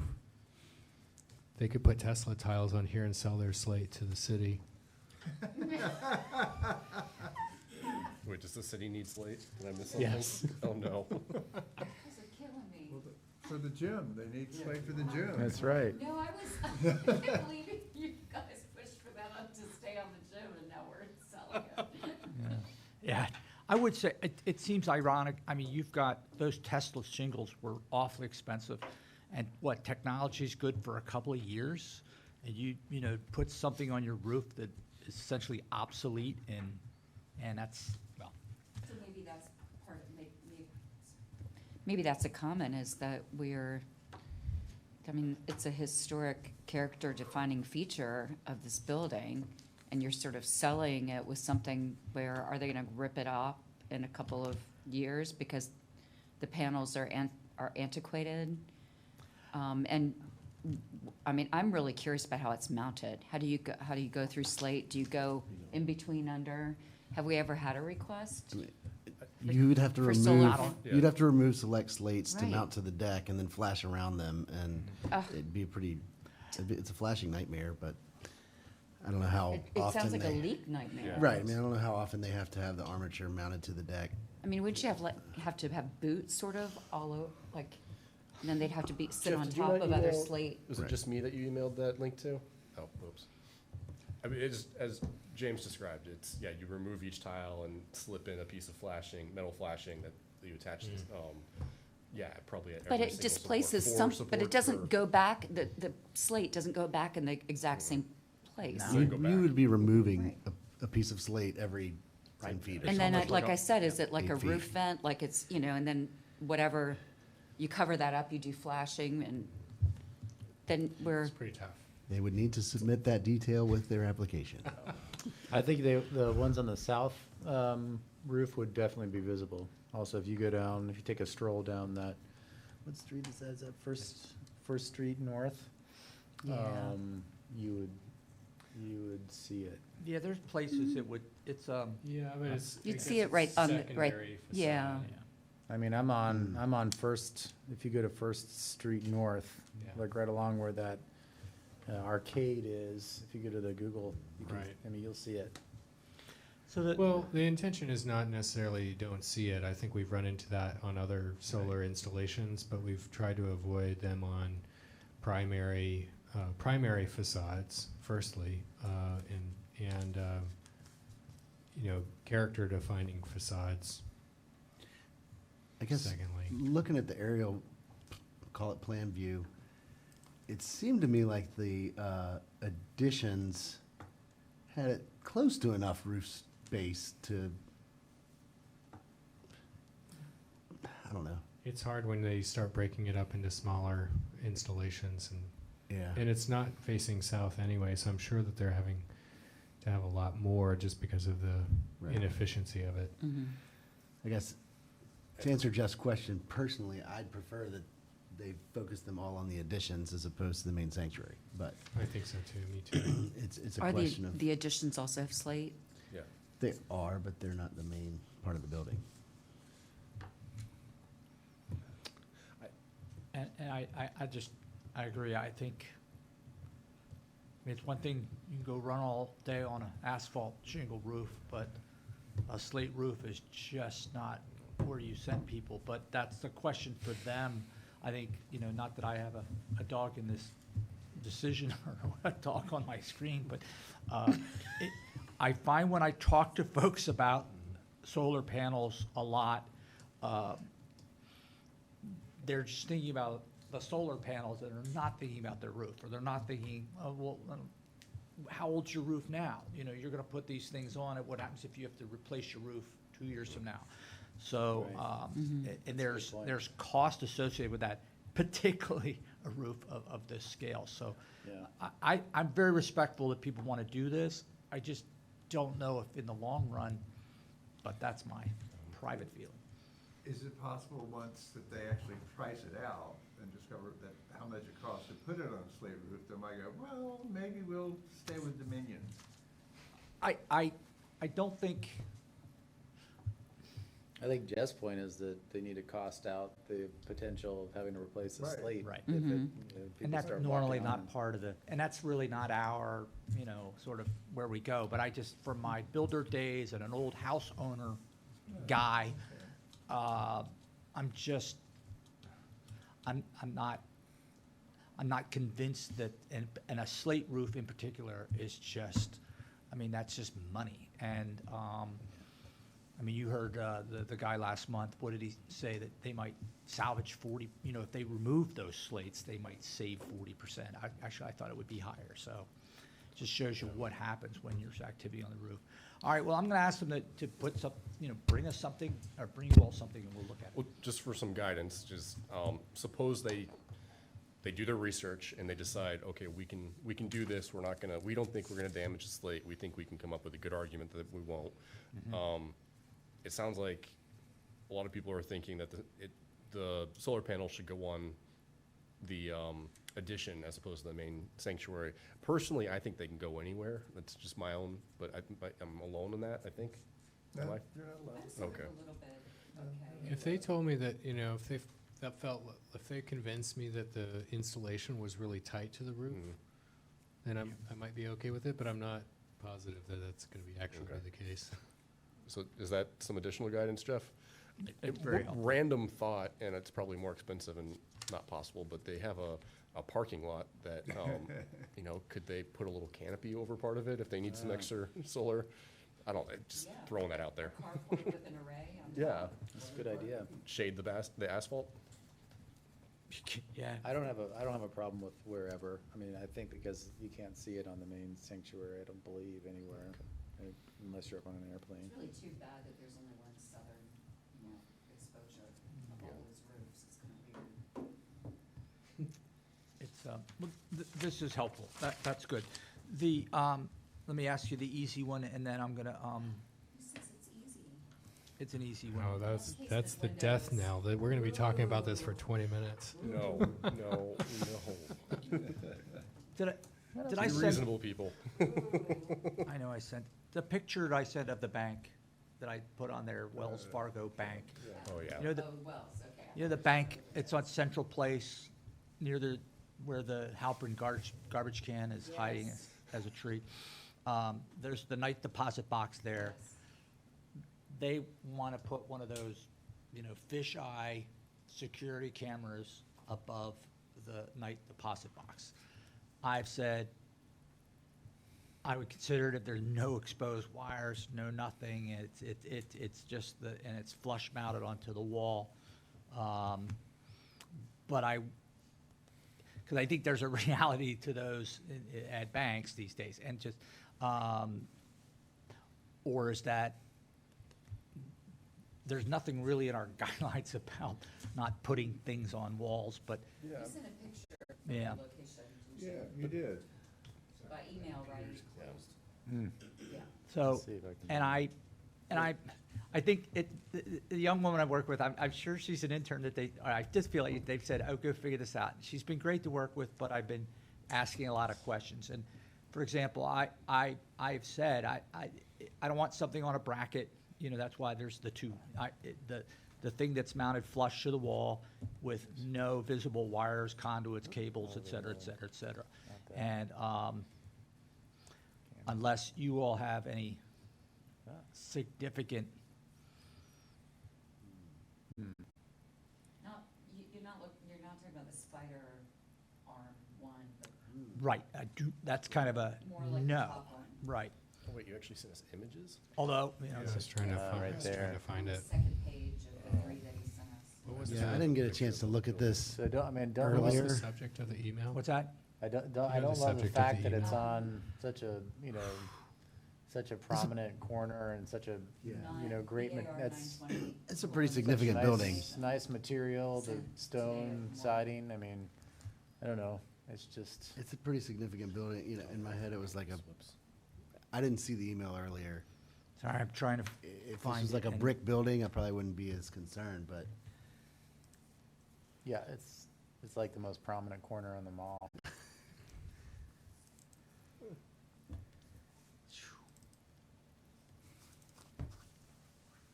Well, what if you, Yeah, I don't have any problems. you, I don't have any problems with it. How I'm big gonna is do it? this again. And maybe even the spider arm would match the spider light next to it. Right here, Breck, Yeah, Wells Fargo. there you go.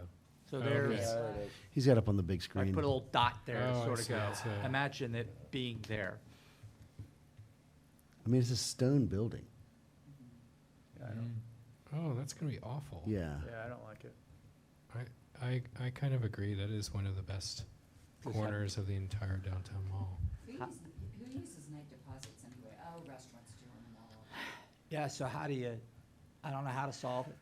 I mean, I don't know where you would, I don't know if the top has it. Yeah, I don't know. I mean, I think wonder if it's, there's I wonder if there's like a, well, I don't know. Don't they, don't be they worth going to look include at a this. little, don't they have that in the night deposit, a camera in the thing? right, I mean, usually at As well? ATMs, there's usually Oh. something. Just a, Right, but couldn't they put the camera there? Like, Could they mount a drill camera to it the, through the steel? or could they mount a camera Who, to the who light post? deposits at night? Well, she's saying restaurateurs, Oh, really? maybe. yeah, you still have cash. But is that still a bank? Yes. Am I thinking of a different Oh, yeah, building? It's Wells Fargo. No, the Bank of America is further Okay. east. There is no Bank of America. No, there is a Bank of America ATM. What is now, or no, I guess thought- was a steakhouse and now is something Yes. else. Well, but- That's what I was thinking. Um, It's there now.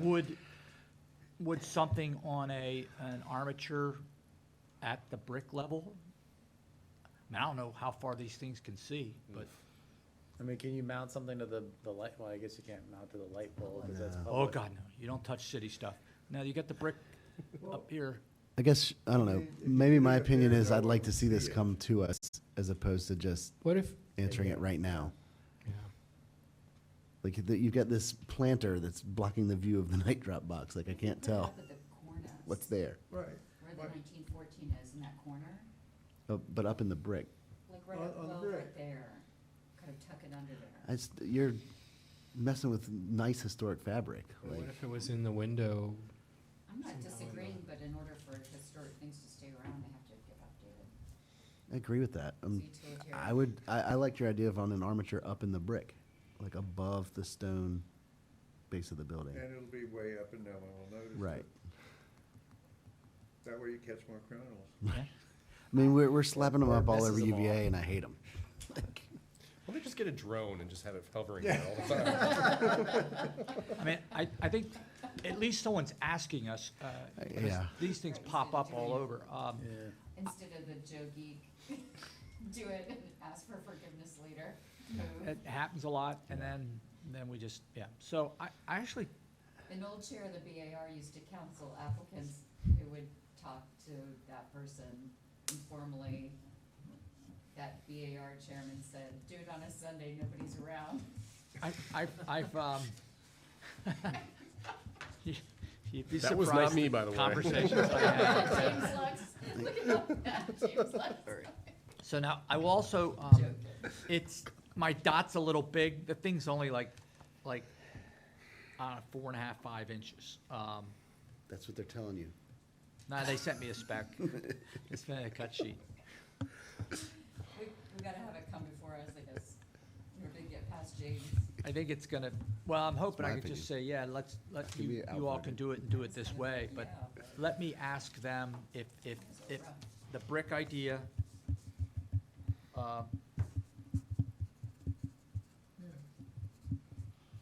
I guess the question is, does the bank own the whole building, or do they just own the first floor? Keith Woodard does. Owns the whole building. put- yeah, putting holes in his building. Our I'm office pretty is on sure. the second floor. On the I other can look it up if anybody wants me to. Across- So you could sneak around I'll just hang it out. and hang it over there, right? All right, thank you. Stop share on that. I'm going back to this.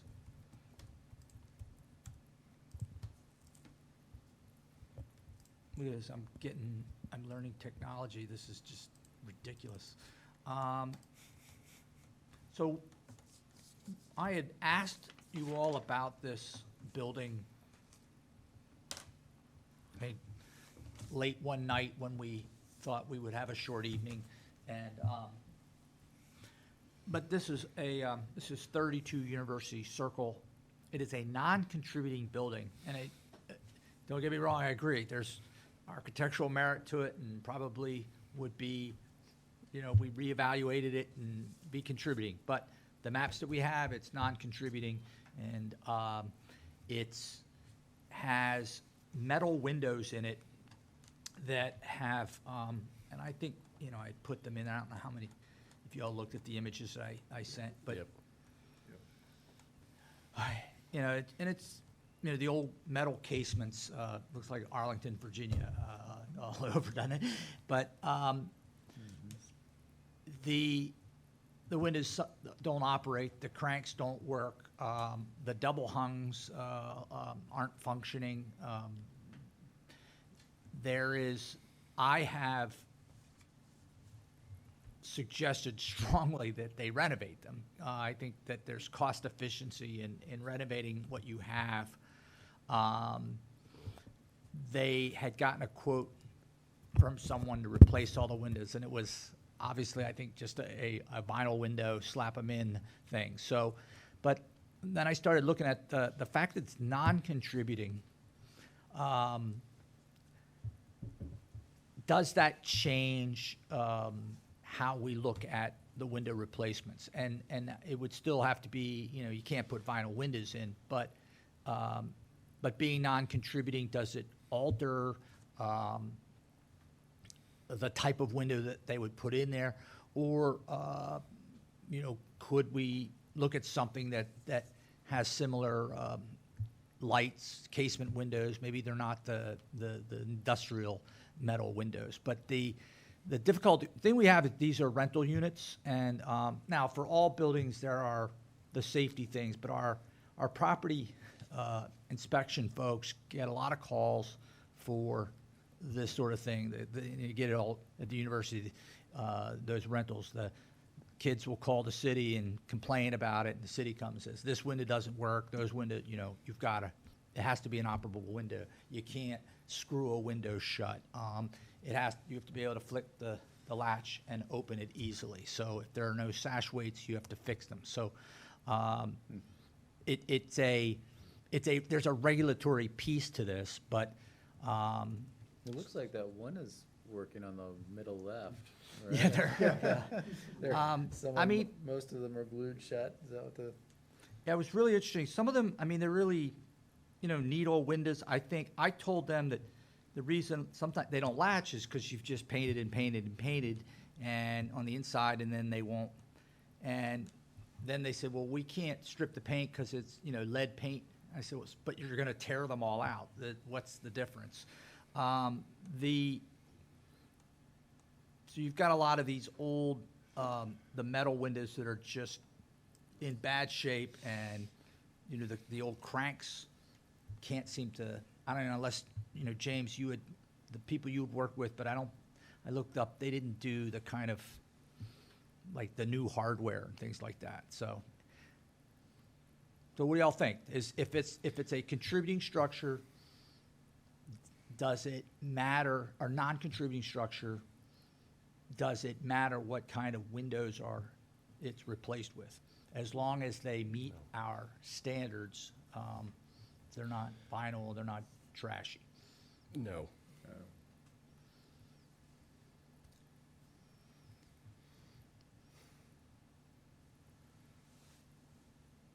Would they still need to meet the similar light pattern, or no? You guys are okay with? Yeah, as long as it meets our guidelines for new construction.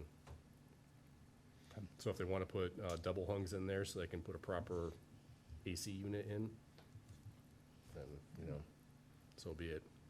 I grew up with windows like that, and they even had special storm windows that were designed for the windows, and wind would just blow through. No, I My get blinds would get be that. rocking in the middle but of the winter. but I mean, the project is in our purview. It's the question. I mean, does the window contribute to the character of the neighborhood? They could demolish the whole building without asking permission. Yeah, it's a thing. But they're not going to. No. No. So whatever they put back needs to meet our guidelines, and, you know, we could have a say about that, but I don't think we have the ability to ask them to preserve. You're saying anything. they could put in window world vinyl? No, Nope. it has to meet our guidelines as being, aluminum clad wood or aluminum or, fiberglass, but not, yeah. And I, you know, was looking at the products that are out there. There's a lot of things out there that are, you know, going with that thin line, that clean line. But I'm still nudging them towards finding consultants to talk about repairing what they have, because I think it would be cost effective. I mean, I don't know if you know, James, you've probably torn out old metal windows like this, but a lot of them have a flange into the masonry, and so you're not just, you know, you got to burn them out sometimes. So there's a cost involved, but that's very, very helpful. I mean, That's I what think I could, you know, and I understand what you're saying, Carl, and but there's sometimes, depending on, you know, who's coming forward, they may not really care or know about, you know, what the pattern might be, and some encouragement that actually that is kind of these are elegant windows. They have a kind of a nice window pattern, light pattern and profile. You know, encouraging them to try to maintain that, I think that would be a good thing to do, rather than just say, yeah, you can put whatever as long as it's wood or aluminum clad. I guess, well, my thought, I want to say applies to all non-contributing buildings, but this one just looks like a grad student tried to do something modern with Jeffersonian little attachments to it. Oh, that it used never to have happened in shutters and, Charlottesville. Yeah, I mean, it's architect's first building. It's got some interesting or curious details to it if you sort of take time and look at that elevation of it, or that front facade. It's got, I found myself spending more time looking at it than was probably necessary, but, you know, it's got like a limestone band. It's got limestone sills on the front. Around the back side doesn't have all that. And it's got this, you know, really interesting, I don't even know what to call it. I think fret was the word. And there's dentals up here. So, I don't know, it's got some interesting stuff going on. But, yeah, I'll have to find out who the architect was, and we can. And then, and just so. Probably some famous UVA professor. Yeah.